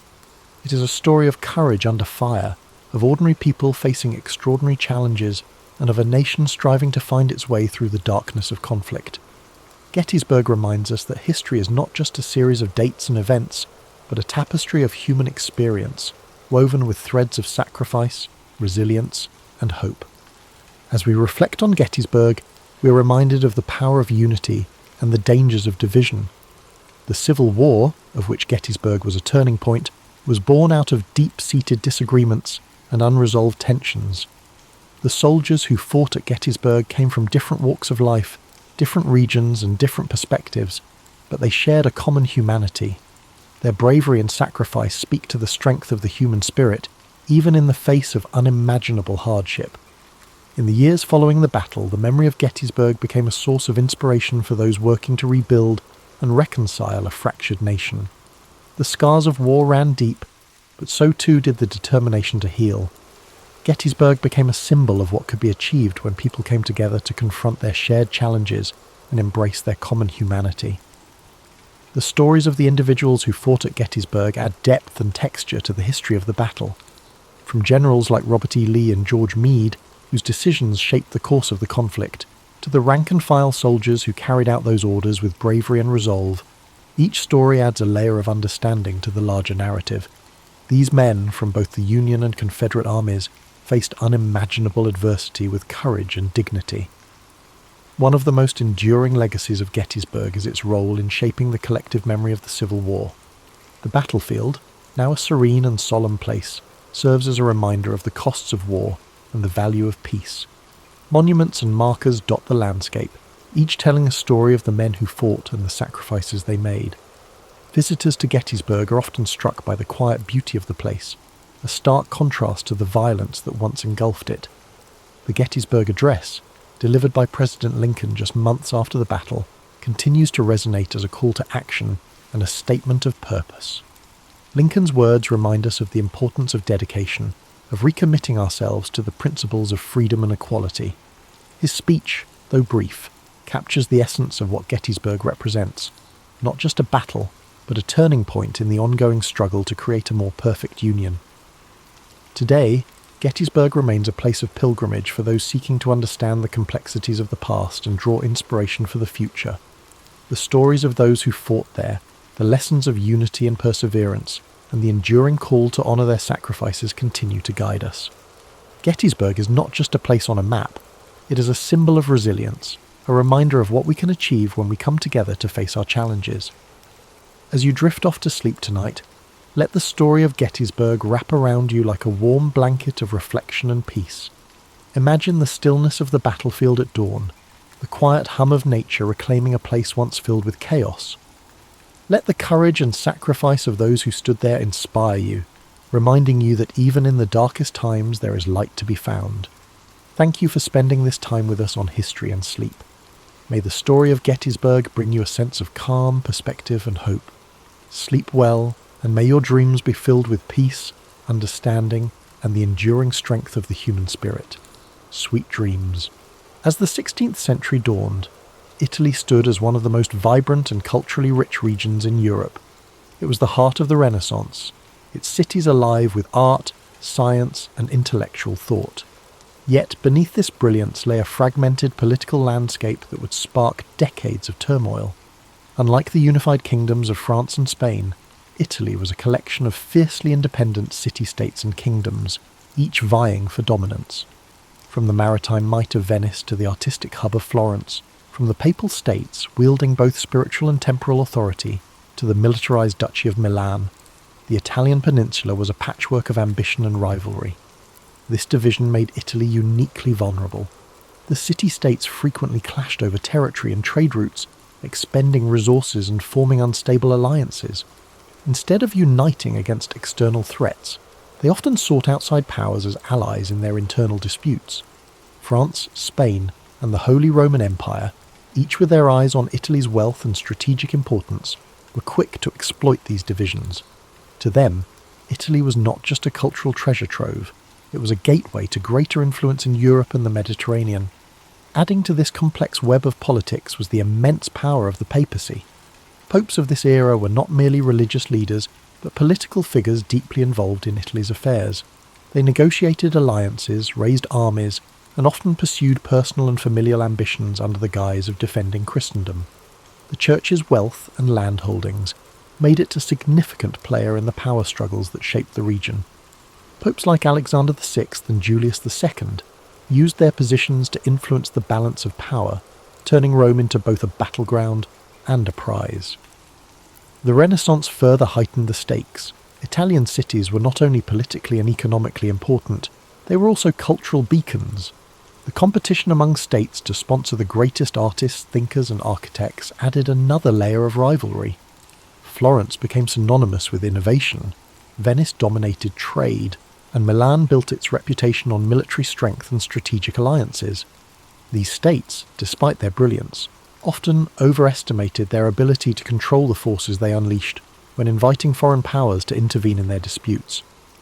The spark that ignited the Italian Wars came in 1494, when Charles VIII of France, claiming a dynastic right to the Kingdom of Naples, marched his army across the Alps. His invasion was the result of years of political manoeuvring and alliances gone awry. Florence, Naples and Milan had all played roles in drawing France into Italian affairs, hoping to use Charles's ambitions to their advantage. Instead, they unleashed a force far greater than they anticipated. The French army, with its modern artillery and disciplined soldiers, overwhelmed local defences, setting off a chain reaction that drew in Spain, the Holy Roman Empire, and eventually even the Ottoman Empire. The Italian Wars were not a single conflict, but a series of battles and campaigns lasting over 6 decades. They were fought not just for territorial control, but for dominance over Europe itself. Italy became the battleground where the ambitions of France, Spain, and the Holy Roman Empire clashed, with Italian city-states caught in the middle. The fragmented nature of the Italian peninsula, once a source of cultural diversity and wealth, now became its greatest vulnerability. As you reflect on this intricate political landscape, imagine the bustling cities of Renaissance Italy, filled with life and brilliance, yet shadowed by uncertainty. Picture the delicate balance of power, like a fine thread stretched too tightly, waiting to unravel. Let the rhythm of this story settle over you, its complexity and beauty easing your mind as you relax further into a state of calm. The first act of the Italian Wars began in 1494 when Charles VIII of France launched his invasion of Italy, claiming his dynastic right to the Kingdom of Naples. This campaign marked the first time a major European power would openly stake its claim to Italian lands, setting off a chain reaction that would embroil the continent in conflict for over 60 years. The decision to invade was driven by a combination of ambition, opportunity, and the fractured political state of Italy itself. Charles VIII saw Italy as a land of immense wealth and prestige, its city-states filled with treasures that could bolster his power and finance his ambitions in Europe. Yet his claim to Naples was not entirely self-driven. He had been encouraged by Ludovico Sforza, the Duke of Milan, who sought to use French support to consolidate his own power and counter his rivals in Florence and Venice.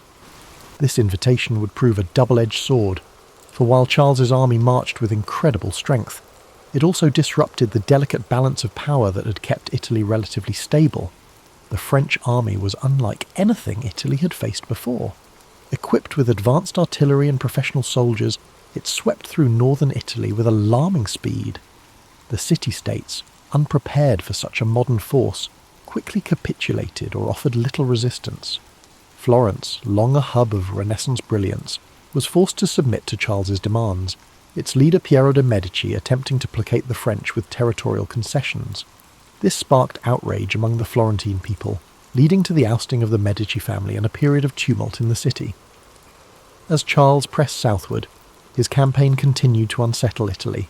The Papal States, under Pope Alexander VI, faced immense pressure to negotiate with the French king, who posed a direct threat to Rome itself. Ultimately, Alexander chose diplomacy over confrontation, allowing Charles to pass unimpeded.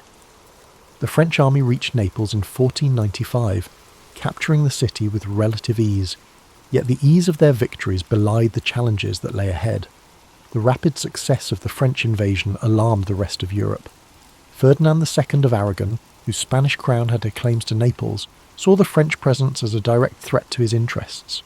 he joined forces with the Holy Roman Empire, Venice and Milan in the formation of the League of Venice, a coalition designed to expel the French and restore balance to Italy.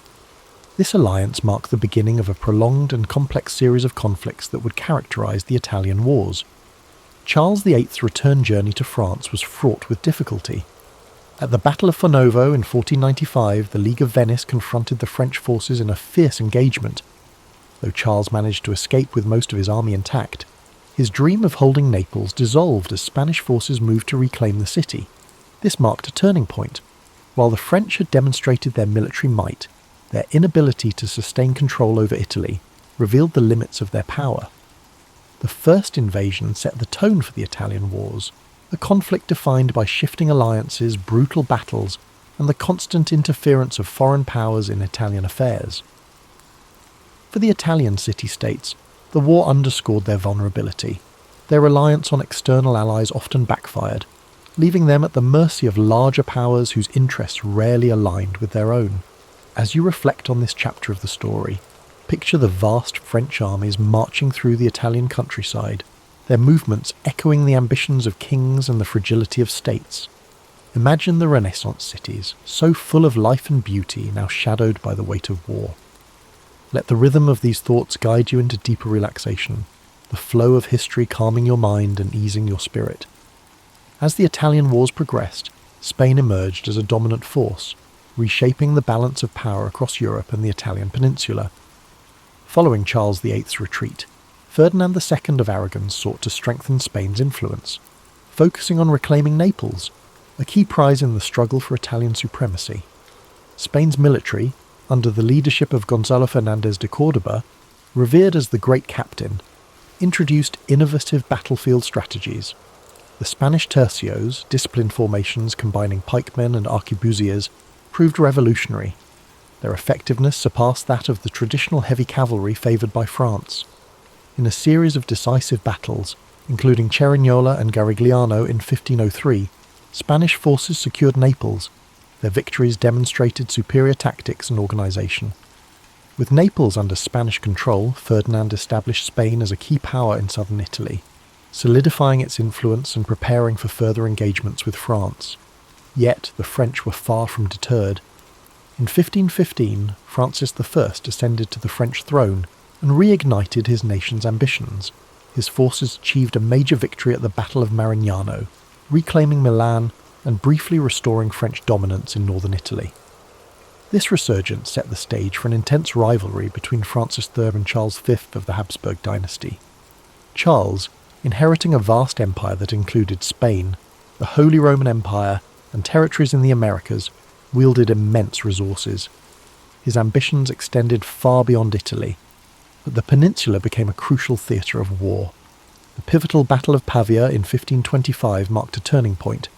Spanish forces decisively defeated the French army, capturing Francis I in the process. This victory shattered French momentum and solidified Spanish Habsburg dominance in Italy. Milan fell under Habsburg influence, and Spain's position became unassailable. Despite these triumphs, the Italian wars were far from settled.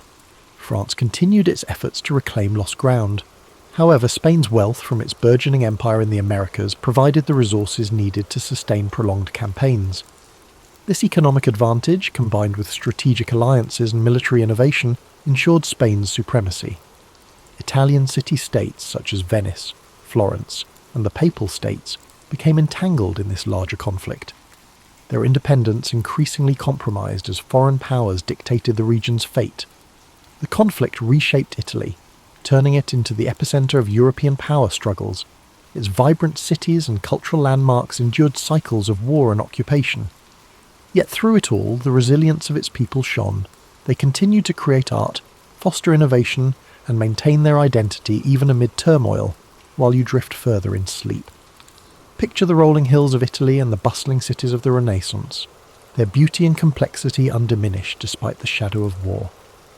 Imagine the measured rhythm of history, the ebb and flow of ambition and resilience, and let the cadence of these thoughts guide you toward peace. Each detail of this story invites you to unwind, to let go of the day's tension as the calm of the past eases your mind. By the early 1520s, the Italian wars reached a brutal and transformative juncture, a moment that underscored the devastating consequences of prolonged conflict. The sack of Rome in 1527, carried out by the forces of Charles V, Holy Roman Emperor, marked one of the darkest chapters of the era. It exposed the vulnerability of even the most powerful institutions, including the papacy, to the chaos of war. This catastrophic event was not entirely planned. It was the result of unpaid and unruly soldiers, primarily Spanish and German mercenaries, who had grown discontented with their leaders. These troops, driven by desperation and greed, turned their frustrations toward the city of Rome. On May 6, 1527, they breached the city's walls. Their assault was swift and merciless, reducing the eternal city to a scene of horror. Thousands of civilians were slaughtered, churches and homes were looted, and priceless works of art were destroyed or stolen. The Pope himself, Clement VII, was forced to seek refuge in the Castel Sant'Angelo, where he remained under siege for months. The sack of Rome sent shockwaves throughout Europe. It demonstrated that no city, no matter how revered or powerful, was immune to the ravages of war. This act of violence shattered the image of the Holy Roman Empire as a protector of Christendom. Instead, it revealed the unpredictable nature of power struggles when greed and chaos overtook strategic planning. The symbolic heart of Catholicism had been desecrated, leaving a lasting scar on the Italian wars and a sobering reminder of the stakes involved. The fallout from this event led to a re-evaluation of alliances and power dynamics. The Pope, who had previously aligned with France and other anti-Habsburg factions, was forced to reconcile with Charles V. This uneasy alliance reshaped the political landscape of Italy, placing the papacy firmly under Habsburg influence. For the French, the sack represented another setback in their ambitions to dominate Italy.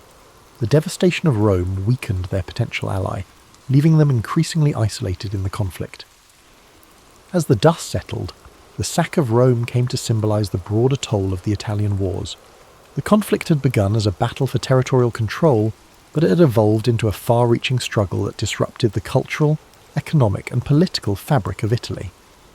The Renaissance ideals of beauty, innovation and humanism were overshadowed by the relentless march of armies and the ambitions of rulers. Even amid this devastation, Italy's resilience persisted. The people of Rome began to rebuild their city, reclaiming their identity and striving to restore its former glory. Artists, writers and thinkers carried forward the flame of the Renaissance, their works a testament to the enduring spirit of a land caught in the crossfire of history. As you look back on this pivotal moment, imagine the quiet streets of Rome after the storm, the strength of its people as they turned chaos into renewal. Let these thoughts ease your mind, and the flow of history soothe your spirit as you drift into deeper relaxation. The story of the sack of Rome reminds us that even in the darkest times, recovery and renewal are possible. The Italian wars, though technically concluded with various treaties and shifting allegiances, left Italy deeply fragmented and politically unstable. By the late 16th century, the city-states that once flourished during the Renaissance had been absorbed by the larger European powers or reduced to minor players in the geopolitical theatre. The outcome of the wars had profound consequences, not only for Italy, but for the balance of power across Europe. After the sack of Rome in 1527, the political situation in Italy grew more complicated. The papacy, weakened and diminished in prestige, was now firmly under Habsburg influence. Pope Clement VII, despite his earlier resistance, was forced to sign a peace treaty with Emperor Charles V, marking the start of a period of Habsburg dominance in Italy. The French, now dealing with internal turmoil and an empire stretched thin, were no longer able to exert as much influence over Italian affairs. Milan, once a powerful independent duchy, had fallen under Habsburg control following the French defeat at Pavia and the subsequent Treaty of Madrid. Similarly, Naples and other southern Italian regions were now under Spanish rule. Venice, though still a powerful republic, found itself increasingly isolated, unable to maintain its former influence in the face of Habsburg and French competition. Florence, once the heart of the Renaissance, experienced a dramatic shift in power. The Medici family, exiled during the wars, were restored to power with the help of the papacy and the Habsburgs. Under their rule, Florence became a duchy, ending its Republican era and cementing Medici control. This marked the end of an era for the city. which had once been a beacon of artistic and political independence. The fragmentation of Italy was not only political but cultural. The wars had disrupted the flow of ideas and artistic movements that had flourished during the Renaissance. Many of Italy's greatest artists, including Leonardo da Vinci and Raphael, had already passed, and those who remained found themselves working under foreign rulers who had little interest in maintaining the cultural vibrancy that had once defined the peninsula. The wars also set the stage for future conflicts. The power vacuum left in Italy, coupled with the continuing rivalry between France and Spain, ensured that Italy would remain a battleground for European ambitions well into the 17th century. The Italian states, once autonomous and rich in their diversity, had been transformed into pawns in a larger game of European politics. Yet, even in the aftermath of destruction and division, Italy's identity remained intact. The Renaissance had planted seeds of intellectual, artistic and scientific achievement that would continue to influence the world long after the wars had ended. Italy's cities, though scarred by years of warfare, would eventually rise again, fueled by the legacy of those who had once shaped the course of history. As you reflect on this final phase of the Italian wars, picture Italy, its cities, landscapes and people, rebuilding in the wake of centuries of conflict. Let these thoughts soothe your mind, the quiet endurance of a nation marked by the passage of time.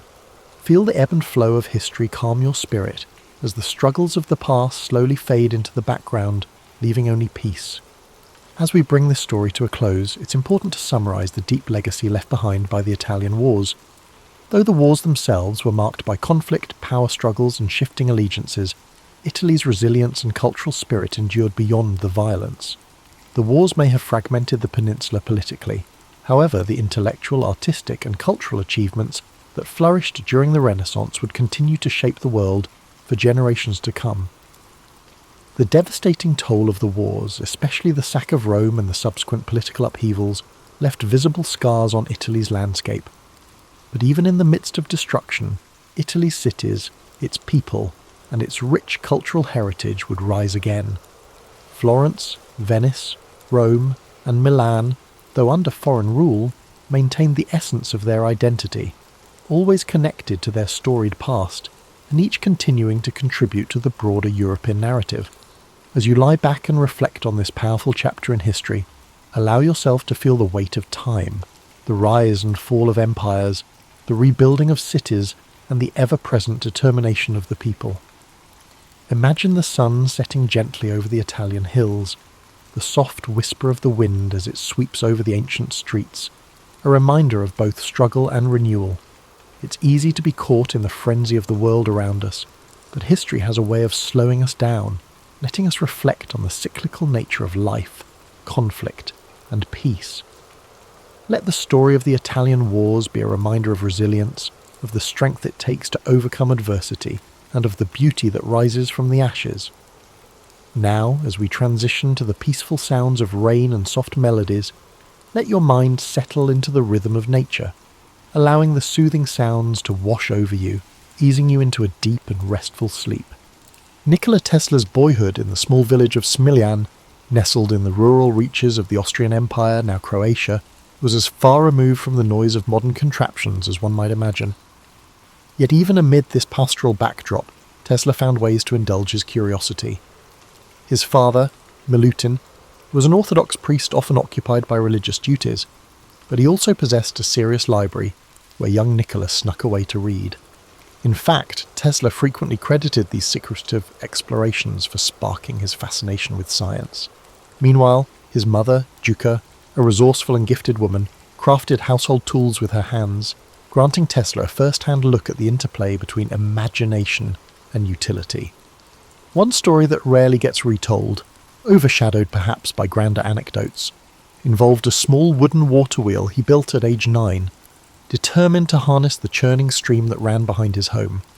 Tesla carved rough paddles from scavenged driftwood and improvised an axle from a broken cart part. While the contrivance was crude, it worked, sort of.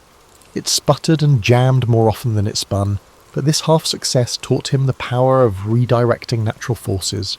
Even as a child, he recognized that nature housed tremendous energy, just waiting to be tapped. It was also during these early years that Tesla started experiencing acute visualizations. Later, he described how bright flashes before his eyes would conjure vivid images of objects he hadn't even witnessed before. This phenomenon, which he called his mind's eye, sometimes unsettled people around him, but it had a silver lining. Whenever an idea flickered through his consciousness, he could examine its details in these mental pictures, rotating and refining them before he ever set pen to paper. This unique ability, often minimized in popular accounts, shaped his inventive process. Of course, not all was idyllic. As a schoolboy, Tesla nursed a rebellious streak and loathed rote memorization. His teacher once scolded him for insisting that the Earth was a giant magnet, telling the class that Tesla was letting his imagination run wild. The teacher was unaware of how close Tesla was to the truth, nor how that minor humiliation inspired him to study magnetism more thoroughly. Some say the seeds of his future AC motor began here, in the tension between authority and Tesla's unwavering self-belief. In spare moments, the young Tesla found camaraderie with friends who joined in his experiments, like building hand-cranked contraptions or trying to talk through tin can telephones. Yet, if a contraption failed, Tesla vanished into introspection, recalculating every step in his mind. In those hours, no one could pry him away from his reflections. It was as if he was lost in that luminous inner workshop. Despite bouts of quiet withdrawal, Tesla still lived in a household that valued performance, especially rhetorical flair. His father believed in the power of eloquence and would often deliver stirring orations. Perhaps this is how Tesla learned to present radical ideas with poise. He also gleaned from his mother the virtue of patient tinkering, an aspect overshadowed by stories of his brilliant flashes of insight. Though untrained formally, Duca's improvisational skills showed him that great inventions need not come from grand laboratories. They could begin at a humble table or by the riverside, as long as one had the drive to see them through. By the time he reached adolescence, Tesla had devoured nearly every science book in his father's library. He immersed himself in electricity, magnetism, and mechanical wonders, his fascination growing with each page. Late at night, when the household slept and a single kerosene lamp flickered in the corridor, Tesla mulled over new concepts, making mental notes on how to apply them. He never just read, he scouted for clues, each bit of knowledge layering onto his mental designs. These experiences in Smiljan formed the bedrock of a lifetime of invention. While the world would one day witness Tesla's theatrical experiments and transformative discoveries, it all began beside a murmuring creek and within the hush of a modest library. There, free from urban clamour, Tesla learned the value of curiosity, observation, and sustained determination. It was in this unassuming domain, where wooden water wheels sputtered and a boy's imagination soared, that the seeds of an extraordinary destiny first took root. Perhaps most telling, these formative years cemented in Tesla a lifelong pattern of introspection and experimentation. The young inventor not only absorbed knowledge, he reinvented it in his imagination. For him, Smiljan was not a backwater. It was a secluded incubator for unexplored possibilities. Tesla's departure from home was spurred by academic pursuits that beckoned him to larger arenas, eventually landing him at the Austrian Polytechnic in Graz. The environment there demanded rigour, which suited Tesla's capacity for total immersion. He sank his teeth into mathematics, physics, and mechanics with a feverish intensity. Professors noted his uncanny ability to answer complex theoretical questions without referencing textbooks, a result of his extraordinary mental visualization. However, the spark that truly lit his imagination was the direct current, DC, electrical machinery in the school's labs. Conventional wisdom suggested DC was the future of power, but Tesla found its inefficiencies maddening. Observing how DC motors generated sparks and wasted energy, he questioned how nobody noticed a better pathway. When one professor pronounced that harnessing alternating current, AC, at scale, was an impossibility, Tesla resisted the urge to argue. Instead, he spent late nights in his boarding room, sketching out rotating magnetic fields in his head. If he dozed off at all, it was with diagrams dancing across his eyelids. Despite his academic prowess, Tesla's stint in Graz did not end smoothly. Exhaustion, and perhaps an underlying rebellious streak, contributed to friction with university administrators. He once rigged an experiment to demonstrate a refined method for measuring electric resistance. When the apparatus short-circuited, Tesla found himself facing the wrath of a professor outraged by unorthodox experimentation. Feeling unwelcome, Tesla walked out, leaving conventional academia behind. From grads, Tesla moved to other opportunities, including a brief and often overlooked period in Marburg, now Maribor, Slovenia. There, a shadow seemed to fall over him. Separated from the camaraderie of classmates, he grappled with bouts of anxiety. Without structured lab access, Tesla turned to solitary experiments, tinkering with leftover scraps of metal and wire. Yet the gloom of isolation gnawed at him, and he eventually returned home for a spell. His confidence rattled, but not shattered. It was in Budapest, while working at the Budapest Telephone Exchange, that Tesla began to regain his footing. In that frenetic workspace, he was tasked with improving the nascent telephone system's design. One lesser circulated story details how Tesla once clambered onto a rooftop to adjust overhead lines, the lightning flashes giving him new ideas about high-frequency current. Colleagues regarded him as eccentric competent. Crucially, it was during a routine walk through Budapest's city park that the notion of the rotating magnetic field crystallized in his mind. Inspired by a poem he recited aloud, Tesla abruptly stopped, drew a stick from the ground, and began tracing swirling diagrams in the dirt. He explained to his companion how two or more alternating currents, out of phase, could induce a rotating field capable of spinning a motor. That eureka moment set the course for his next inventions. It was an unveiling of practical AC concepts in the most unassuming of settings, far from any official laboratory. Shortly after, Tesla found himself with an opportunity in Paris, working for the Continental Edison Company. His tasks involved troubleshooting installations of Edison's DC systems, the very technology that had vexed him back at grads. Even so, the job introduced him to real-world engineering challenges, from power outages to generator malfunctions. By day, Tesla tackled these issues, becoming something of a specialist in diagnosing electrical breakdowns. By night, he refined sketches of his AC motor, desperately wishing for the chance to build a prototype. The interplay between the daily grind of DC hardware maintenance and the nightly pursuit of AC innovation lent Tesla's life a peculiar duality, an unresolved tension between the present and what he believed the future should be, although overshadowed by the high drama of later years. These formative experiences taught Tesla resilience. He learned how to negotiate limited resources, how to observe the smallest anomalies in mechanical performance, and how to coax visions from his mind into workable sketches. More importantly, his confidence in the feasibility of AC power solidified, even as he undertook the tedium of DC-based assignments. The world around him might have regarded AC as a flight of fancy, but in his eyes it was the rightful heir to the electrical throne, waiting for its moment to shine. Tesla's fateful journey to the United States in 1884 has often been romanticized, yet a host of lesser-known details enrich that narrative. He arrived in New York with next to nothing, carrying a letter of introduction to Thomas Edison from his former employer in Paris. The letter supposedly claimed Tesla was an exceptional engineer who would produce wonders. In popular retellings, this encounter frames Tesla and Edison as instant rivals. But in truth, their relationship began with cautious respect. Edison recognized Tesla's competence right away and put him to work on projects deemed too intricate or menial for others. There's a story, one not widely circulated, that Tesla fixed a defective shipboard lighting system, saving Edison's company from contract penalties. Tesla never used it as leverage. Still, Edison noticed. Intrigued by Tesla's meticulous approach, he assigned him to redesign DC generators. Tesla toiled day and night, confident his improvements would prove their worth.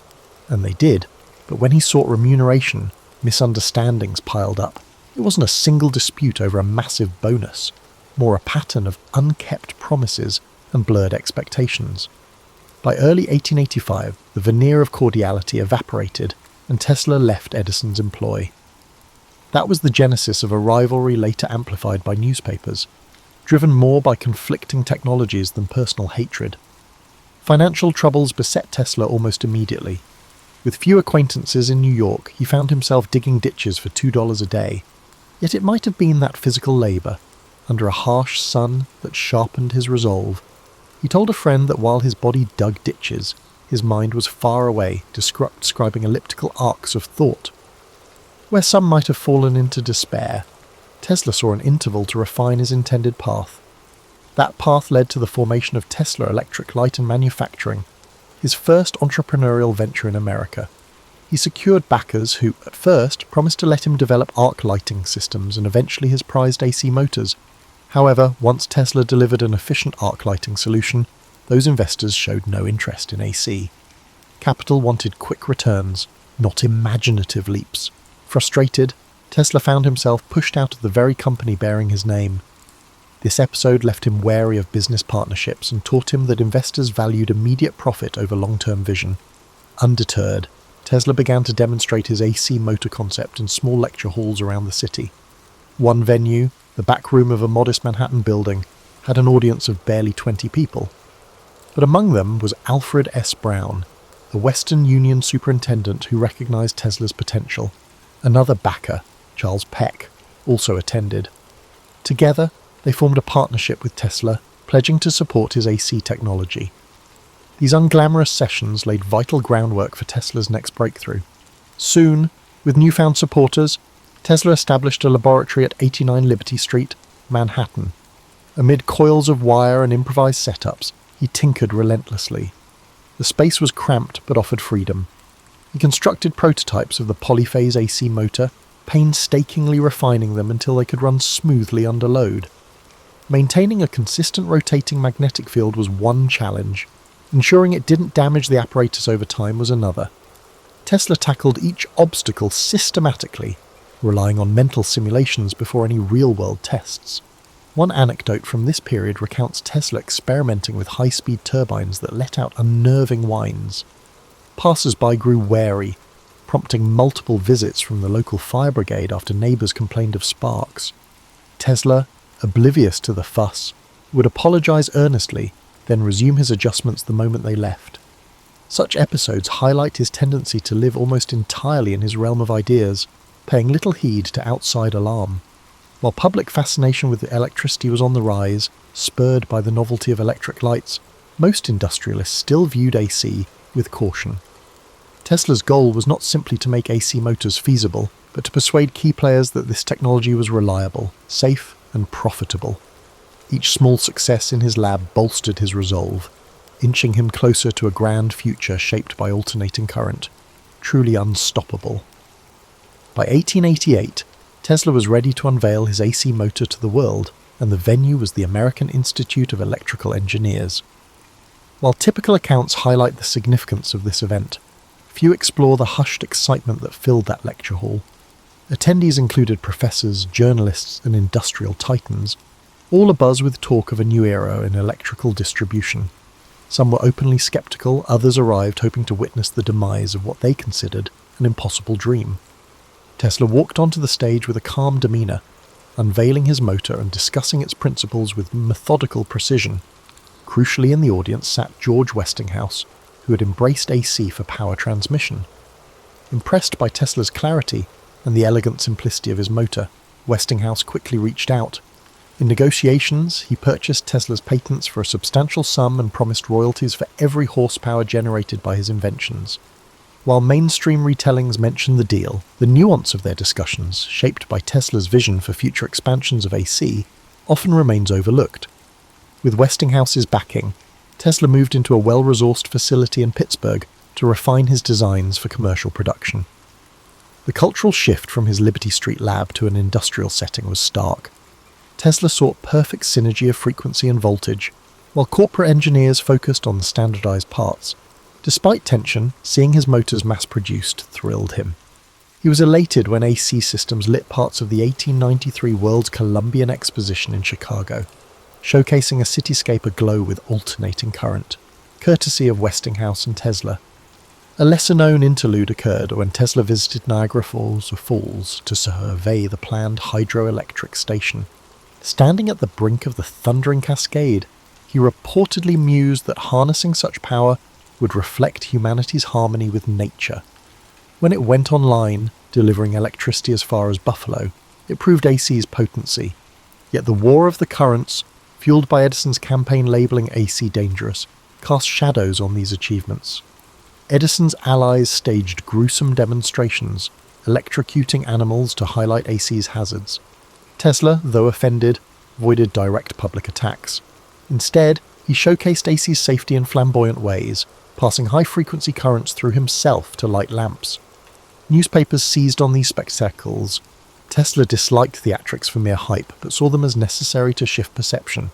Tesla's finances briefly soared. His arrangement with Westinghouse promised substantial gains as AC spread. However, Westinghouse soon faced financial strain from the Niagara project and market fluctuations.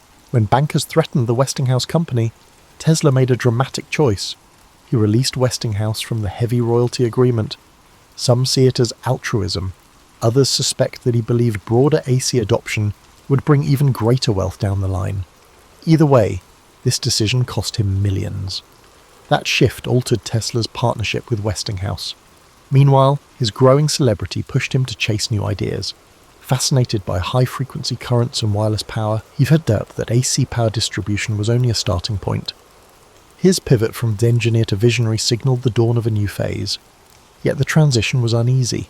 Industry leaders wanted market-ready products, not grand experiments. Tesla, ever the dreamer, yearned to break boundaries. This clash set the stage for his most audacious projects, some of which risked isolating him from commercial backers. Even so, as AC quietly became the worldwide standard, Tesla's decisive role could not be denied. He had toppled the seemingly immovable DC regime and paved the road for an era defined by alternating current, a feat that left him eager to explore even more uncharted terrain. These wins fueled Tesla's restless imagination, propelling further innovation. By the mid-1890s, Tesla had garnered a reputation as an inventor who might rewrite the laws of nature with each new contrivance. In truth, his methods combined meticulous trial and error with nights of solitary reflection. He fashioned advanced coils to produce high-voltage, high-frequency alternating currents, creating dramatic arcs of artificial lightning. While crowds flocked to watch his public lectures in Manhattan, Tesla was growing restless, longing for a place where he could attempt even bigger experiments unencumbered by city constraints. That desire took him to Colorado Springs in 1899, perched at a higher altitude where thinner air helped facilitate certain high-voltage tests. The remote location was an ideal laboratory. He set up shop at the edge of town, building a structure equipped with a tall mast jutting above the roofline. Locals spoke in hushed tones about lightning machines and eerie after-dark glows. Some worried about potential catastrophe, while others were simply curious about the lanky figure who wandered fields at odd hours, studying the interplay of natural lightning. Inside that workshop, Tesla probed frontiers that mainstream scientists had scarcely imagined. He fixated on the resonance of Earth's ionosphere, believing signals could be beamed wirelessly across vast distances if properly tuned. According to diary entries, he meticulously recorded every spark, every flash, every ear-splitting crack of artificial thunder. On occasion, he produced such intense discharges that the crackle could be heard for miles. One account claims that he caused the local power station's generator to overheat, prompting a short-lived blackout. Ever the polite guest, Tesla apologized, then resumed tinkering. In Colorado, Tesla crystallized his grand vision, a system of global wireless communication and power distribution. The townspeople, hearing rumors of free electricity, speculated he might supply power at no cost. Tesla's goals, however, were subtler. He pictured networks of towers resonating with the Earth's natural electrical charge, carrying voice or energy anywhere. This concept was a precursor to technologies that would surface decades later, from radio transmissions to radar and beyond. Yet life in Colorado was more than just experiments and thunderous arcs. Tesla occasionally mingled with the locals, regaling them with tales of Europe and his earlier exploits in New York. Despite his eccentric schedule, he possessed impeccable manners. One story recounts how he gave a personal demo of wireless lamps to a bewildered blacksmith, who later insisted Tesla was pulling electricity from thin air. Such encounters spurred legends of Tesla as a wizard, blending science with something like sorcery. Still, financing these colossal tests drained Tesla's resources. His main backer, J.P. Morgan, had initially supported the wireless project, likely anticipating a monopoly on global information. But once Morgan realized Tesla's schemes were far more ambitious and riskier than mere wireless telegraphy, his enthusiasm cooled. Tesla pressed on, convinced one decisive demonstration would open funding floodgates. That breakthrough, however, remained elusive. Newspapers amplified rumours about Tesla's activities, some claiming he was attempting to signal distant planets. Though Tesla did speculate about extraterrestrial intelligence, his real focus lay on terrestrial wireless. The lurid headlines, while fueling his legend, did little to alleviate his financial pressures. Eventually, funds ran low, forcing Tesla to close the Colorado lab in 1900. He left with crates of notes and undiminished zeal, convinced he could still bring wireless power to the masses. For townspeople left behind, the memory of glowing skies and roiling static lingered, a testament to the spectacular possibilities that science could conjure. For Tesla, Colorado Springs became a pivotal chapter, a proving ground that fortified his belief in the limitless potential of electrical resonance. It was there he most clearly foresaw a connected world, bound less by wires than by the atmospheric and earth-circling energies he aimed to harness. In hindsight, Colorado was the overture to his next attempt at global electrification, an attempt that would manifest in the towering outline of Wardenclyffe on Long Island's shores. Upon returning to New York, Tesla consolidated his findings from Colorado Springs into an audacious new venture, the Wardenclyffe Tower Project. With financing from J.P. Morgan initially obtained under the premise of groundbreaking wireless telegraphy, Tesla purchased land in Shoreham, Long Island, overlooking the Atlantic. Construction began in 1901. The looming structure stood nearly 187 feet high, topped by a bulbous metal dome, and extended deep below ground through a network of iron rods. Many observers had no idea what to make of it. Tesla, ever enigmatic, preferred sweeping claims about sending both signals and energy across continents. What often goes unappreciated is how deeply Tesla believed in the underlying physics. His notes show that Wardenclyffe wasn't limited to broadcasting telegraph signals. He intended it as the first of many transmitters, all resonating with Earth's natural electrical cavities to convey messages or even power to any matching receiver worldwide. In his mind, it wasn't fantasy. It was a logical leap from the high-voltage experiments he had run in Colorado Springs. However, the timing was not in his favour. In the same year that Wardenclyffe's skeletal form emerged from the treetops, Guglielmo Marconi successfully conducted the first transatlantic radio transmission. Reporters hailed Marconi as a giant in wireless communication. Tesla, outraged, pointed out that his own patents on alternating current and related technologies predated Marconi's work. Nevertheless, the public and financiers were smitten with Marconi's simpler, more immediately marketable setup. Morgan's patience wore thin. Why bankroll Tesla's massive tower if Marconi's apparatus sufficed for long-distance signalling? Wardenclyffe, still incomplete, hemorrhaged money. The crew building it dwindled, salaries went unpaid, and Tesla found himself pleading for fresh capital. Each conversation with Morgan ended in terse demands for tangible proof, which Tesla couldn't produce fast enough. Desperate for funds, Tesla tried licensing auxiliary inventions, turbines, pumps, and even a plan to harness geothermal heat. But investors questioned his broader intentions, wary he might pivot their money into the tower. As financial constraints tightened, Wardenclyffe remained a half-realised vision. By 1905, the site was effectively deserted, the tower a silent monument to Tesla's ambitions and the shifting tides of investor faith. During these bleak years, Tesla's public persona grew more eccentric. Journalists occasionally interviewed him, only to hear about proposals for death rays or atmospheric power. Rumours circulated that he was becoming a recluse. Yet his mind stayed agile, continuing to churn out possibilities. He foresaw solar energy as a future mainstay, though few listened. The industrial world seemed enthralled by oil and coal, while Tesla's musings about sun-powered engines drew smirks. Wardenclyffe was never fully operational, and the newspapers offered little sympathy. Some newspapers ridiculed him, portraying him as an unrealistic idealist. Others barely mentioned his name, focusing instead on Marconi's ongoing successes. The sting of being overshadowed was palpable. Tesla clung to the belief that one day the world would recognize the practicality of wireless power. Indeed, later generations would adapt many of his principles for radio and beyond. But in his time, the tower's failure left him saddled with debt and weighed down by public skepticism. Even so, Tesla didn't abandon optimism. He often spoke as if Wardenclyffe had simply been delayed. not cancelled. In private, he refined sketches of improved transmitters, reimagined the tower's design, and kept dreaming of a worldwide grid of resonant stations.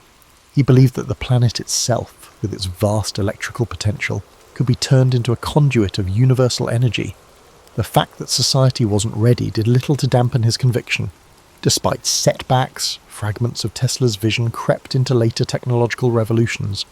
Wireless communication would evolve in leaps and bounds, though powered by the more conventional means. Concepts like global connectivity and broadcast energy, dismissed in Tesla's day, surfaced decades afterward in varying forms. Yet at the dawn of the 20th century, Tesla faced only mounting bills, evaporating capital, and a tower rusting away on Long Island. The heartbreak of Wardenclyffe marked a turning point, leaving Tesla to operate mostly on the margins of an industry he had once revolutionized. As the 20th century marched on, the world Tesla had done so much to illuminate surged ahead.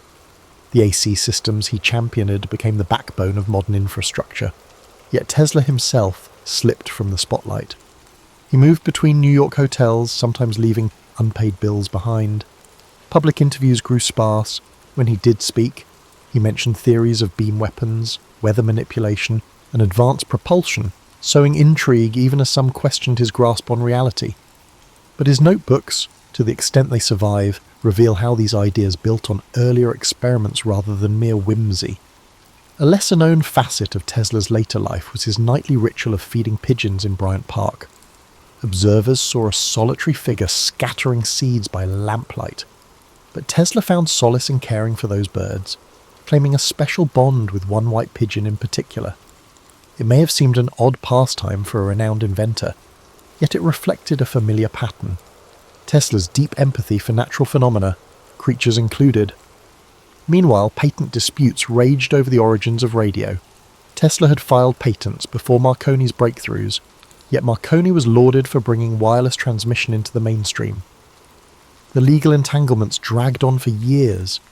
In 1943, the US Supreme Court finally recognized Tesla's priority for certain critical radio patents, though this vindication arrived too late to alter his financial straits. He was never able to capitalize on the official ruling, nor did it quell the public's association of radio primarily with Marconi. Tesla spent his final stretch of life at the New Yorker hotel. Though short on funds, he still scrawled ideas on scraps of paper, proposing cosmic ray engines and new power methods. Visitors who managed to see him might find him animated and eloquent, speaking in polished tones about harnessing the energy of the sun or channeling power from the Earth's magnetic field. He believed that a teleforce beam could end war by making national borders impenetrable. To many, these notions sounded impossible, yet Tesla's track record left room to wonder. When he passed away on January 7, 1943, in room 3327, he left behind boxes of documents that soon became the subject of intense scrutiny. Authorities seized some of his papers, fueling rumours of hidden innovations or weapons too dangerous for public consumption. Conspiracy theories flourished. While the reality likely involved routine security concerns, the secrecy lent mystique to Tesla's legacy. It became hard to disentangle fact from folklore. Over the decades, Tesla's standing in popular consciousness swung wildly. Edison's name overshadowed his for a time, especially in school textbooks. Only later did movements rise to credit Tesla for his revolutionary contributions to AC power, radio technology, and more. Modern engineers, scientists, and curious laypeople uncovered his patents and writings, marvelling at how he'd anticipated entire fields of inquiry, from robotics to wireless communication.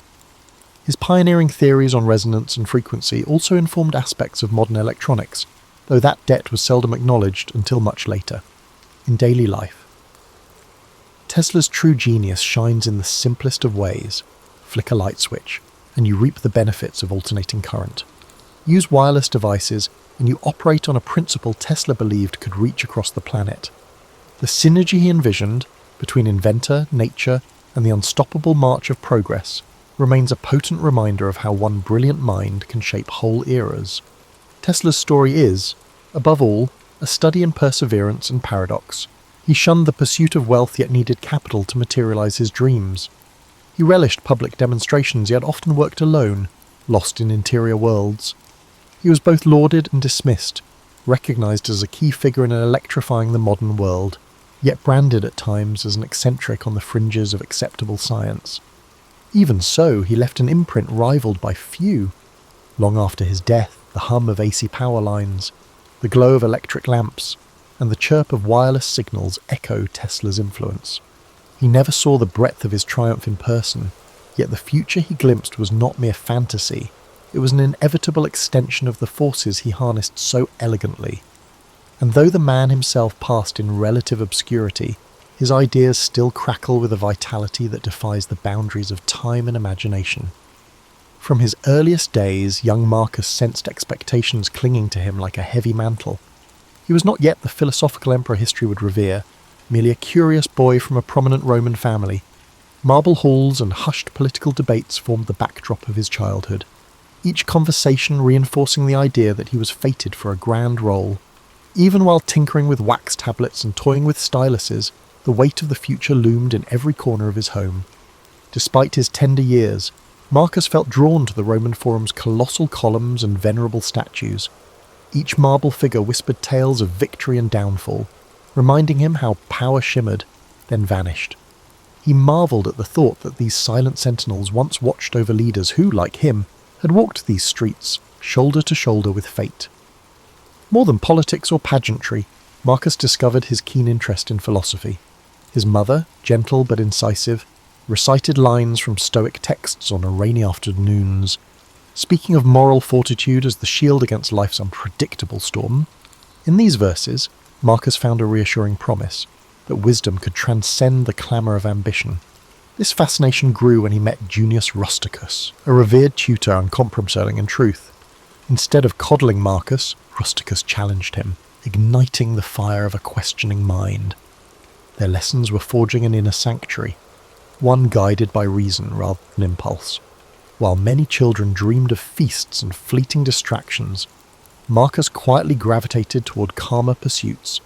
Evening hours found him practicing letters by lamplight, his stylus carving words about duty and virtue into smooth wax.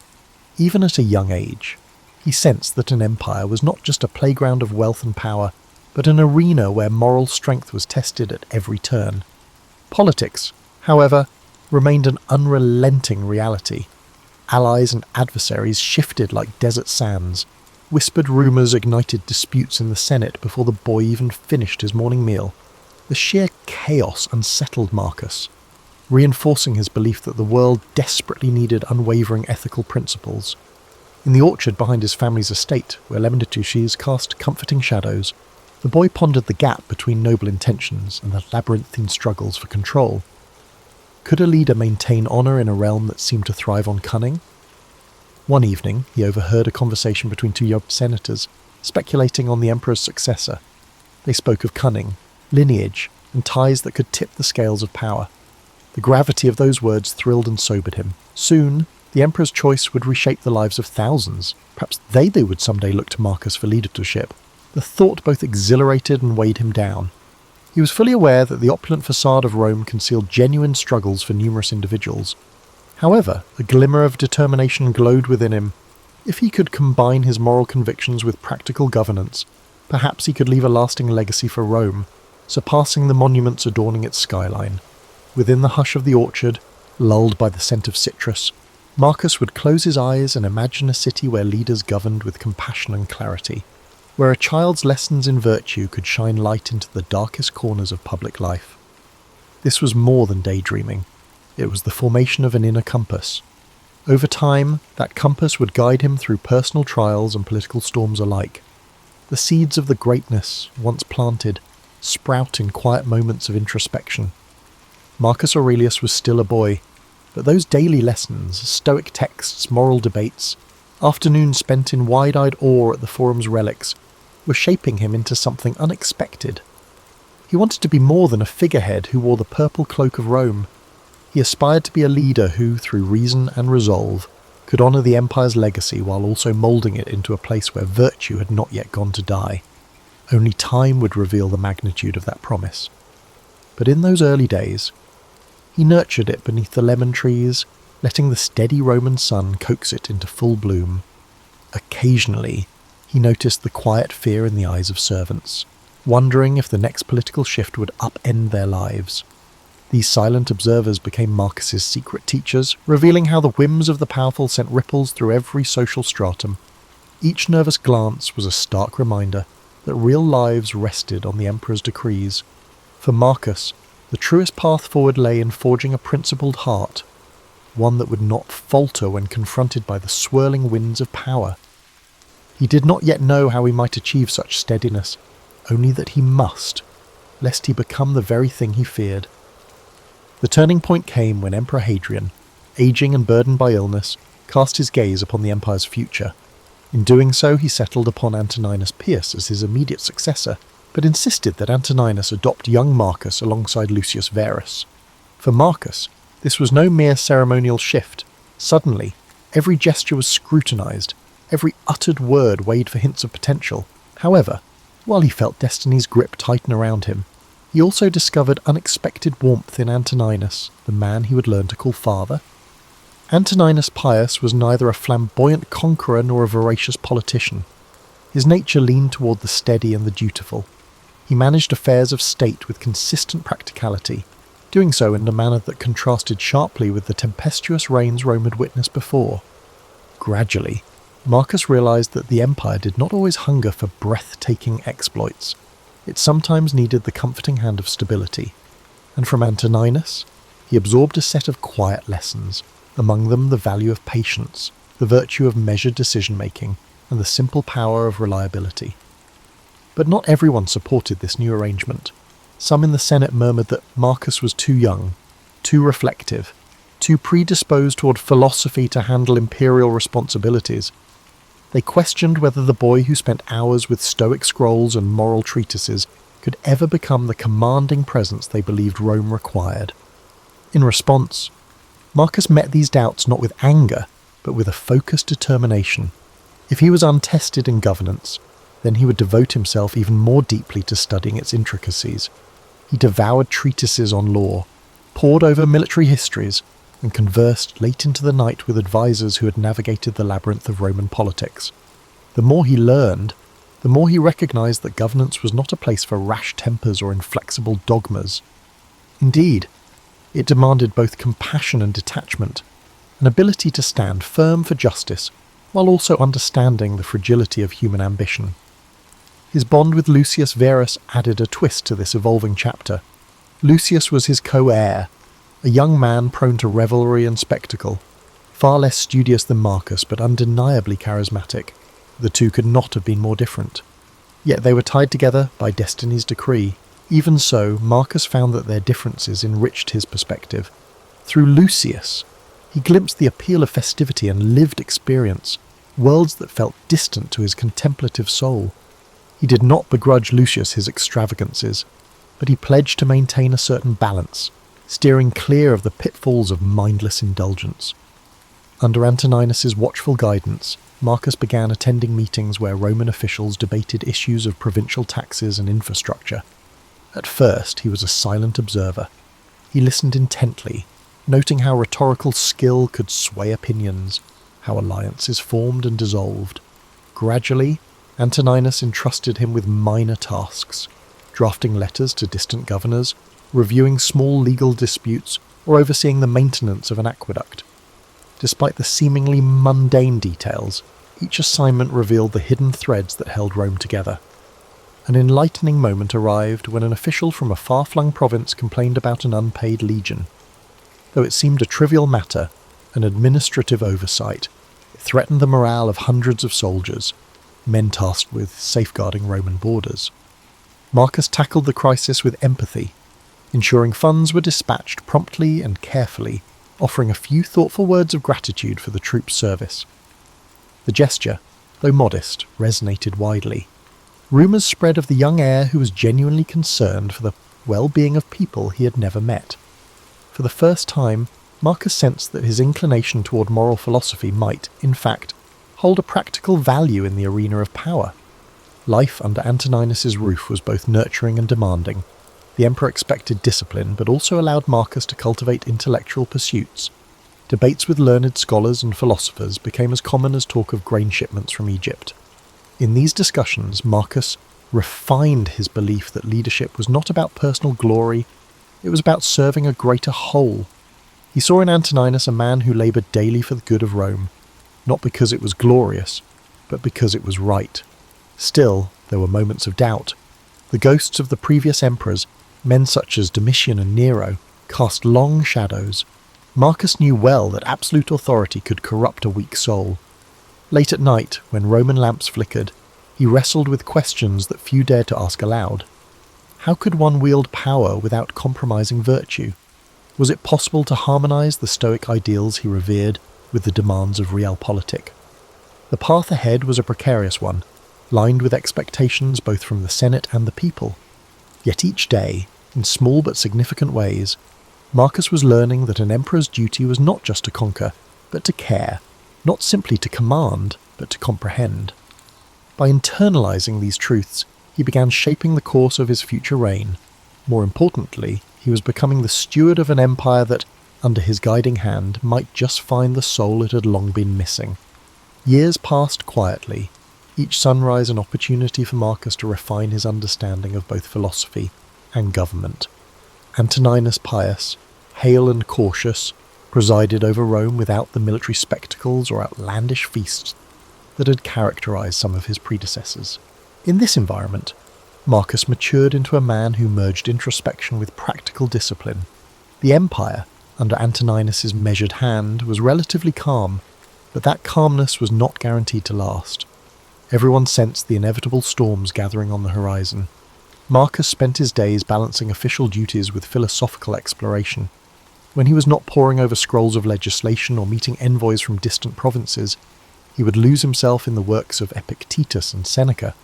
Far from an abstract exercise, these writings felt like maps, guiding him through the moral intricacies of leadership.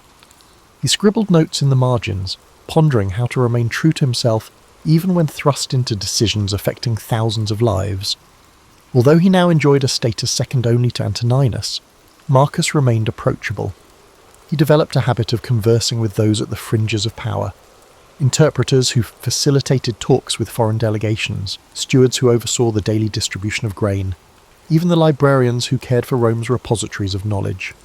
Listening to their small but urgent stories, he saw more clearly the magnitude of responsibility that would soon rest upon his shoulders.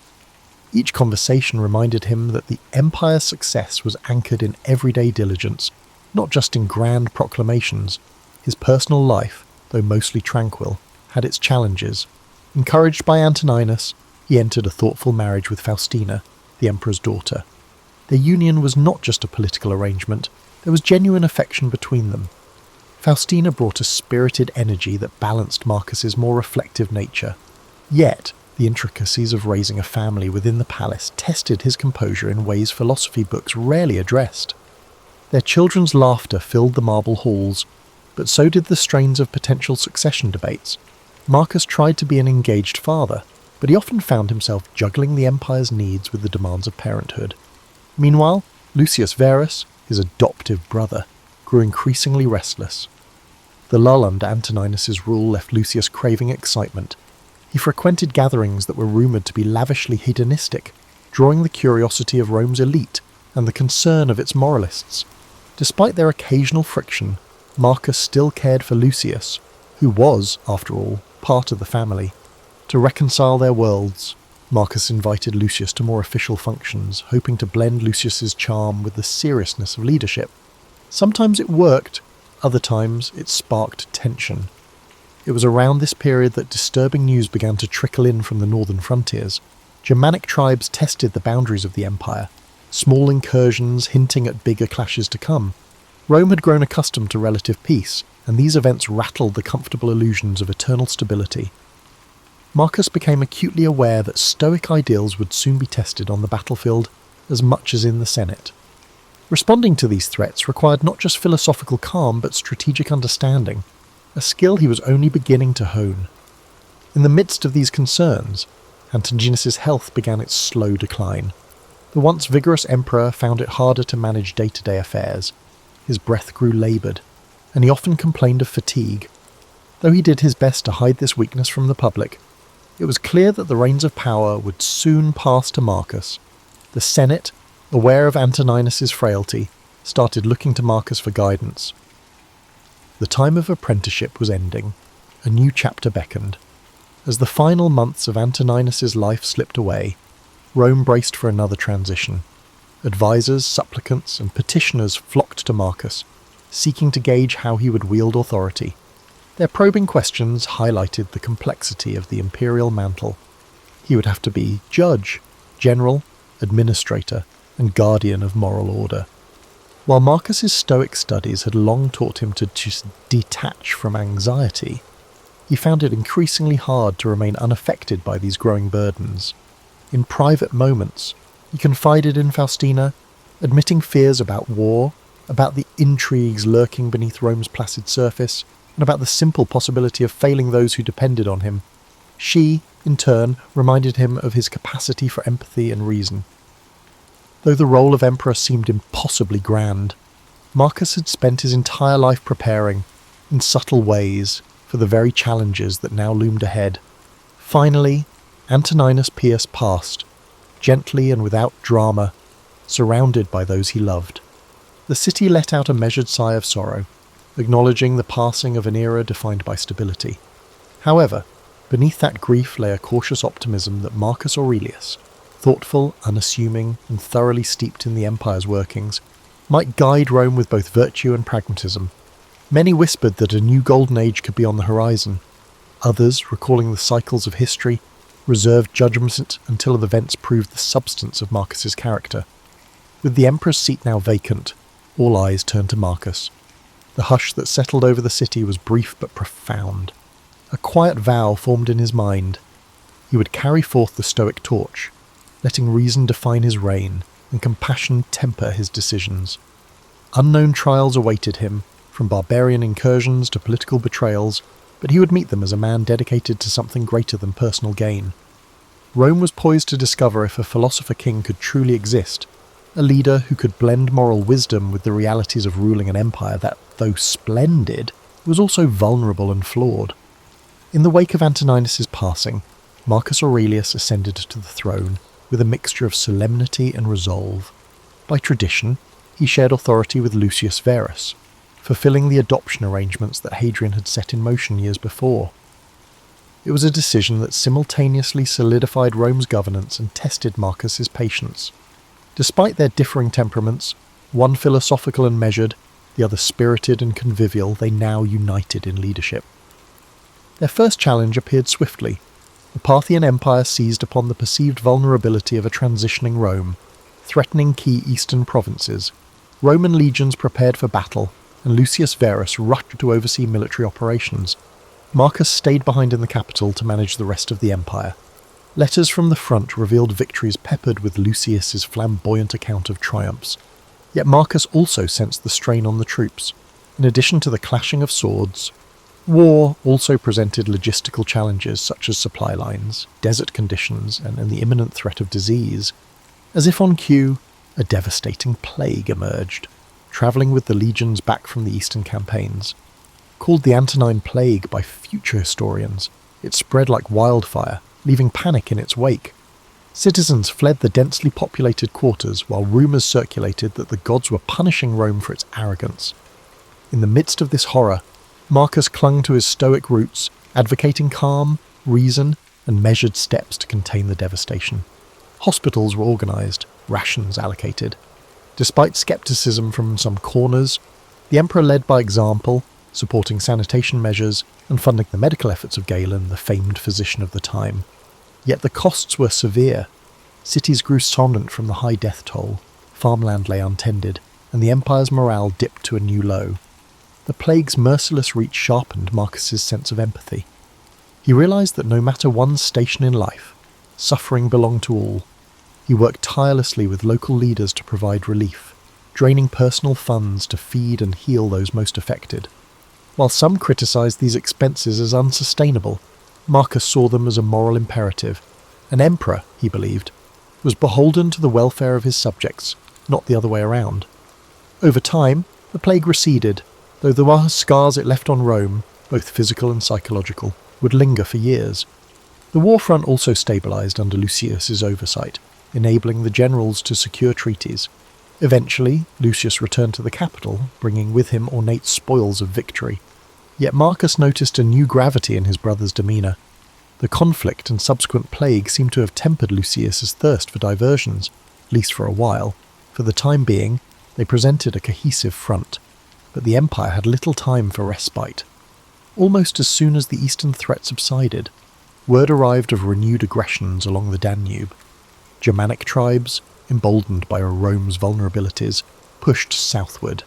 This new confrontation demanded a robust military response. Rome prepared legions to defend its territory, and Marcus himself resolved to lead them. Though it was not typical for a philosopher to don military garb, he understood that a hands-on approach would galvanize soldiers and reassure a fearful populace.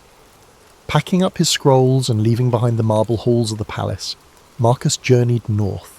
Stationed in military camps, he observed firsthand the stark realities of war. There were no polite Senate debates here, only the raw tension of men preparing for battle. Surrounded by tents and the clang of metal, he composed sections of what would later be known as his meditations, journaling thoughts on duty, mortality, and the interplay between fate and free will. This writing served as a kind of mental fortress, shielding him from the cynicism and despair that often accompanied the brutality of war. In these harsh environs, Marcus discovered a facet of leadership seldom addressed in philosophical texts, the delicate balance between mercy and force. When tribunes asked how to handle captured enemy combatants or how to deal with the defiant provinces, Marcus weighed each decision with painstaking care. He believed that any punishment must be morally justified, not simply enacted for vengeance or as a show of might. Yet he also knew Rome had to maintain its authority, or risk inviting further rebellions. Back in Rome, Faustina managed the household and represented the imperial family in public ceremonies. She wrote supportive letters to Marcus, sharing updates about domestic affairs. Their bond, forged in quieter times, proved resilient through these challenges. Despite the stress of separation, they found solace in one another's determination to keep Rome functioning and hopeful. Night after night, Marcus read letters from the capital, reflecting on how ephemeral life could be, how swiftly fortunes changed. He reminded himself that an emperor's responsibility was to act as a steward, not a despot, and that each decision would reverberate through the empire long after he was gone. And so he pressed on, consulting with generals, negotiating with tribal leaders, and continuing to record his private reflections about human nature. As war raged, the empire watched with a mixture of dread and admiration. Here was a ruler who seemed less concerned with personal glory and more intent on preserving Rome's values and stability. Veteran soldiers, once sceptical of a philosopher-emperor, fought with a renewed fervour, encouraged by his willingness to share their burdens. In those windswept camps along the Danube, Marcus Aurelius began shaping a legacy unlike any other, one rooted in the conviction that wisdom and compassion, far from being weaknesses, were the empire's strongest defence. The savage winters on the Danubian frontier tested Rome's legions in ways few had anticipated. Snow whipped through the encampments, layering tents in white drifts. Horses whinnied at the bitter chill, and the men huddled around makeshift fires. Marcus Aurelius, never one to shield himself from hardship, felt the sting of frozen air each morning. For all the stoic counsel he'd absorbed, he still found it an unrelenting challenge to rise at dawn and address the concerns of his commanders. Yet the deeper the cold bit into his bones, the more he recognised that resolve was forged through shared trials. Messages arrived from Rome, some filled with trivialities of court life, others warning that the imperial treasury was dwindling under the twin demands of plague recovery and war expenses. Food prices rose, merchants hoarded grain, and unrest simmered in urban districts. In response, Marcus intensified efforts to maintain supply lines, ensuring that shipments of grain and other essentials could reach both the front line and the capital. It was a delicate balance, requiring deals with regional governors and the occasional stern reminder of imperial authority. Amid the logistics and strategizing, he found an unlikely companion in Claudius Pompeianus, a seasoned general known for his sharp wit. While Pompeianus thrived on military prowess, he was also open to philosophical musings. Many evenings the two men would talk over steaming bowls of spelt porridge about the nature of fate and whether a just war could exist. These conversations, though brief, allowed Marcus moments of intellectual clarity. He saw in Pompeianus a fellow seeker, albeit one who channeled his convictions into martial discipline rather than written reflection. Though the war's burden weighed heavily, Marcus's popularity among the soldiers soared. In him, they saw not an aloof imperial figure but a leader who endured the same bitter chill, the same muddy camps, the same threat of sudden attack. During battle preparations, Marcus took care to visit injured soldiers, offering words of encouragement. His presence among them became a reassuring symbol that Rome's emperor understood sacrifice not from a gilded distance, but through personal experience. Yet the frontier's dangers were manifold. Rumours circulated of potential betrayal among allied tribes, an infiltration by spies working for the Germanic chieftains. Skirmishes erupted unexpectedly. Sometimes a wave of arrows would descend at night, leaving the camp reeling. Through it all, Marcus refused to let paranoia corrode his judgment. He tightened security, yes, but also dispatched diplomats to negotiate terms. If a measure of peace could be attained through reason rather than bloodshed, he was determined to find it.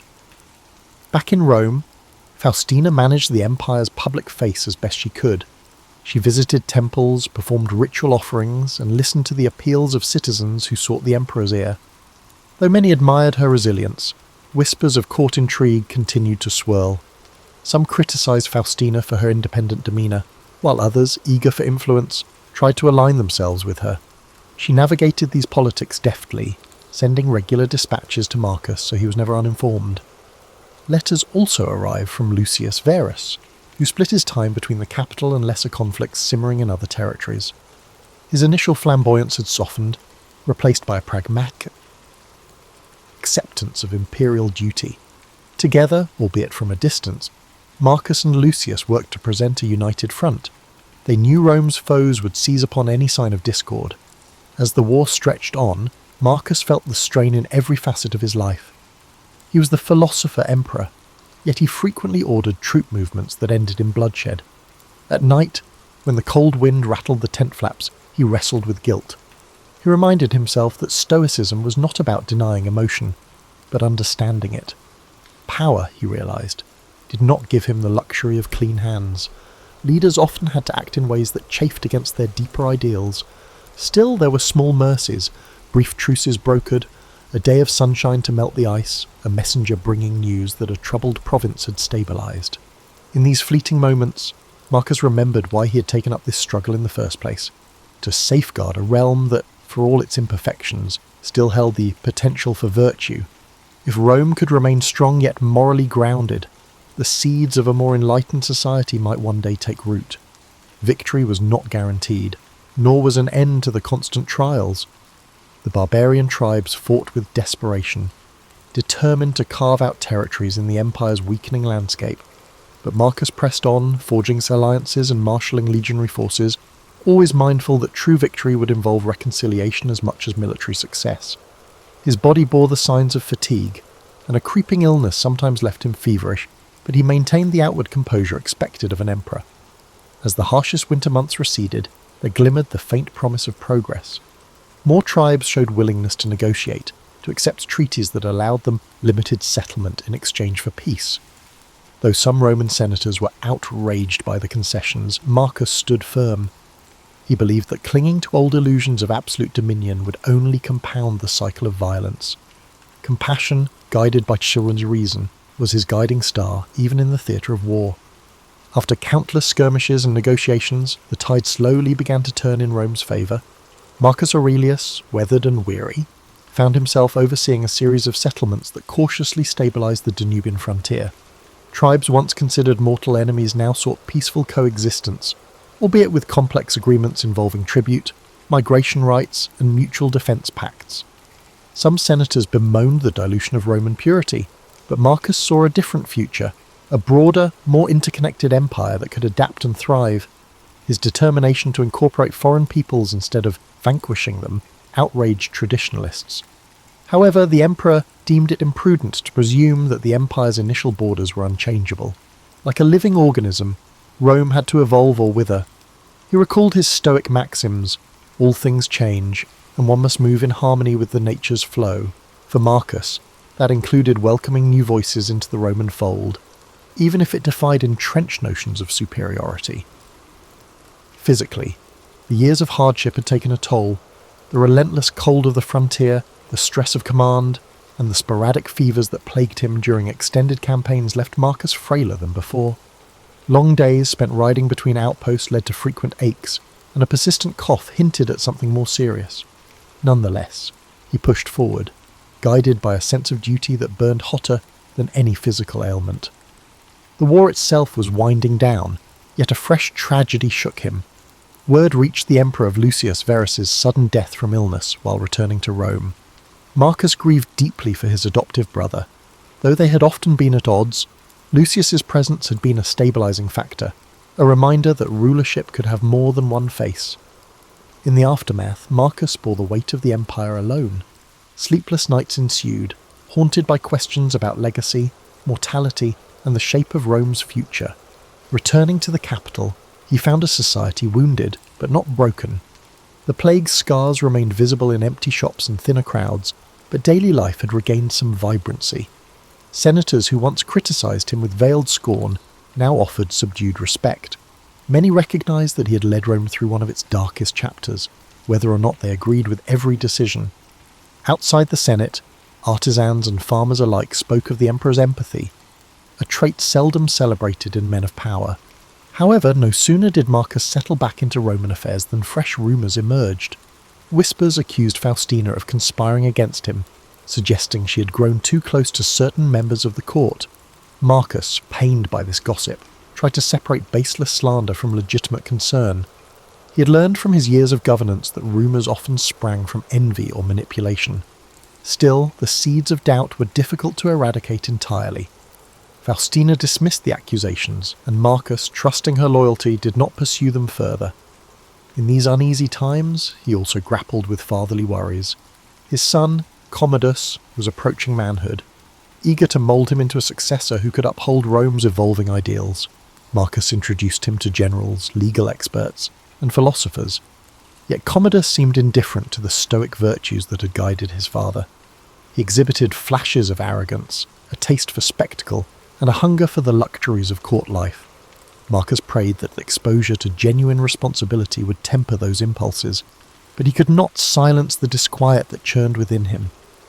Amid political intrigues and paternal anxieties, Marcus returned to his writings, adding new pages to the philosophical journal he kept close at hand. These reflections, composed in the hush of dawn or by lamplight late at night, served as a compass when external chaos threatened to overwhelm him. Quietly, he reaffirmed that temperance, justice, courage, and wisdom remained the pillars upon which a life of purpose was built. If he could not enforce these virtues on an empire, let alone on his child, he could at least embody them. Determined to leave Rome stronger than he found it, Marcus embarked on a series of legal and social reforms. He wanted to streamline bureaucratic processes, ensure that provincial governors were held accountable, and provide stable infrastructure for a population still reeling from war and disease. Funding was scarce, but he allocated what resources he could to the projects he deemed essential. Aqueducts were repaired, roads improved, and schools granted modest stipends to educate the next generation. Critics warned that such benevolence bordered on naivete, yet Marcus viewed these steps as vital investments in a more resilient Rome.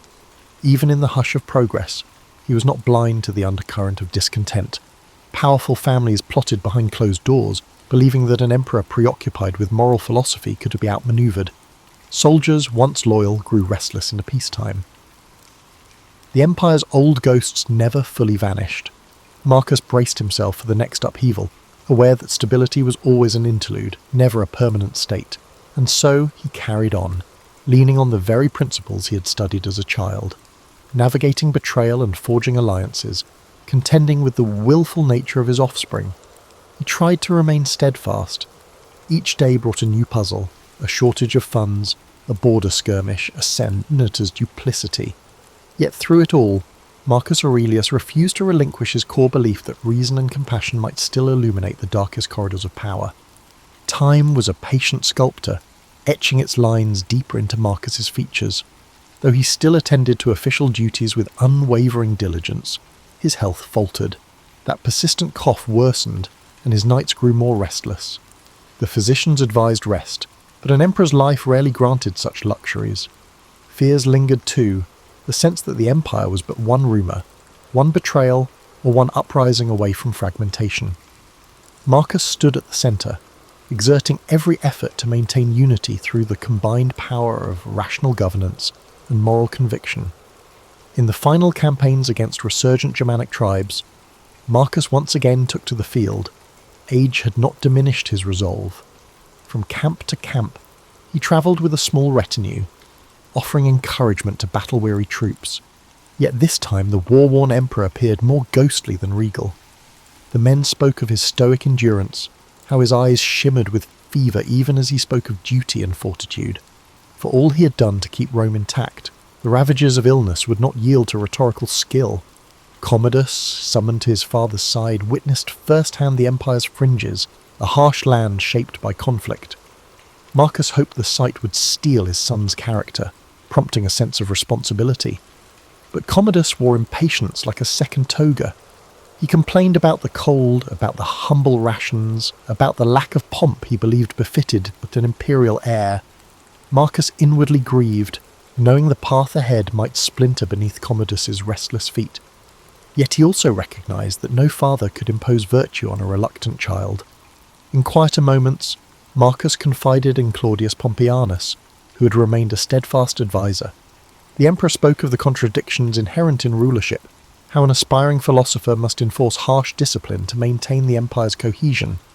Pompeianus offered practical wisdom, while Marcus responded with meditative reflections. Their conversations formed a final tapestry of friendship, weaving threads of pragmatism and introspection together in the twilight of Marcus's reign. Eventually, the news spread that the emperor had taken gravely ill. Camp physicians tried every remedy they knew, from herbal concoctions to prayers at makeshift altars, but the decline accelerated. Marcus retreated to his tent, his body weakening, yet his mind still alert. Summoning Commodus for a last conference, he emphasized a single theme: the virtues that guide a leader must not be mere ornament. In the hush between father and son, he uttered words about compassion for subjects, fairness in judgment, and the necessity to curb excess. Commodus, shifting uneasily, nodded but offered little reassurance. As the hours slipped by, the emperor returned to his meditations. There, in the fading glow of a lantern, he penned a few final lines in a journal that had been his companion through wars, plagues, and political strife. He wrote not of victories or conquests, but of how fleeting each moment is, and how each individual's duty is to act in accordance with the good of the whole. Rumour would have it that these last notes carried more serenity than sorrow, as though Marcus were already stepping into the realm beyond mortal worries. When his eyes closed for the final time, the camp fell into a sombre hush. Soldiers who had long admired his calm presence gathered around the tent, quietly paying their respects. Courtiers murmured that the empire had lost its quell. Even those who once criticised Marcus found themselves longing for his steady hand. The commander of the guard ordered a gentle watch throughout the night, unwilling to break the solemn peace that followed his final breath. Yet life in the empire continued. The next day, Commodus assumed leadership, and Rome braced for another shift. Few doubted that change was inevitable. Marcus had known it himself, but he had also believed that his efforts, his stoic counsel and moral reforms, had planted seeds for a gentler, more reasoned empire. The question of whether those seeds would sprout or wither under Commodus's rule filled hearts with both anticipation and dread. In the days following his death, the body of Marcus Aurelius was prepared for a reverent return to Rome. Crowds lined the streets to catch a glimpse of the funeral procession. Rome did not always cherish its philosophers, but it seemed determined to honour this one, who had guided the empire through despair. Women wept openly, remembering how he had once funded relief in their neighbourhoods. Veterans stood in stoic salute, each recalling the winter nights he spent among them. Scholars carried small scraps of parchment filled with the emperor's wisdom, uncertain if the new era would appreciate such lessons. In the coming years, Rome's course would deviate sharply from the principles Marcus had championed. Commodus's reign brought spectacle over substance, extravagance over empathy. Yet long after the empire's fortunes rose and fell, the writings of Marcus Aurelius endured, quietly offering guidance to those who, like him, sought a life anchored by virtue and reason. He left behind no sweeping arcs of conquest, no grand self-aggrandizing monuments. His legacy was etched in the hearts and minds of those who witnessed how an emperor could sit by a soldier's bedside or grant clemency to a defeated foe. The marble might crumble, the gold might tarnish, but the ideals Marcus championed, integrity, humility, wisdom, would stand resilient. And so, in the annals of history, he would remain a guiding light, a testament that even within the highest seat of power, the human spirit could strive for something nobler than mere dominion. Aristotle's story begins over 2,000 years ago, in 384 BCE, in the ancient city of Stagira, located in northern Greece. Born to a physician named Nicomachus and his wife Phaestis, Aristotle came into the world surrounded by a mix of science, medicine, and tradition. His father's role as the physician to the royal court of Macedon meant that Aristotle grew up in an environment deeply rooted in observation, inquiry, and the natural sciences. Even as a child, he showed a curious and inquisitive nature, traits that would come to define his life and work. However, Aristotle's early life was not without hardship. His parents passed away when he was still a boy, leaving him orphaned at a young age. Despite this loss, he was taken in by a guardian and received an education that emphasized both discipline and exploration. His early exposure to the workings of the natural world, combined with the structured environment of his upbringing, set the stage for his intellectual journey. At the age of 17, Aristotle travelled to Athens, the intellectual and cultural centre of the ancient world. There, he enrolled in Plato's Academy, a prestigious school founded by the renowned philosopher Plato. Aristotle quickly distinguished himself as a brilliant student, one whose mind seemed boundless in its capacity for inquiry.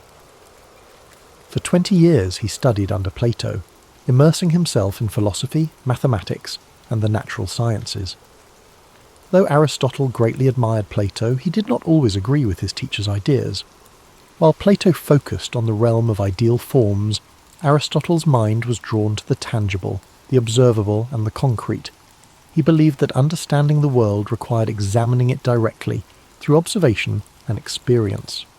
This difference in approach would later define Aristotle's own philosophy, setting it apart from that of his mentor.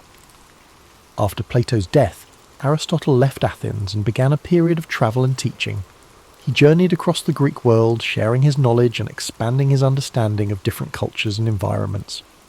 During this time, he also married a woman named Pythias, with whom he would have a daughter. His travels brought him to the court of King Philip II of Macedon, where he was tasked with an extraordinary responsibility, tutoring the young prince, Alexander, who would later become known as Alexander the Great. Aristotle's influence on Alexander was profound. While the prince was destined for military conquest and political leadership, Aristotle introduced him to the worlds of philosophy, science, and ethics. He encouraged Alexander to think critically and to approach his rule with wisdom and fairness. Though their paths would eventually diverge, the relationship between teacher and student left a lasting impact on both. In 335 BCE, Aristotle returned to Athens and established his own school, the Lyceum. The Lyceum was more than just a place of learning.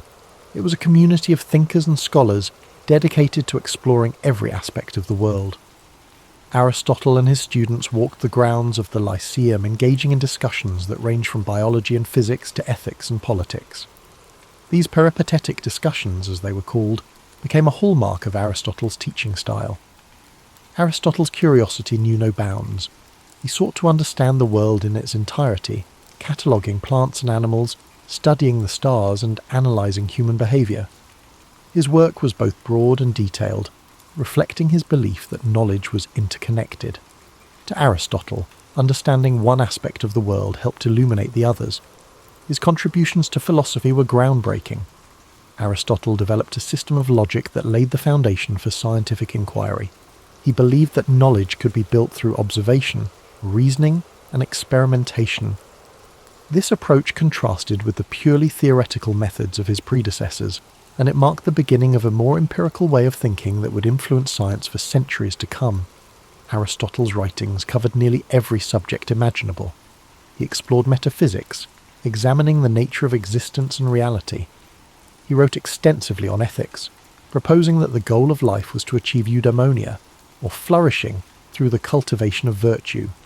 In politics, he analysed the structures of government and society, emphasising the importance of balance and justice. Yet, Aristotle was not infallible. Like all thinkers of his time, his work was shaped by the cultural and historical context in which he lived. Some of his ideas, particularly those on natural hierarchy and gender roles, reflected the limitations of his era. Even so, his methods of inquiry and his commitment to understanding the world continue to resonate. As Aristotle's influence grew, so too did the challenges he faced. In his later years, political tensions in Athens made his position increasingly precarious. Following the death of Alexander the Great, anti-Macedonian sentiment in the city put Aristotle, with his ties to the Macedonian court, under scrutiny. Accused of impiety, he chose to leave Athens, reportedly saying that he would not allow the city to sin twice against philosophy, a reference to the execution of Socrates decades earlier. Aristotle spent his final years in the city of Chalcis, where he continued to write and reflect. He passed away in 322 BCE at the age of 62, leaving behind a legacy that would endure for millennia. His works, preserved and studied over the centuries, became a cornerstone of Western thought, influencing fields as diverse as science, ethics, politics, and art. As you reflect on Aristotle's life, let the calm rhythm of his story guide you into a peaceful state of relaxation. His journey reminds us of the power of curiosity, the value of inquiry, and the interconnectedness of all knowledge. Aristotle's life was not just about answers, it was about asking the right questions and seeking understanding in all things. Feel the quiet wisdom of his teachings as they settle in your mind, a gentle reminder that the pursuit of knowledge is a journey, not a destination. Let the story of Aristotle inspire you to embrace curiosity and to find wonder in the world around you.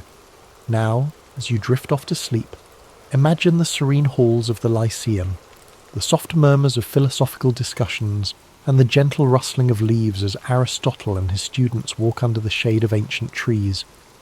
Let these images carry you into restful dreams, where the wisdom of the past illuminates the infinite possibilities of tomorrow. As you continue to relax, let the profound legacy of Aristotle's life unfold in your mind. His dedication to understanding the world wasn't just about acquiring knowledge. It was about seeking harmony, balance, and truth in everything around him. Aristotle believed that knowledge was interconnected, and through his teachings, he encouraged others to see the unity between the natural world, human behaviour, and the cosmos itself. Imagine Aristotle walking through the Lyceum, the warm sun filtering through the trees as he engaged in thoughtful discussions with his students. His words carried a sense of purpose, guiding those who followed him to think critically and observe the world with care. These walks, known as peripatetic lectures, were not just a means of sharing knowledge, they were a journey of discovery, where every step brought new insights and understanding. Aristotle's influence reached far beyond his own lifetime. His writings were preserved and studied by scholars throughout history, shaping the foundations of many disciplines. In the Middle Ages, his works became central to both Islamic and European philosophy, earning him the title of the philosopher among medieval scholars. His contributions to logic, ethics, and the natural sciences provided a framework for future thinkers, from Thomas Aquinas to Galileo Galilei. In the realm of ethics, Aristotle's concept of virtue remains timeless. He believed that the key to a fulfilling life was finding the balance between extremes, a concept he called the golden mean. For Aristotle, courage lay between recklessness and cowardice, generosity between stinginess and extravagance. This philosophy of moderation offers a calming and thoughtful perspective, reminding us that harmony often lies in balance. As you reflect on these teachings, let their wisdom bring a sense of calm and clarity. The idea that life's challenges can be approached with balance and thoughtfulness is a comforting reminder that, even in times of uncertainty, there is a path forward that brings peace and understanding. Aristotle's work on the natural sciences was equally revolutionary. He believed that observation and experience were the keys to understanding the world. He meticulously studied plants, animals, and celestial phenomena, striving to uncover the principles that governed their existence. His efforts to categorize and explain the natural world laid the groundwork for modern scientific inquiry, inspiring countless generations of researchers to follow in his footsteps. Picture Aristotle seated in quiet contemplation, surrounded by scrolls and diagrams, his mind alight with questions about the universe. The gentle hum of the world around him, the rustling of leaves and the distant chirping of birds served as the backdrop to his endless curiosity. This serene image reminds us of the beauty of learning and the quiet joy of discovery. In his exploration of politics, Aristotle emphasized the importance of community and the role of government in promoting the common good. He studied different forms of governance, analyzing their strengths and weaknesses.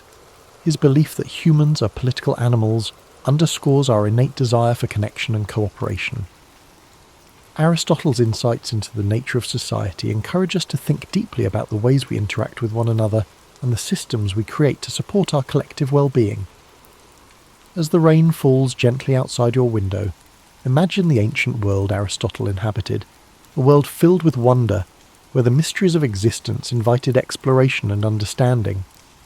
Let his story remind you that curiosity is a gift, one that opens the door to endless possibilities. Now, as you drift deeper into relaxation, picture the stars shining above the Lyceum, their light guiding Aristotle and his students as they pondered the mysteries of life. The gentle rhythm of their footsteps, the soft murmur of their voices, and the stillness of the night create a peaceful atmosphere, one that invites you to find rest and serenity in your own journey. Aristotle's life was a testament to the power of inquiry, the joy of discovery, and the interconnectedness of all things. His teachings remind us that knowledge is not just about understanding the world, it's about finding our place within it and striving to live in harmony with ourselves and others. Let the quiet wisdom of Aristotle's journey settle into your thoughts as you rest. His legacy is not just one of intellectual brilliance, but of a life deeply dedicated to understanding the beauty and complexity of existence.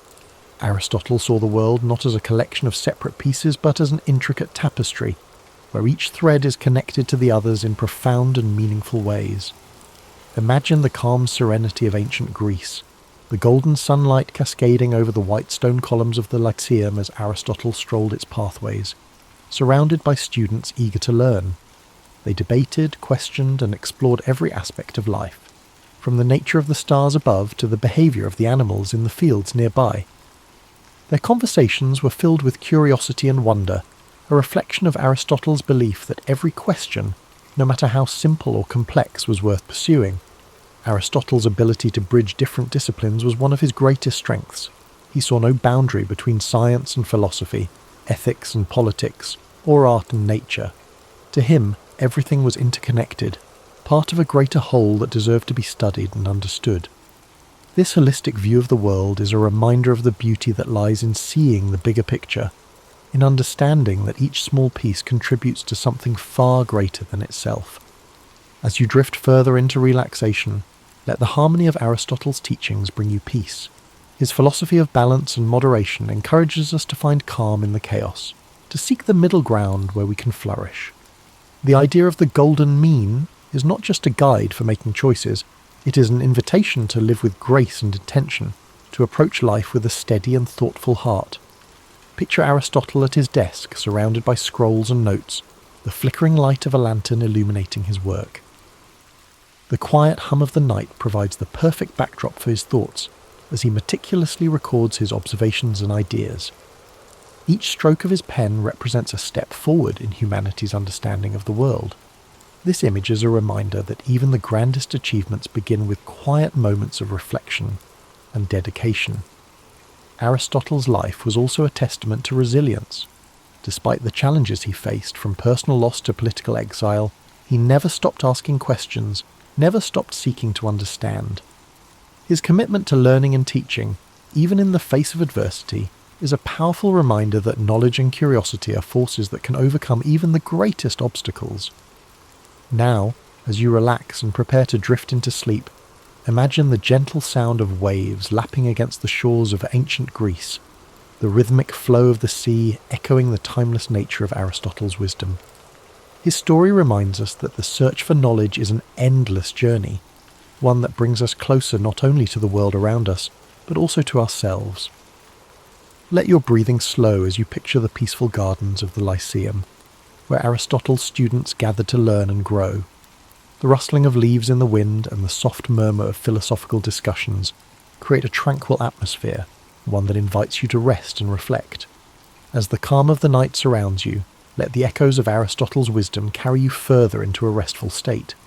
His life's journey reminds us of the power of patience and persistence, the idea that true understanding unfolds slowly, like the petals of a flower opening to the morning sun. Each step he took, each question he asked, was a step toward unravelling the mysteries of life. Imagine the gentle rhythm of Aristotle's daily routines at the Lyceum, the sun casting soft shadows over the gardens, where he and his students would walk and talk. The air would have been filled with the scent of blooming flowers and the distant sound of birds singing, creating a serene environment for thought and reflection. It was in these simple, unhurried moments that some of the most profound ideas in human history were born. Aristotle's approach to life and learning reminds us that it's okay to take our time, to explore the world with curiosity and wonder. He understood that knowledge is not something to be rushed. It is a lifelong journey, one that unfolds gradually and beautifully. This philosophy of patience and exploration is one we can carry with us, a gentle reminder to approach our own lives with care and intention. Aristotle often turned his gaze upward, marvelling at the vastness of the universe and pondering the mysteries it held. To him, the stars were not just distant points of light. They were part of a grand, interconnected cosmos, a reminder of our place within something far greater than ourselves. Let this thought bring you a sense of peace and wonder as you rest. Aristotle's teachings also emphasized the importance of community and connection. He believed that humans are social beings, meant to live and work together in harmony. His ideas about politics and ethics were grounded in this belief, highlighting the value of cooperation, fairness, and mutual respect.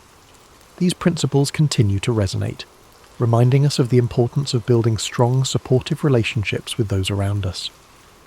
As you relax further, imagine the soft murmurs of conversation in the Lyceum, the voices of students and scholars blending together in a gentle symphony of learning.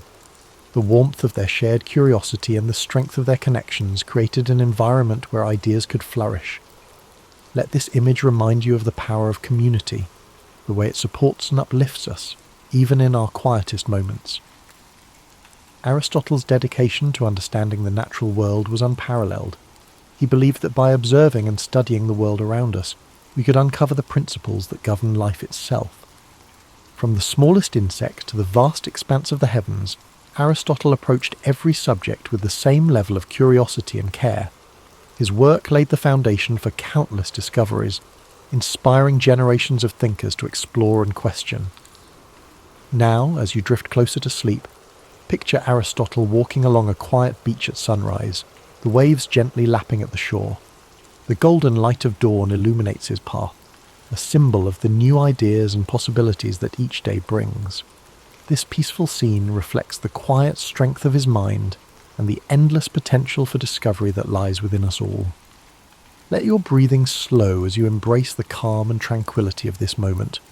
The story of Aristotle's life is one of resilience, curiosity, and an unyielding desire to understand. His teachings remind us that no matter how complex the world may seem, there is always beauty to be found in the search for knowledge. As you fall into a deep, restful sleep, let the timeless wisdom of Aristotle's journey inspire your dreams. Imagine the serenity of the Lyceum, the warmth of shared ideas, and the quiet joy of exploring the mysteries of life. Thank you for spending this time with us at History and Sleep. May your dreams be peaceful and filled with wonder.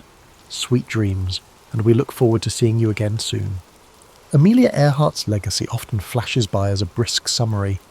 Bold pilot, lost at sea, yet behind that outline sits a life shaped by tumult, restless curiosity, and unorthodox choices. Long before she took the pilot's seat, she navigated a zigzag childhood moulded by her father's struggles, her own fierce independence, and an unrelenting search for something that matched her hunger for exploration. Born in 1897, Amelia Mary Earhart arrived during an age of rapid technological shifts, horses giving way to automobiles, electric lights replacing oil lamps. While society clung to rigid ideas about women's roles, she already sensed that convention would never satisfy her. Her father, Edwin, faced recurring employment issues and a battle with alcoholism, pushing the family from one Midwestern town to another. Her mother, Amy, tried to soften these disruptions, but instability became a constant companion. Even as a child, Amelia bristled at traditional expectations for girls. She climbed trees, collected insects, and roamed outside with an irrepressible sense of adventure. Some saw the behaviour as a lack of etiquette. Amelia viewed it as following her instincts. In 1908, her father took her to an air show in Des Moines. At first, she wasn't enthralled by the airborne spectacle. She gravitated more toward mechanical toys on display. Yet the memory of Rickety planes overhead planted a subtle seed, machines capable of transcending everyday boundaries. Financial and personal troubles deepened, and Amelia and her sister Muriel moved to Chicago to live with friends. There, Amelia saw the gap between her restless mind and the rigid structures of typical schooling. She was competent in her classes, but captivated by SEN's science labs and sports fields, places where she could experiment physically and mentally. Upon finishing high school, she worked as a nurse's aide in Toronto during World War I, tending to wounded soldiers. This glimpse of wartime grit and sacrifice gave her a new perspective on courage. She encountered airmen who spoke of the sky as a place of both danger and liberation, an idea that lingered in the back of her mind. After the war, Amelia briefly studied at Columbia University, flirting with a path in medicine. But she felt caged by the academic routine. She yearned for movement, for experiences that unsettled her comfort zone. All of this set the stage for 1920, when she took a short ride in an open cockpit plane over Long Beach, California.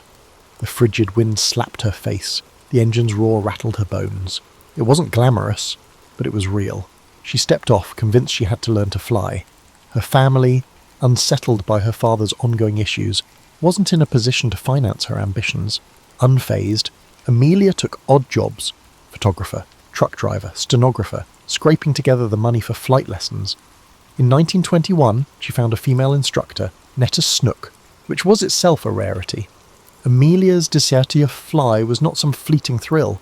It became the single driving force of her daily life. She would bicycle to the airfield at dawn, face grimy hangars, and endure the skepticism of onlookers who saw flying as the realm of men, or at best, a passing novelty for daring women.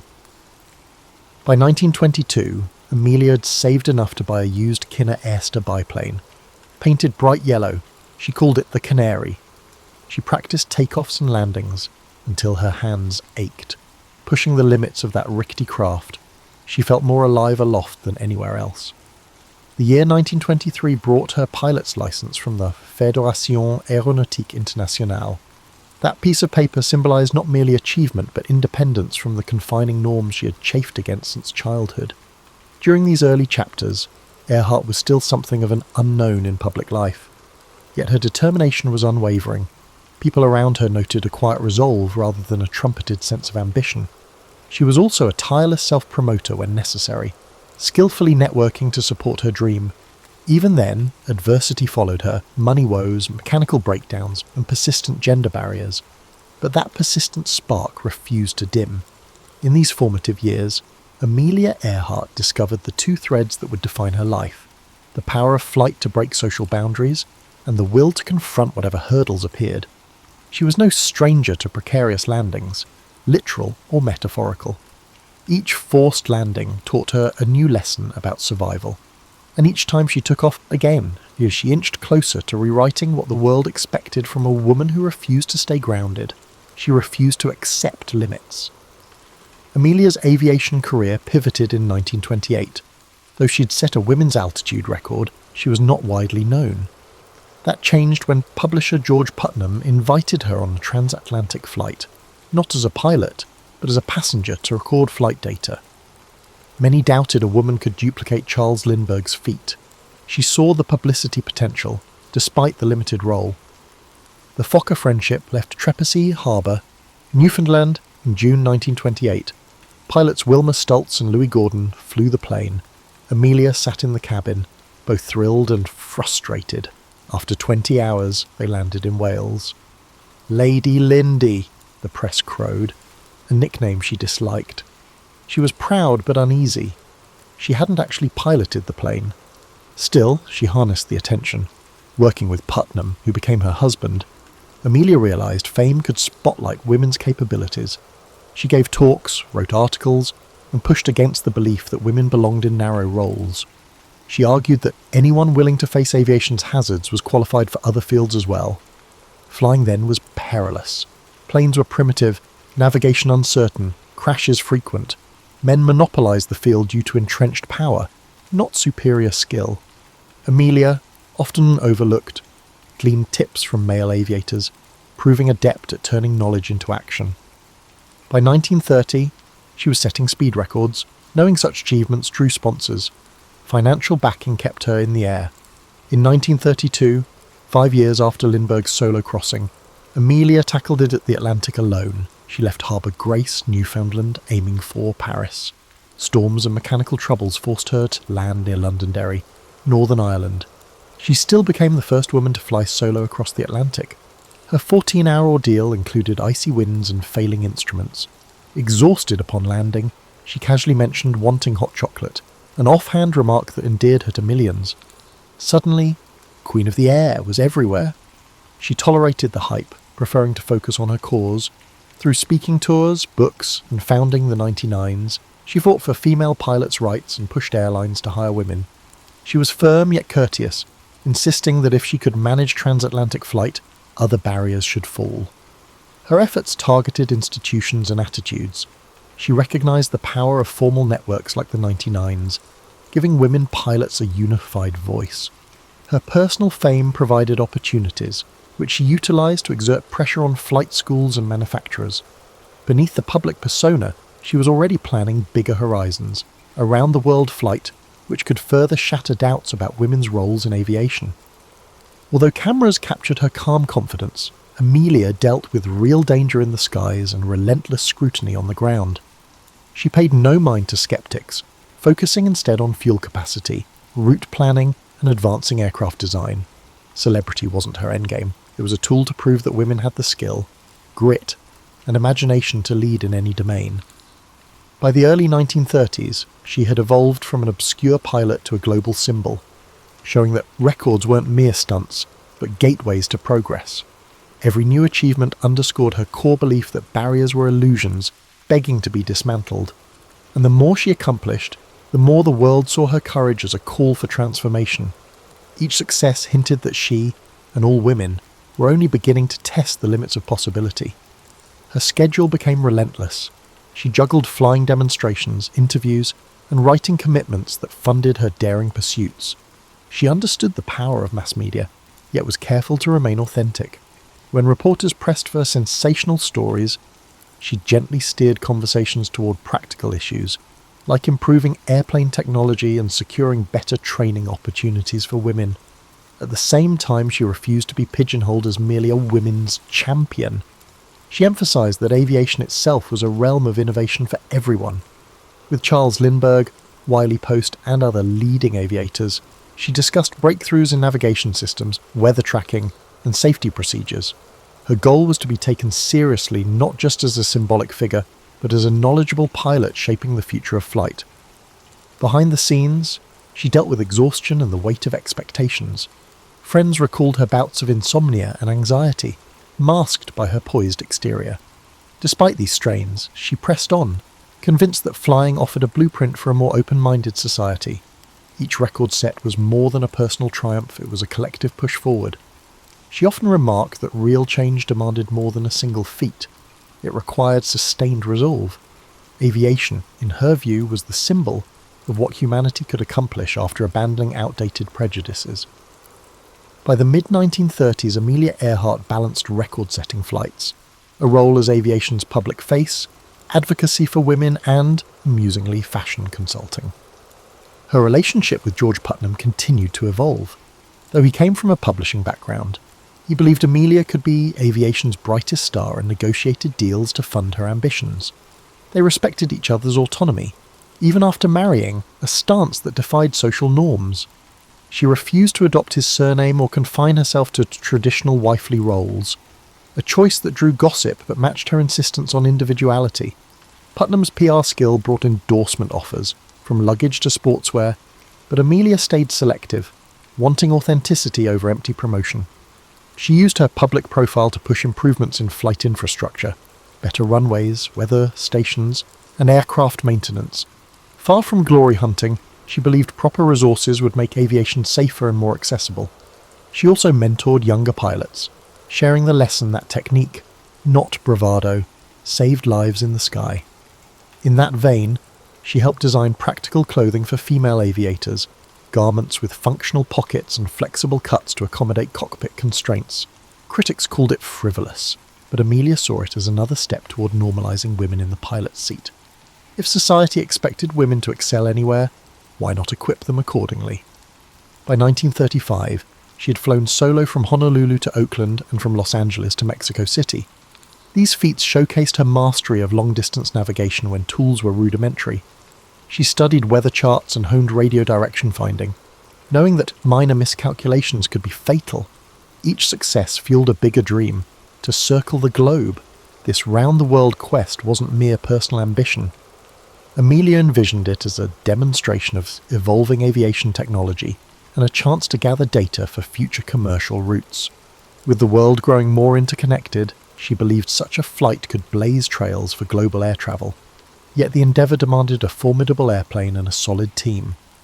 The Lockheed Model 10E Electra, a twin-engine craft with the necessary range, came into play in this situation. Backed partly by Purdue University, where she advised female students on career paths, Amelia acquired and modified the plane, adding fuel tanks and shedding unnecessary weight. She invited Fred Noonan, an expert navigator familiar with Pacific routes, to join her. The plan covered nearly 29,000 miles across multiple continents. Each stop required intricate coordination, arranging fuel caches in remote airstrips, securing radio frequencies, and ensuring local permissions. The press buzzed incessantly about her route and her gear. Public fascination soared, but Amelia kept her poise, recognizing that no amount of planning could guarantee success against the capriciousness of weather and machinery. Though calm in interviews, she privately weighed the risks. Storms, mechanical failures, human errors, any could derail the flight. Yet she was no stranger to danger, having built her career on the thin line between ambition and peril. She saw risk as part of forging new paths, echoing her lifelong stance. Progress often demanded boldness. Her entire adult life had been a testament to stepping into uncharted territory, whether challenging social norms or expanding the very frontiers of flight. In early 1937, her first attempt at the round-the-world flight suffered a crash in Hawaii, damaging the Electra. Undaunted, she regrouped, repaired the plane, and adjusted her route. Determination was her hallmark, a blend of practicality and daring. As she finalised her second attempt, she noted in public statements that records and accolades weren't her primary aim. She wanted real data on routes, fueling strategies, and navigational tactics. The flight would offer invaluable insights for the commercial airlines that would soon cross oceans routinely. That stance embodied Amelia's broader philosophy. Each high-profile flight was less about personal conquest than about broadening horizons for everyone. She had devoted years to proving that women were fully capable, but she also believed that aviation itself was the wave of the future. In bridging these perspectives, she became an avatar of possibility, a living emblem of how one individual's determination could shift cultural assumptions. And now, poised for her greatest adventure yet, Amelia was ready to test the limits again. A risk-laden gamble that might cement her reputation, or cast it into haunting uncertainty. Her calm outlook belied the sheer complexity of her plans. She understood that failure would breed critics who believed women had no place in extreme aviation. Yet she moved forward, convinced that taking flight for knowledge and progress was worth every risk. In Amelia's view, flying wasn't just her destiny, it was a collective awakening and societal evolution. Amelia Earhart's second round-the-world attempt launched on May 21, 1937, from Oakland, California. This time, she and Fred Noonan flew eastward, hopping between continents with the Lockheed Electra. The trip started smoothly, moving from Miami through Central and South America, then across the Atlantic into Africa. Each stop brought fresh refueling challenges, mechanical checks, and updated weather data, but Amelia maintained her signature resolve. By June, they had traversed Africa and the Middle East, arriving in India amid monsoon rains. They pressed on to Southeast Asia, landing in locales like Rangoon and Singapore, places few Americans had seen. Amelia's dispatches noted extreme heat, erratic wind currents, and the rigorous demands of accurate navigation. Fred Noonan's precise star fixes ensured they stayed on course, despite unpredictable skies. Eventually, they reached New Guinea with about 7,000 miles to go. The next leg aimed for Howland Island, a tiny speck in the Pacific. The US Coast Guard cutter Itasca would guide them via radio. Finding such a minuscule island required near-perfect navigation and clear weather. On July 2nd, 1937, they departed Lae in the pre-dawn darkness. Loaded with fuel for roughly 20 hours aloft, they transmitted periodic position reports. At first, signals were clear. Then Amelia's messages hinted at difficulty pinpointing Howland. Overcast conditions likely obstructed Noonan's celestial fixes. Radio contact with the Itasca became sporadic. Some messages were garbled, others incomplete. She mentioned low fuel and an inability to spot the island. Their final known transmission: "We are on line 157, 337, running north and south." Then silence. The Itasca initiated a massive search, scouring open ocean for any sign of the Electra. Naval ships joined, searching nearby waters and atolls. No wreckage surfaced. Weeks passed, and official efforts wound down. Public disbelief was immediate. George Putnam financed private searches, clinging to hope that Amelia and Noonan might be stranded or rescued. Rumours swirled: capture by foreign forces, survival under new identities, or mechanical failure leading to a fatal crash. Eventually, prevailing theories pointed to fuel exhaustion and a crash at sea. Howland Island had proved elusive, even to skilled aviators. For admirers worldwide, her disappearance felt unreal. She'd seemed unstoppable, a figure who pushed boundaries without fear. Now the iconic pilot vanished into the Pacific's expanse. Her loss struck a nerve, amplifying the emotional investment many had in her journey. Yet as shock turned to grief, her achievements took on a different hue, no longer just records, but testaments to a bold spirit. Films, newsreels, and reprints of her articles kept her story alive. School children learned of her feats, and future women pilots cited her as inspiration. Her final flight overshadowed the rest of her life, but it also cast her as a perennial question mark, fueling endless conjecture. Some insisted she was alive somewhere. Others believed the crash was certain, but uncovered no physical proof. Still others proposed exotic scenarios, each more elaborate than the last. None provided definitive evidence. Ultimately, most accepted that she and Noonan perished at sea, undone by the navigational complications, changing winds, or plain bad luck. Yet Amelia's legacy was strangely enhanced by the mystery.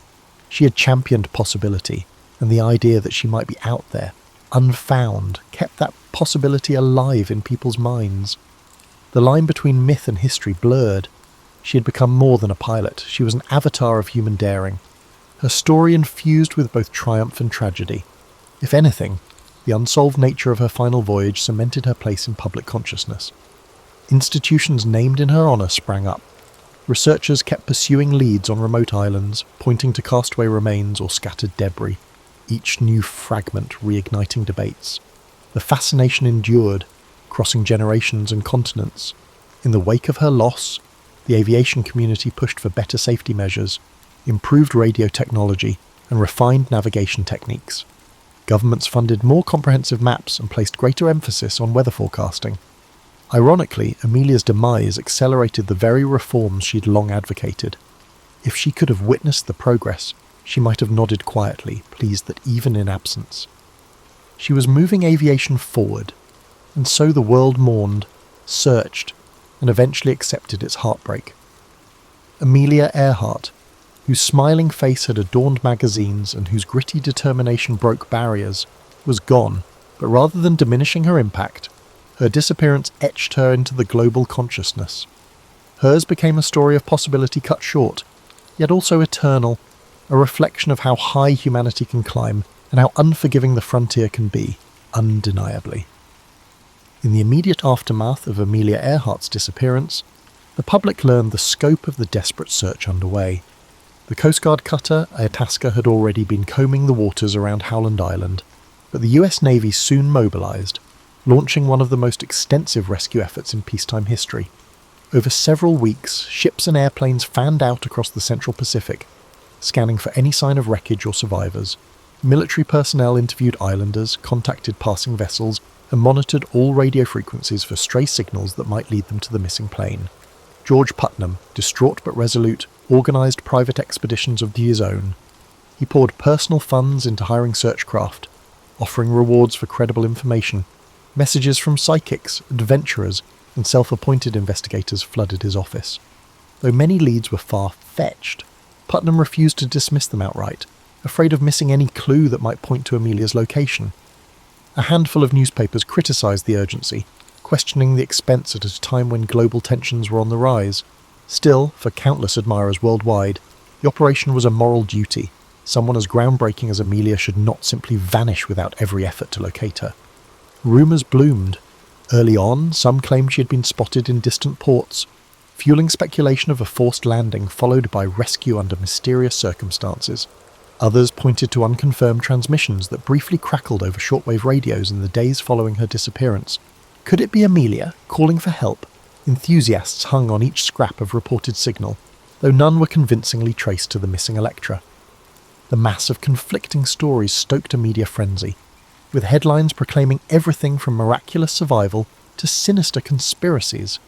In official circles, however, evidence began to narrow.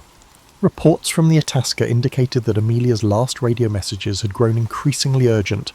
Low on fuel, uncertain of her coordinates, she was racing against time in a vast expanse of ocean. Naval commanders, though moved by her bravery, understood the grim odds. Even if Earhart and Noonan had survived a water landing, floating in the Pacific's punishing heat without an adequate raft or supplies would be a daunting ordeal.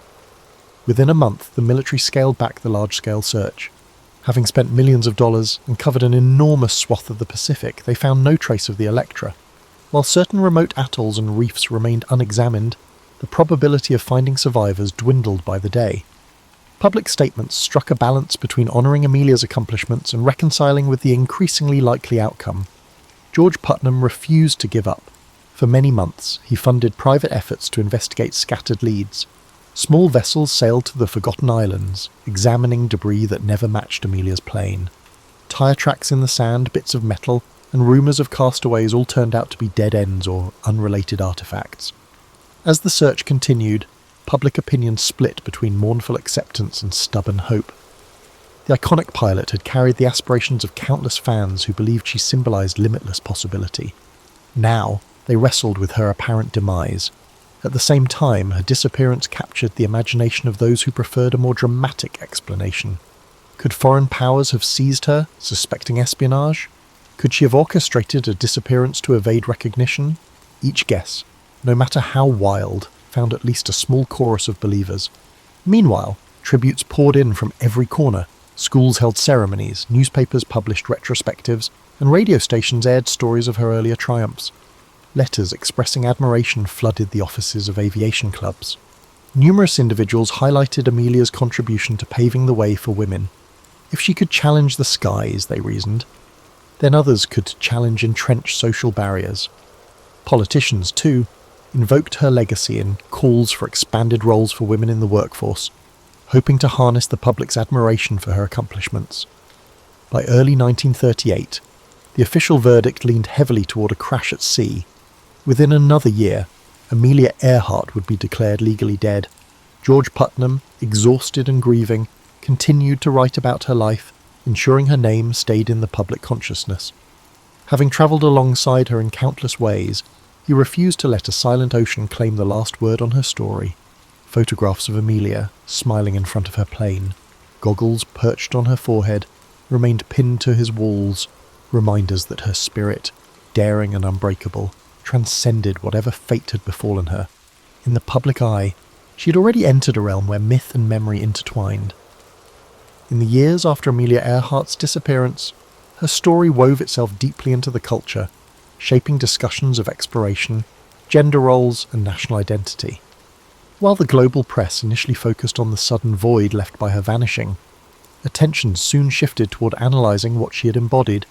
She had shown that an American woman could stand shoulder to shoulder with prominent male aviators, forging a path in a field still dominated by men. Her example lingered in the minds of young women contemplating fields traditionally closed to them, not just in aviation but in science, technology, and beyond. Institutions bearing her name sprang up.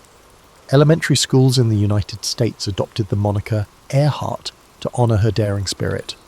Scholarships were established to support aspiring women pilots, sometimes endowed by contributors who had followed her final flight with bated breath.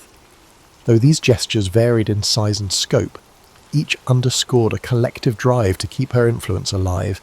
The 99s, the organisation for female pilots that Amelia had helped found, continued to recruit members, nurturing a new generation unafraid to push boundaries. Beyond formal commemorations, Earhart's disappearance fueled research aimed at preventing similar tragedies. Early radio equipment had proven unreliable.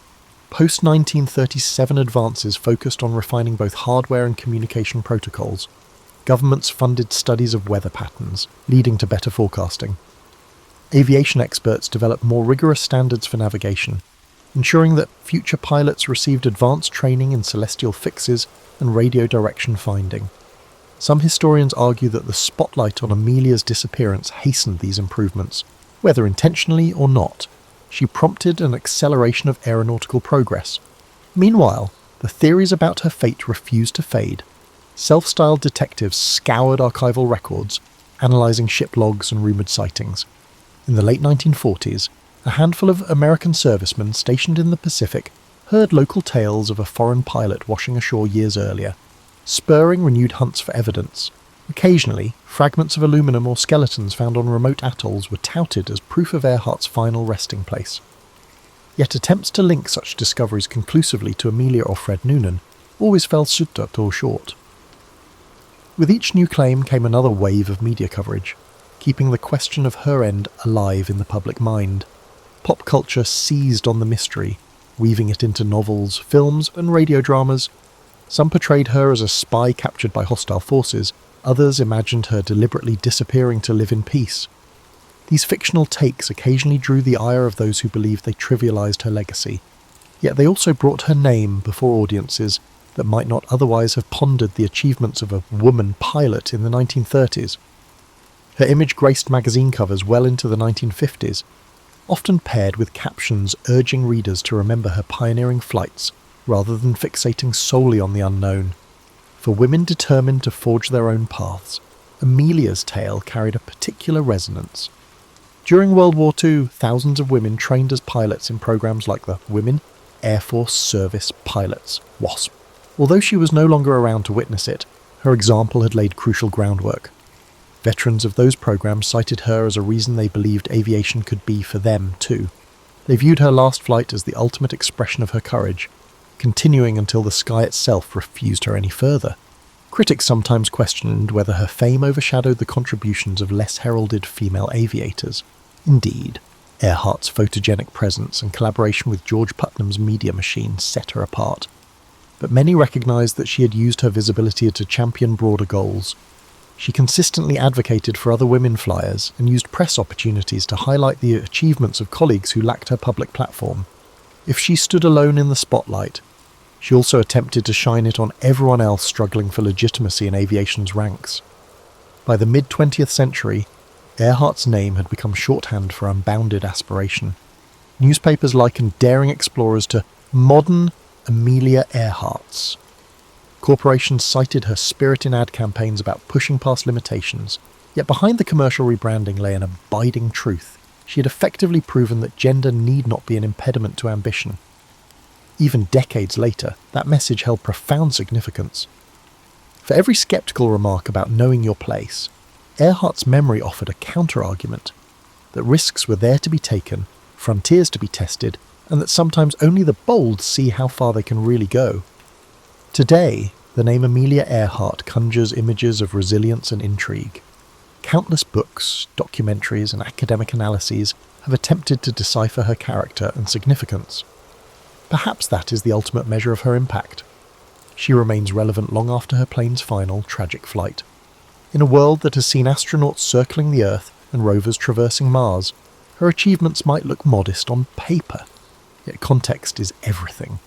In her era, crossing an ocean by air was a feat teetering on the verge of impossibility, especially for a woman barred from many of the support systems offered to male peers. Her influence extends well beyond aviation. Modern discussions of women's leadership, work-life balance, and personal autonomy still reference Earhart's refusal to bow to convention.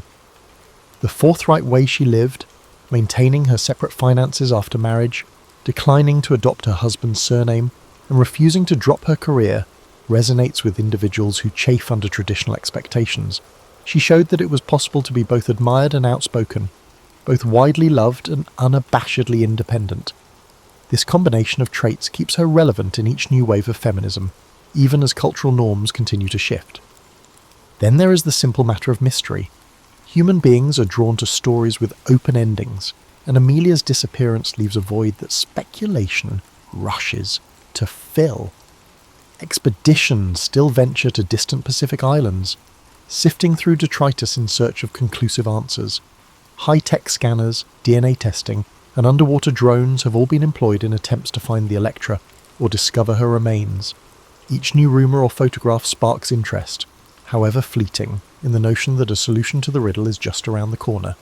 That quest has persisted for nearly a century, a testament to her lasting hold on people's imaginations.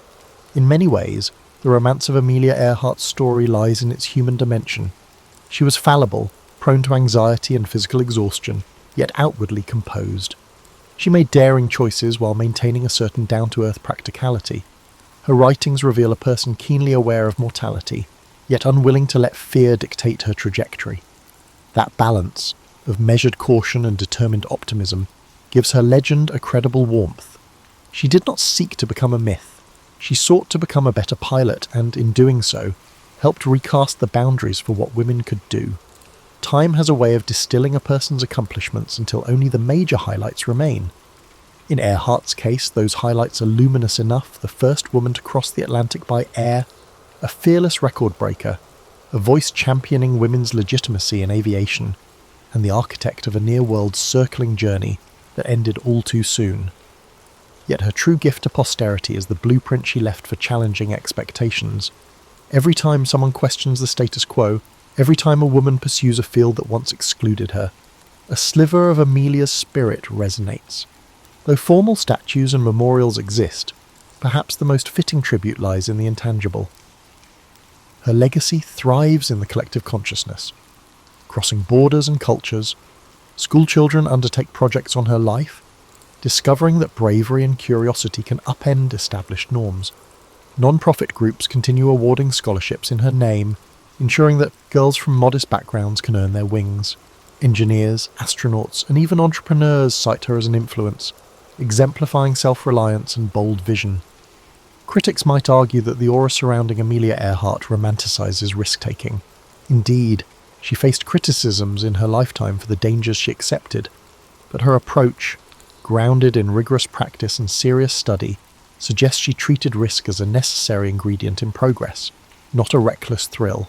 The spirit that drove her planes into the sky was the same spirit that drives any pioneer, an abiding desire to see what lies beyond the horizon.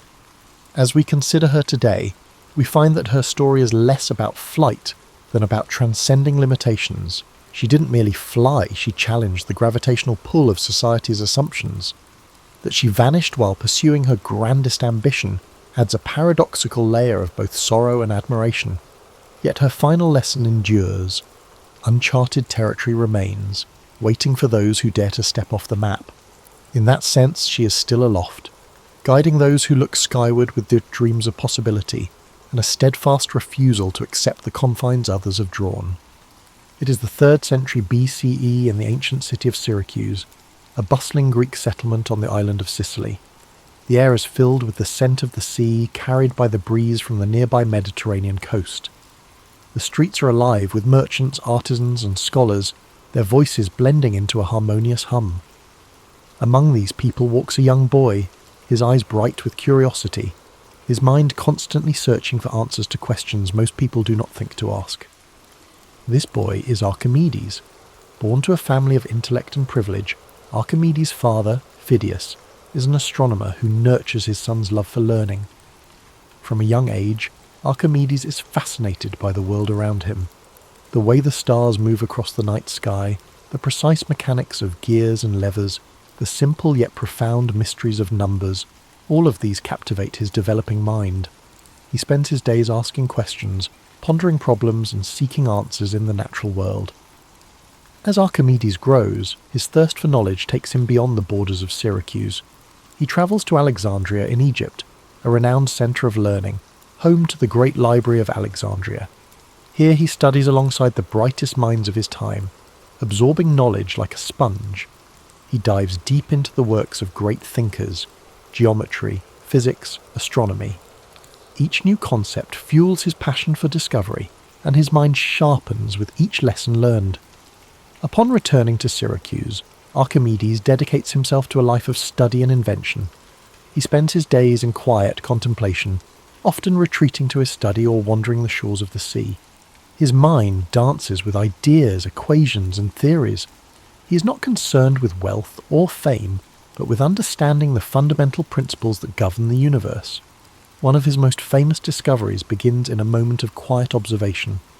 The story goes that King Hero II, ruler of Syracuse, asks Archimedes to determine whether a crown made for him is pure gold, or if the goldsmith has mixed in lesser metals. Pondering this problem, Archimedes relaxes into a warm bath, the water rippling around him. As he lowers his body into the tub, he notices how the water rises, displaced by his form. In that instant, a revelation strikes him, the principle of buoyancy. He realizes that by measuring how much water an object displaces, he can determine its density and thus its purity. Overcome with excitement, he leaps from the bath and runs through the streets shouting, "Eureka! Eureka!" Greek for "I have found it." This moment, though simple, is a breakthrough in science and engineering, demonstrating Archimedes' brilliance and his ability to find solutions in the most ordinary of experiences. This principle, now known as Archimedes' principle, lays the foundation for understanding buoyancy and density, concepts that will influence science for centuries to come. Archimedes' work continues to expand. He is fascinated by the power of simple machines and begins to develop tools and mechanisms that demonstrate the incredible potential of levers, pulleys, and screws. He famously declares, "Give me a place to stand, and I will move the earth." These words reflect his deep understanding of the mechanical advantage provided by levers. He designs ingenious contraptions such as the Archimedean screw, a device used to raise water for irrigation and drainage. This invention, with its elegant spiral structure, helps farmers move water efficiently and will continue to be used for centuries in different parts of the world. Archimedes' mind does not rest.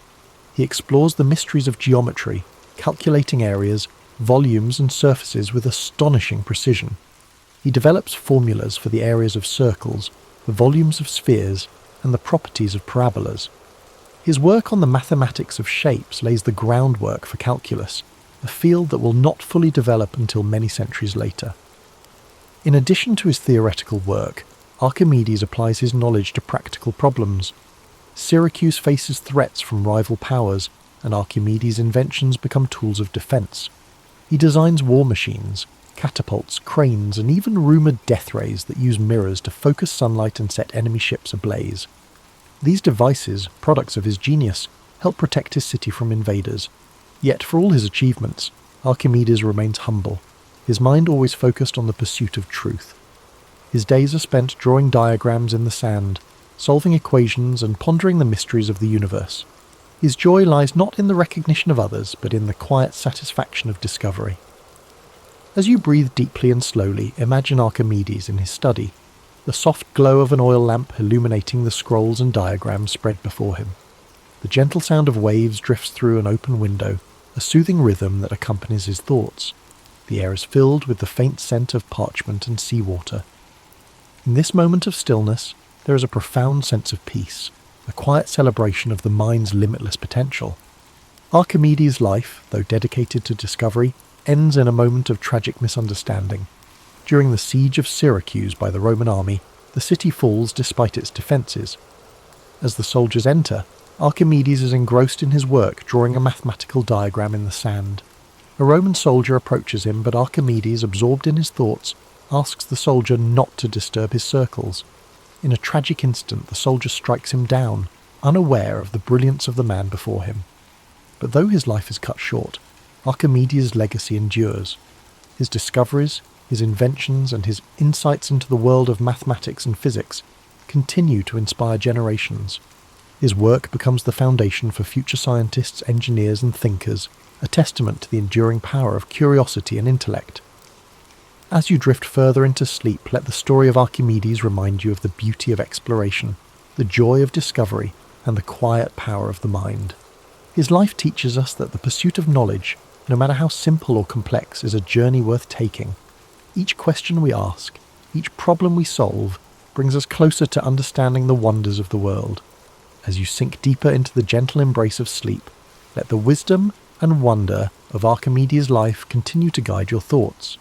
His journey was one of relentless curiosity, an unquenchable thirst for understanding the mysteries of the universe. Even now, centuries later, his discoveries ripple through time, touching the modern world in ways both seen and unseen. Picture the quiet streets of ancient Syracuse once more. The sun has set and the city is cloaked in twilight. The gentle sound of the sea rolls in the distance, its waves washing softly against the stone walls of the harbour. Lanterns flicker along the narrow alleyways, casting warm pools of light onto the cobbled streets. Somewhere in this peaceful setting, Archimedes walks slowly, his mind alive with thoughts and ideas. He is at ease, his steps unhurried, the weight of his questions a welcome companion rather than a burden. This tranquility reflects a life devoted to understanding, to peeling back the layers of the world to reveal the beauty beneath. Archimedes saw the universe as a grand puzzle, one that could be unravelled with patience, logic, and observation. He understood that the smallest discoveries could lead to the grandest truths, that even the most complex problems could be solved by breaking them down into their simplest forms. Imagine him standing by the shoreline, the breeze rustling his robes, the salty air filling his lungs. He gazes out at the expanse of the sea, the horizon a seamless blend of water and sky. In his mind, the sea is not just a vast body of water, but a dynamic system governed by principles he can explore and understand. To Archimedes, every wave, every ripple tells a story of motion, force, and balance. His world is alive with meaning, a canvas on which the laws of nature are painted with exquisite detail. He returns to his workshop, a quiet space filled with scrolls, diagrams, and tools of his trade. The air carries the scent of ink, parchment, and aged wood. The room is dimly lit by the soft glow of an oil lamp, its flame dancing gently. Archimedes leans over a table strewn with geometric figures and mechanical designs. His fingers trace the lines of a new invention, his mind focused yet serene. Each stroke of his quill, each measurement, is a step in his never-ending quest to understand the world more deeply. His life reminds us that knowledge is not just power, it is also peace. The act of learning, of discovering, brings with it a calm certainty, a quiet joy. Archimedes found solace in his work, in the simple yet profound pleasure of solving a problem, of uncovering a truth that lay hidden just beneath the surface. His discoveries were not just for his time, but for all time, a gift to future generations who would build upon his legacy. Allow your mind to rest in this world of gentle discovery, where questions are welcomed and answers are earned through patience and insight. Let the image of Archimedes' quiet contemplation bring you comfort. His life shows us that there is beauty in thought, in exploration, in the pursuit of knowledge. No problem is too large, no challenge too daunting when faced with a calm and determined mind. As you breathe slowly and deeply, feel a sense of calm curiosity settle over you. The worries of the day drift away, replaced by the stillness of this moment. The gentle rhythm of your breath becomes the heartbeat of your own quiet discoveries. Like Archimedes, you're free to explore the depths of your thoughts, to wonder, to question, and to dream. The soft lapping of waves on the shore echoes in the distance, a soothing sound that anchors you to a place of peace. The stars twinkle faintly above, each one a reminder of the infinite possibilities that lie before you. Archimedes understood that the universe, vast and mysterious, is a place of endless wonder. And as you drift further into sleep, you too are part of that wonder, a being of thought, curiosity, and potential. Imagine the warmth of a gentle sun rising over the horizon, casting its golden light across the quiet city of Syracuse. The world awakens slowly, the streets coming to life with the soft sounds of morning. Archimedes' study is filled with the gentle glow of dawn, his scrolls illuminated by the first rays of light. The work continues, the questions remain, and the journey of discovery goes on. In this moment, you're wrapped in a blanket of peace and possibility. The story of Archimedes whispers to you that the pursuit of knowledge is a path without end, a journey that brings fulfillment and joy. His life is a reminder that even the smallest insights can lead to the greatest understandings, that patience and curiosity are the keys to unlocking the universe's secrets. As you drift deeper into the serene embrace of sleep, let the story of Archimedes continue to weave through your thoughts like a gentle current. His life reminds us that the universe is filled with puzzles waiting to be solved, and each quiet moment of reflection brings us closer to understanding its secrets. The night is calm now, and the echoes of his discoveries linger softly in your mind. Imagine the gentle rhythm of the sea, the waves rising and falling in a soothing eternal dance. The moon casts a silvery light upon the water, its reflection shimmering and rippling with each movement. This same sea, with its endless motion, once inspired Archimedes to develop theories of fluid mechanics, his brilliant mind observing patterns and laws hidden in the simplest of things. To him, the sea was more than just water. It was a universe of knowledge, a place where physics, geometry, and nature met in perfect harmony. Allow yourself to float upon this tranquil sea, the waves cradling you with their soft, steady motion. The worries of the day dissolve, carried away by the tides. Each breath you take is like the rise and fall of the waves, a rhythm of life, of peace, of calm.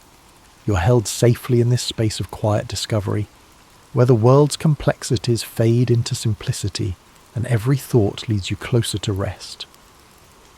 Picture Archimedes seated on a sun-warmed rock by the shoreline, a piece of parchment resting on his knee.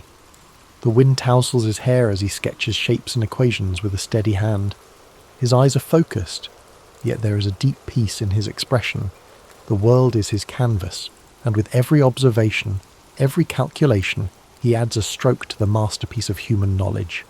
His mind is a sanctuary, a place where curiosity flows freely, unencumbered by doubt or fear. In your own mind, you too have this sanctuary, a place where thoughts drift like clouds, where questions are welcomed, and where answers are like stars twinkling softly in the night sky. There is no need to rush, no pressure to understand everything at once. The act of wondering, of exploring, is enough. This quiet space within you is a reflection of Archimedes' own calm, thoughtful mind, a place where peace and discovery coexist. As the night deepens, the sounds of Syracuse fade into stillness. The bustling markets, the clink of hammers in workshops, the calls of merchants, all grow quieter, like the world itself is gently falling asleep. The only sounds that remain are the whispering of the sea and the soft sigh of the breeze. Archimedes continues his work, his mind at ease, immersed in the beauty of the world's mysteries. In his final moments, Archimedes was said to have been absorbed in thought, drawing figures in the sand. Even as chaos swirled around him, his focus remained unbroken, his mind lost in contemplation. This dedication, this unwavering love of knowledge, is a gentle reminder that we, too, can find peace in the simple act of thinking, of observing, of being present with our thoughts. As you breathe in deeply, imagine the sand beneath your feet, warm and soft. The gentle waves wash over your toes, each ripple a soft caress that soothes and relaxes you. The horizon stretches endlessly before you, the boundary between sea and sky blurred by a golden haze. This endless horizon is like the realm of knowledge, a place where there is always more to explore, more to understand, more to discover. Feel the weight of your body sinking into comfort, your muscles relaxing, your mind unwinding. The story of Archimedes lingers like a comforting presence, a reminder that within you is the potential for great insight, for curiosity, for peace. You are part of the same universe that Archimedes sought to understand, a universe filled with beauty, logic, and wonder. Now let go completely. surrendering to the calm embrace of sleep. The sea of your thoughts grows still, the waves gentle and soothing. The stars above shine with a quiet brilliance, each one a beacon of endless possibility. You're safe here, wrapped in the warmth of the night, guided by the gentle wisdom of Archimedes' journey. Thank you for joining us tonight on History and Sleep.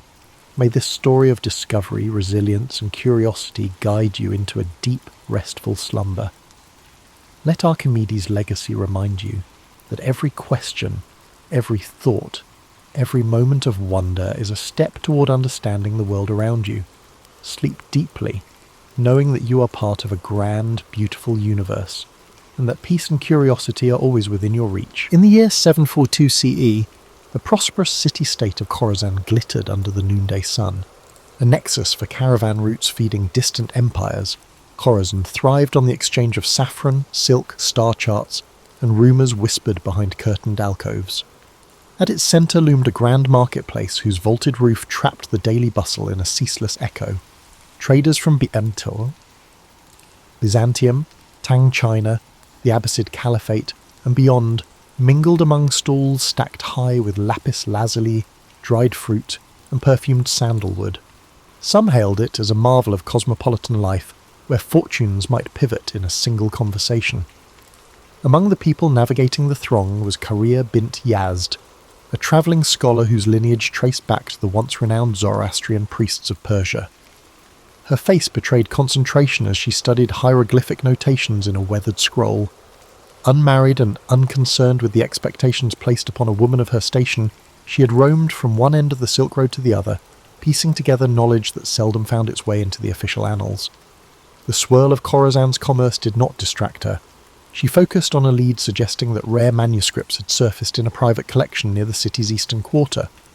This rumour, if proven true, could illuminate corners of history barely glimpsed by modern scholars.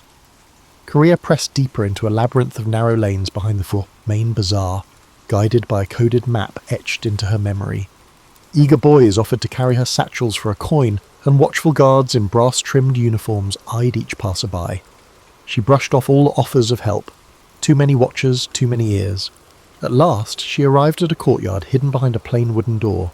Its walls were plastered in cream white, while vines spiralled up lattices under a hazy afternoon sky.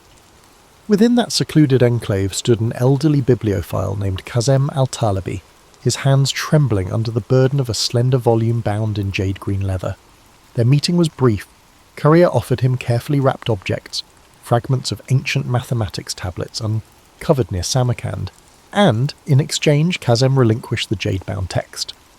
He warned her that certain circles would stop at nothing to keep these pages hidden, for they revealed knowledge rumoured to disrupt any empire reliant on controlling scholarship.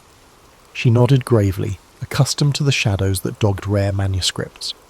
Across the years, she had learned that truth took many forms, each requiring a subtle approach to keep it from vanishing under official censure. Emerging once again into the main bazaar, Korea carefully hid the new acquisition beneath her travelling cloak. She knew better than to linger. Khorasan's seeming tolerance of foreign ideas could transform abruptly if power shifted. Memories of burned scrolls and harassed scribes in other dominions haunted her, fueling her determination to preserve the text at any cost. She arranged with a local caravan heading eastward, its leader a woman named Afsoon, who had a reputation for outmanoeuvring desert bandits. Without illusions, Carrier recognised that partnering with such a skilled merchant would cost her, yet safety for the jade-bound book was paramount. Before the caravan departed, Korea paid her respects at a small shrine dedicated to wise men of antiquity. A single candle flickered by the altar, illuminating offerings left by travellers praying for clear roads and fair weather. She exhaled a silent oath that she would not let ignorance devour the precious knowledge in her care. Beyond the city's gates lay an expanse of desert and studded with dunes and hammered by fierce winds, but her route led even farther, along mountain trails rumoured to house hidden monasteries and ephemeral oasis towns. The unstoppable pulse of curiosity drove her to press forward, regardless of perils that might lurk in the next bend of the road. Dawn arrived, painting the sky with ochre and salmon hues. Carrier joined Afsoon and the other travellers at the designated meeting point, where camels brayed and donkey drivers prepared loads of barley and dried fruit. The caravan's synergy was immediately evident. Each person had a distinct task, ensuring that by the time the sun fully breached the horizon, they were on the move. Korea walked near Afsoon, who shared glimpses of the terrain ahead and introduced Korea to the caravan's unspoken rules: trust the signals, ration water meticulously, and never question the necessity of midnight halts. In these borderless regions, vigilance was currency. With the sun mounting, the caravan snaked through a parched plain dotted by twisted shrubs. A hush fell over them, broken only by the soft shuffling of hooves and the gentle clink of metal fastenings. Korea's thoughts drifted to the codex inside her bag. She had only glimpsed a few pages thus far. Intricate diagrams of planetary movement, cryptic references to an ancient empire that preceded the Achaemenids, and footnotes scrawled in an unfamiliar script. If accurate, these writings expanded the known timeline of advanced astronomy by centuries. She resolved to study every page once the caravan reached a safe haven. Afsoon signalled a halt near a cluster of sun-scorched boulders, granting the group respite from the crushing midday heat.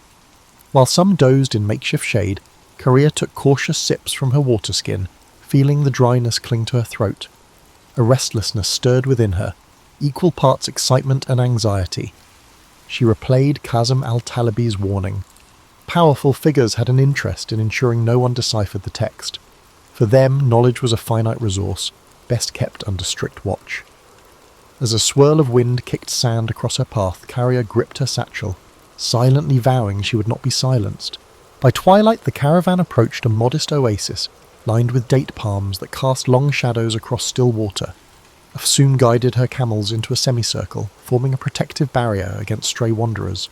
Several travellers set about erecting tents, while others gathered wood for small fires that would ward off the chill of desert night. Korea found herself drawn to the water's edge, where subdued conversation rose among weary merchants. Some speculated about the political tensions brewing in distant courts, others lamented the rising cost of salt. As darkness settled, the oasis took on an otherworldly hush. A crescent moon glimmered overhead, illuminating faint outlines of crumbling stone pillars, suggesting an abandoned settlement from a forgotten era. Under that quiet vault of stars, Korea couldn't resist scanning a few more pages of the jade-bound manuscript. Its text merged empirical observations with philosophical notes referencing the grand wheel of time. She recognized oblique references to astronomical systems older than the widely recognized Ptolemaic model. If deciphered fully, such knowledge might challenge many assumptions cherished by esteemed academies. Meanwhile, Afsoon stepped away from the main group, beckoning Korea to join her near a withered acacia. "You stand out among our company," the merchant remarked in a measured tone. "Your eyes never rest, and you guard that bag as if it carries the soul of a king." Carrier, wary of revealing too much, offered that she was merely a scholar entrusted with a rare item. Afsoon nodded, but warned Korea that roving spies seeking advantage for rival factions often infiltrated caravans. She suggested Korea remain vigilant, especially given the extraordinary bustle in Khorasan, where rumour travelled like wildfire. Unable to sleep, Korea lingered by the embers of the fire after most travellers had dozed off. She studied the swirling patterns of the night sky, mindful of the coded star charts in the manuscript. Passing caravans sometimes recounted legends of a hidden library in the mountain city of Varash, where lines of knowledge stretched back to centuries unknown. Karia wondered if that library could fill the gaps in her text. She believed the jade-bound manuscript might be only a fragment of a larger puzzle, scattered across the Silk Road's shifting tapestry. Morning unveiled a horizon brushed with amber, and the caravan proceeded along a rocky escarpment overlooking a vast dune field. Rolling slopes of sand rippled beneath the wind like the surface of a living sea. At midday they paused for water, rationed by Afsoon with practised efficiency. Karia noticed that one of the other travellers, a soft-spoken man named Malik, carried a small chest meticulously locked. He travelled with perpetual worry etched into his features, eyes darting whenever talk turned to rumours of desert raiders. Secrets seemed to coil around each member of this assemblage, as though no one ventured these roads without hidden motives. Late in the afternoon, the caravan encountered a party of horsemen flying the banner of a minor warlord rumoured to be in league with the region's most feared bandit clans. Tension crackled through the group as Afsoon halted the caravan, waiting for the riders to approach. After a terse greeting, the horsemen rode on, apparently uninterested in conflict, but the encounter rattled everyone. Korea noticed Afsoon's posture remained rigid with caution long after the riders vanished in a plume of dust. The merchant murmured about changing their route, seeking narrower trails less patrolled by predatory chieftains. That evening brought them to a narrow gorge, its walls towering on either side in jagged ridges. Afsoon insisted they make camp in a sheltered alcove half hidden behind weathered boulders.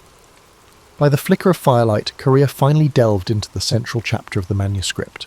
Strange symbols, part cuneiform, part unknown script, decorated the margins, each sign accompanied by cryptic commentary. The text recounted a civilization that mapped constellations in ways contrasting with every known chart. Diagrammatic lines implied an advanced geometry, far exceeding the standard calculations of her time. Just as Korea's pulse quickened at the revelation, a cry rang out near the edge of camp. She rushed toward the commotion, heart pounding. Malik stood trembling by his small chest, which now lay open, its contents missing. Anguish coloured his voice as he pleaded for help, insisting that something vital had been stolen, a crucial letter from the governor of Basra, hidden within that chest. Afsoon assembled the caravan members, demanding an explanation. Tempers flared, suspicion circled, and whispered accusations rippled through the group. Searching for footprints beneath lantern light, they discovered evidence of at least 2 intruders who had come and gone without a trace. No sign indicated who among them might be an accomplice. The theft underscored Afsoon's earlier warning. In these transitory worlds, secrets attract cunning opportunists. Korea gripped her manuscript more tightly, wishing to vanish inside the labyrinth of lines and symbols that promised an era unbounded by petty intrigue. Yet she remained anchored in the caravan's tense reality. The road ahead felt increasingly perilous, and the cost of preserving knowledge seemed set to rise. The following sunrise found the caravan subdued, each member wary of neighbours who might conceal hidden agendas. Afsoon led them out of the gorge at a brisk pace, aiming to put distance between their group and whoever had orchestrated the nighttime theft. A pale wind carried the scent of flint and dust, stinging eyes and chapping lips. Their route descended along a dry riverbed flanked by stunted tamarisk shrubs, offering scant protection from the intensifying sun. Korea trudged in Stolzen silence, mindful that trust could be a luxury. As midday drew near, they spotted the remnants of a caravanserai built against the side of a bluff. Its once sturdy walls had caved in and battered archways led into courtyards strewn with fallen timber. Afsoon signalled a cautious approach, uncertain whether travellers or outlaws might be occupying the ruins.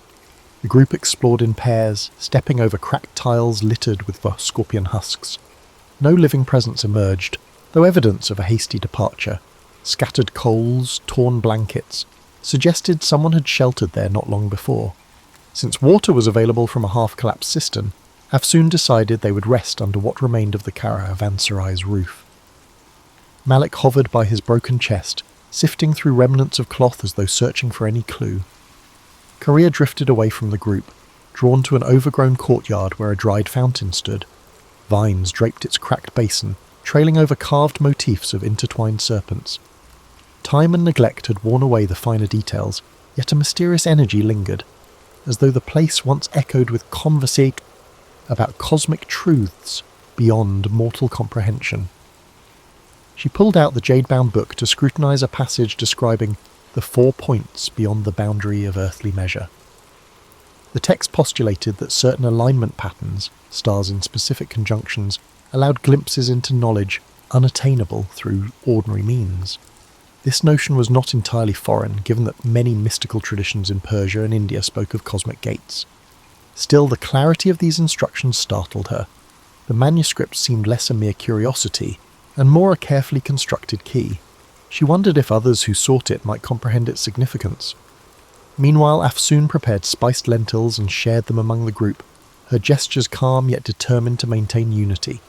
Tension still hovered like a low cloud, with suspicions that the thieves might be part of a larger plot. Over a sparse meal, Korea gleaned fragments of each traveller's story. A textile merchant returning from Cairo, a widower heading to Samarkand to meet his estranged son, an amateur scribe hoping to gain employment in the libraries of Nishapur. Layer by layer, she sensed each person guarded secrets born of loss, ambition, or desperation. As dusk fell, moonlight filtered through the caravanserai's gaps, accentuating outlines of shattered pillars. The group huddled around small fires, Soft conversation revolved around the abrupt shift in weather, the possibility of encountering warlord patrols, and whether rumours of a plague in the western provinces were exaggerated. Though the chatter seemed ordinary, Korea felt a current of urgency running beneath it. Everyone understood the precariousness of travelling these routes. At any moment, violent storms or human treachery could obliterate the careful calculations of even the most disciplined merchant. Restless, Korea ventured into the courtyard once more. She ran her fingertips over the carved serpents, musing that knowledge itself often took the shape of something fearsome and winding, capable of enlightenment but also of destruction, depending on who wielded it.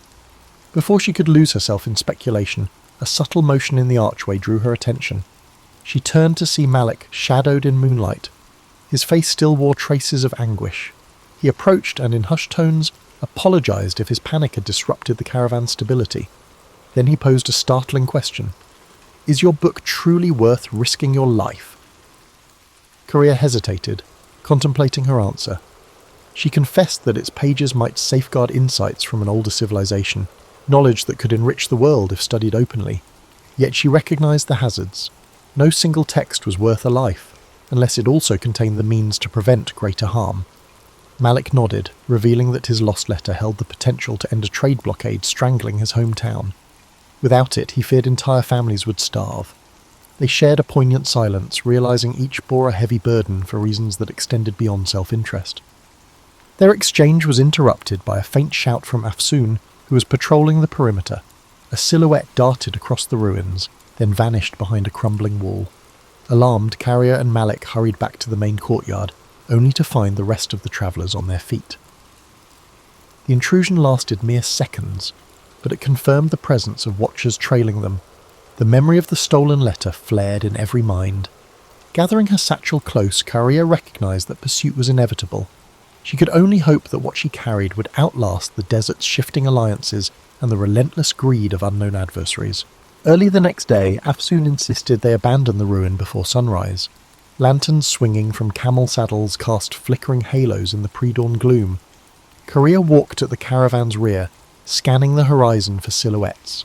She felt more exposed than ever, especially with the manuscript drawing unseen eyes. A swirl of wind rustled the sparse vegetation, carrying the forlorn call of a distant jackal. Although no further intruder appeared, the caravan's collective nerves remained raw. Their route now wound through a series of rocky badlands. Eroded hills, tinted red and ochre, rose around them in jagged formations reminiscent of a broken amphitheatre. At times the path was scarcely wide enough for 2 camels to pass. Dust coated every surface, clinging to clothes and creeping into waterskins. The travellers advanced in single file, each footstep measured. Malik, no longer shy, kept pace with Korea, forging an unspoken alliance based on empathy rather than shared purpose. By noon they reached an outcropping that afforded a sweeping view of the surrounding valleys. Afsoon pointed to a distant caravan crossing a ridge, its figures small as insects against the harsh light. "Better to let them move on without our paths intersecting," she murmured, concerned they might be bandits or rival merchants. She had planned a side route that skirted known bandit strongholds, though it meant trudging through more challenging terrain. No one objected. Safety trumped speed in these uncertain wilds. As the day wore on, the punishing sun pressed down. Some travellers began to show signs of heat exhaustion. Afsoon allotted extra water rations, mindful that supplies were finite. Korea's thoughts swirled with calculations. How many days until they reached an established town? Would the manuscript's possible revelations be worth the perils? She reminded herself that knowledge had never come cheap, especially not the kind that might undermine established systems of power. Still, she felt an undercurrent of apprehension. Unseen forces seemed determined to intercept their path. Twilight offered a brief respite. They pitched camp at a plateau peppered with hearty desert shrubs. Wind wove through the stony hollows, producing a low moan that set everyone on edge. This time, Afsoon posted watches in rotating pairs. Korea volunteered for the midnight shift, hoping to glean some solitude for reading. When her turn arrived, she positioned herself near a small fire, scanning the starlit horizon, while carefully turning pages of the jade-bound codex. A diagram, carefully inked, depicted a swirling cosmos dotted with unfamiliar constellations. The accompanying text mentioned a geometry bridging mind and universe, though the specifics remained cloaked in archaic jargon. She sensed movement at the edge of the firelight and gripped the book protectively. But it was only an elderly trader from their group, awakened by coughing. He approached, nodding politely. "I see that you carry more than curiosity," he said, glancing at the manuscript's glowing pages. He spoke of his younger days when he'd travelled to a mountaintop sanctuary, rumoured to house writings older than any empire. The priests there, he claimed, hinted that scattered relics across the Silk Road formed pieces of a grand puzzle. He stopped short of elaborating, perhaps wary of scaring her with improbable myths, or simply reluctant to resurrect memories best left buried. Caria nodded, intrigued yet cautious. She had heard variations of the mountaintop library tale in her journeys. One version placed it in Tibet, another in the highlands of Persia, and yet another in the Himalayas near the Indus. Regardless of location, the consistent theme was that a hidden repository of ancient texts might hold radical knowledge of mathematics, medicine, and astronomy. Could her manuscript be part of that lost legacy? She recalled hearing rumours that certain references connected the library's existence to the taboo notion of cyclical time, where civilizations rose and fell repeatedly, each leaving faint echoes for the next. The elderly trader coughed again and excused himself to rest. Alone, Caria gazed at the codex, a swirl of questions filling her mind. Just then, a sharp whistle pierced the night air. She sprang to her feet. Afsoon came running, sword in hand. A scout on the perimeter shouted news of footsteps on the far side of the plateau. Everyone scrambled for weapons. Adrenaline surged. Within moments, the intruders fled, vanishing as swiftly as they'd arrived, leaving only footprints. Afsoon suspected they were testing the caravan's defences. Tension soared. Though no battle ensued, the message was clear, someone to track them with precision. As the group attempted to settle back into a semblance of rest, Caria's mind refused to quiet. She wondered if the vanished intruders belonged to a clandestine order, or were simply bandits with a knack for intimidation. Either way, the manuscript's significance seemed amplified. In that uneasy darkness, she cradled her precious book, feeling the weight of unspoken centuries pressed between its covers. The next day would bring new confrontations, but for now she could only watch the flickering embers and await the uncertain dawn. Dawn arrived with a brittle clarity that rendered every stone, shrub and wary expression in sharp focus. Afsoon wasted no time ordering a quick departure. The caravan assembled under a sky streaked with lavender and rose, a fleeting beauty overshadowed by a need for vigilance. Camels loaded, watch rotations decided, they moved out, following a narrow winding track that descended toward lower elevations. The arid air tasted metallic, as if charged with pent-up tension. By mid-morning, the landscape began transitioning to hill country. Small streams, fed by recent rains, cut through the tough terrain, offering a chance to refill water skins. The travellers approached a shallow creek where reeds rustled in the wind. Caria noticed footprints in the soggy earth. A separate group had passed here recently, heading in the same direction. Afsoon scowled, muttering about the possibility that in Mao they might be trailing those who had invaded their camps. Concern rippled through the caravan. Eager to stay ahead, Afsoon pushed the group onward at a grueling pace. Caria's calves ached as the trail zigzagged between rocky slopes and patches of thorny vegetation. In the distance, the outlines of a fortified town occasionally emerged, only to disappear behind ridgelines. She guessed it to be Garesh, a mid-sized trading post rumoured to host pilgrims from the Indus region. If they could reach Garesh by nightfall, the caravan would have a solid perimeter wall to shield them, at least temporarily. Eventually they spotted walls of pale stone crowned by watchtowers. Afsoon signalled for calm, reminding everyone that unknown dangers could lurk within a walled town as readily as outside. Approaching the gates, they encountered a row of guards wearing mismatched armour. After examining Afsoon's travel permits, the guards allowed them entry in exchange for a modest toll. Inside, the streets were cramped with stalls selling earthenware, dyed cloth and hammered bronze jewellery. The aromas of grilled meat and fresh bread teased weary travellers, but an undercurrent of wariness ran through the crowd. Afsoon found a secure compound where the caravan could rest. Stone walls enclosed a courtyard that provided storage for the camels and a small stable for donkeys. Caria, anxious to glean any insight into who might be pursuing them, ventured into the town's winding lanes. She discovered a public square where men played strategy games on carved wooden boards. Nearby, a cluster of pilgrims chanted verses in a language unfamiliar to her. Amid these scenes, rumours floated. A band of masked riders had passed through a day earlier, asking about a certain travelling scholar. The mention chilled her. She hurried back to the compound, only to find Malik pacing by the gate, fidgeting with a leather pouch. He had overheard similar chatter, strangers seeking news of a woman carrying forbidden documents. Korea realised the net was tightening. They still had a window to slip away, but not much of one.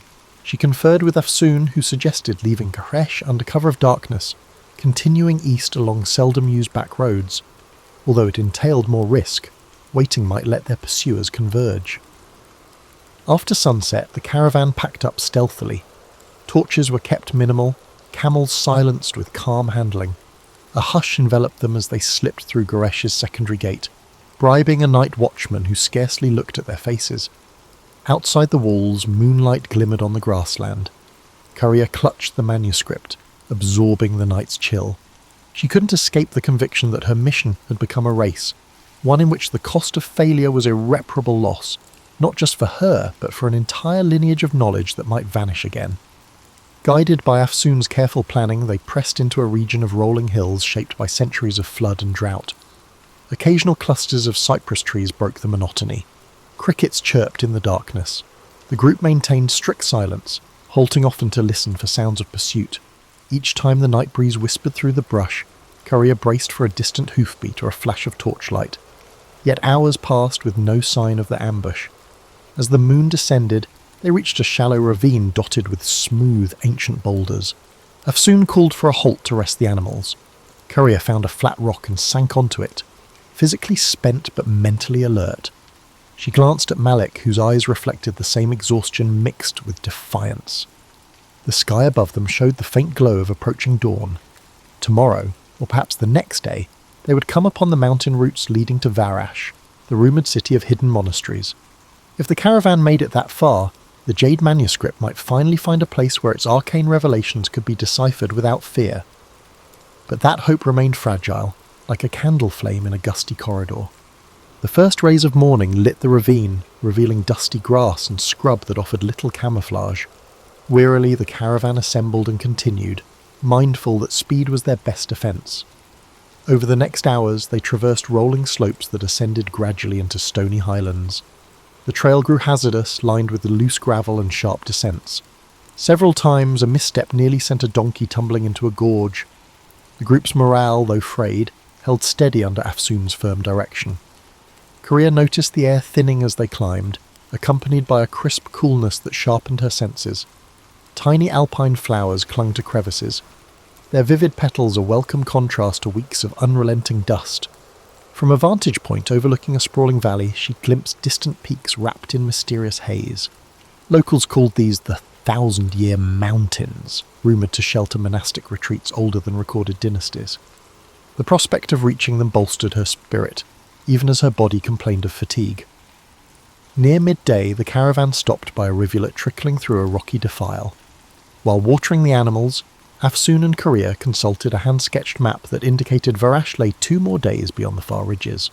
The path ahead would be even more treacherous, cutting across unpredictable passes sometimes blocked by landslides.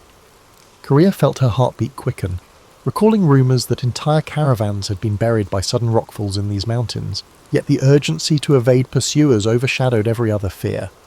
They pressed on, the route turning into a steep climb dotted with ancient stone markers.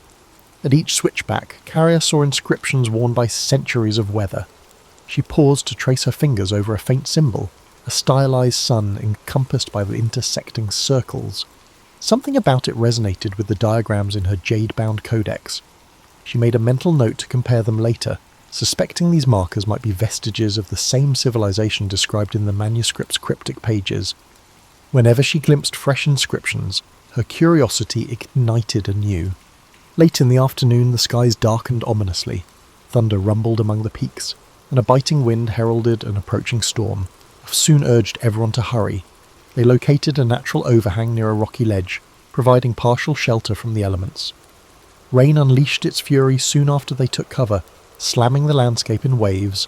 Lightning tore the sky, illuminating ragged silhouettes of mountains. The downpour threatened to wash away the path. Huddled together, the travellers watched rivulets form across the rocky ground, carrying pebbles and debris downhill. The storm raged for hours, pinning them under the overhang.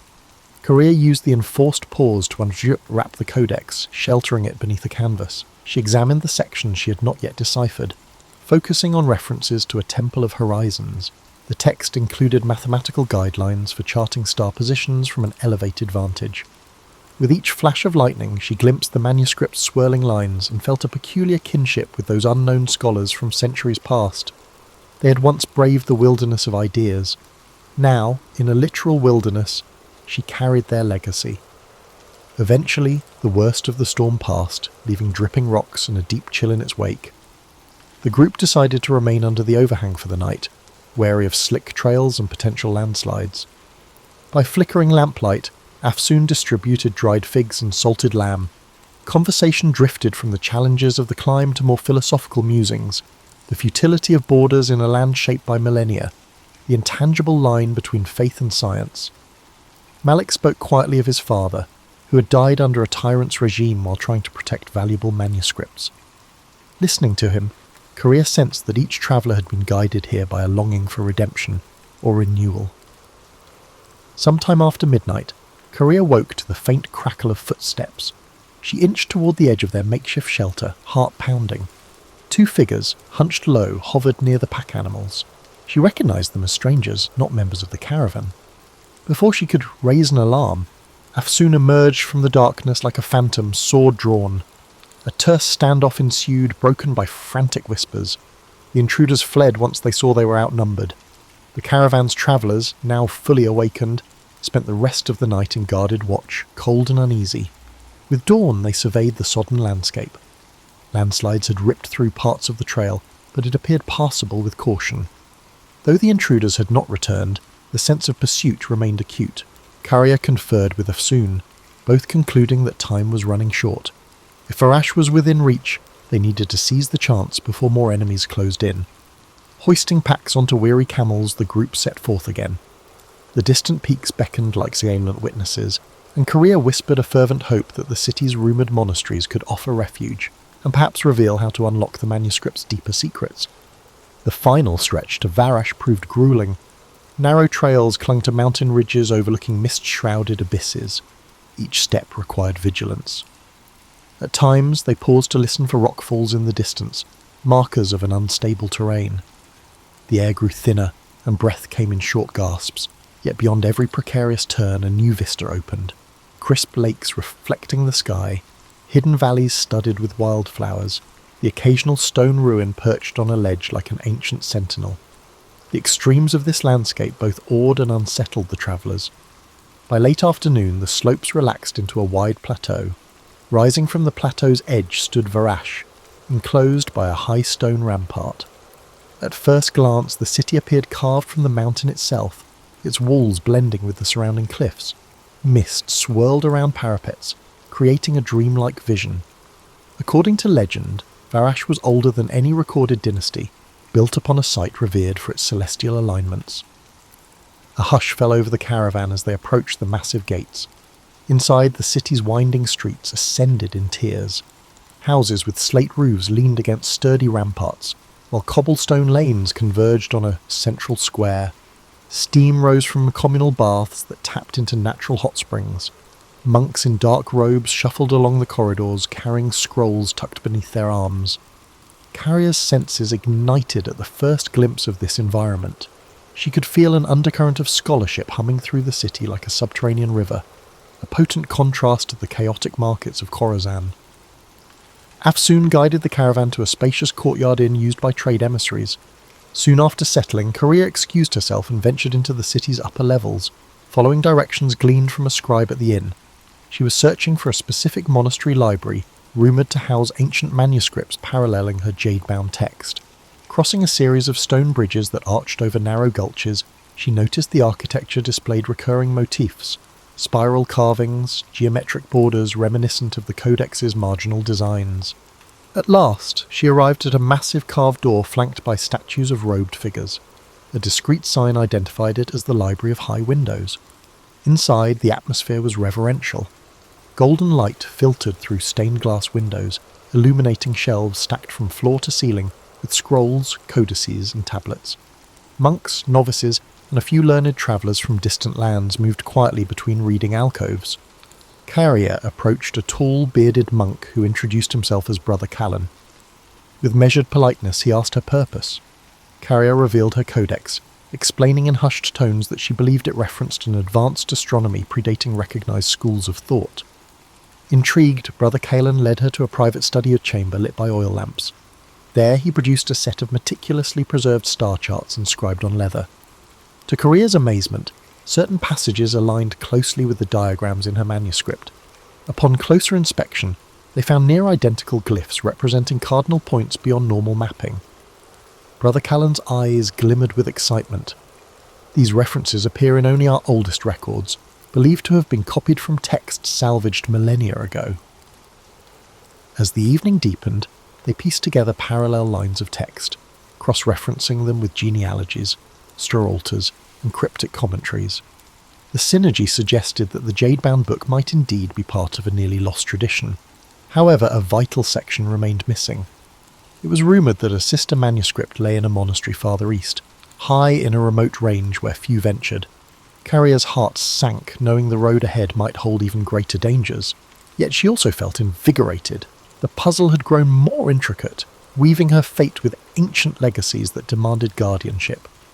Upon returning to the inn, she found Afsoon and Malik in heated discussion with the rest of the caravan.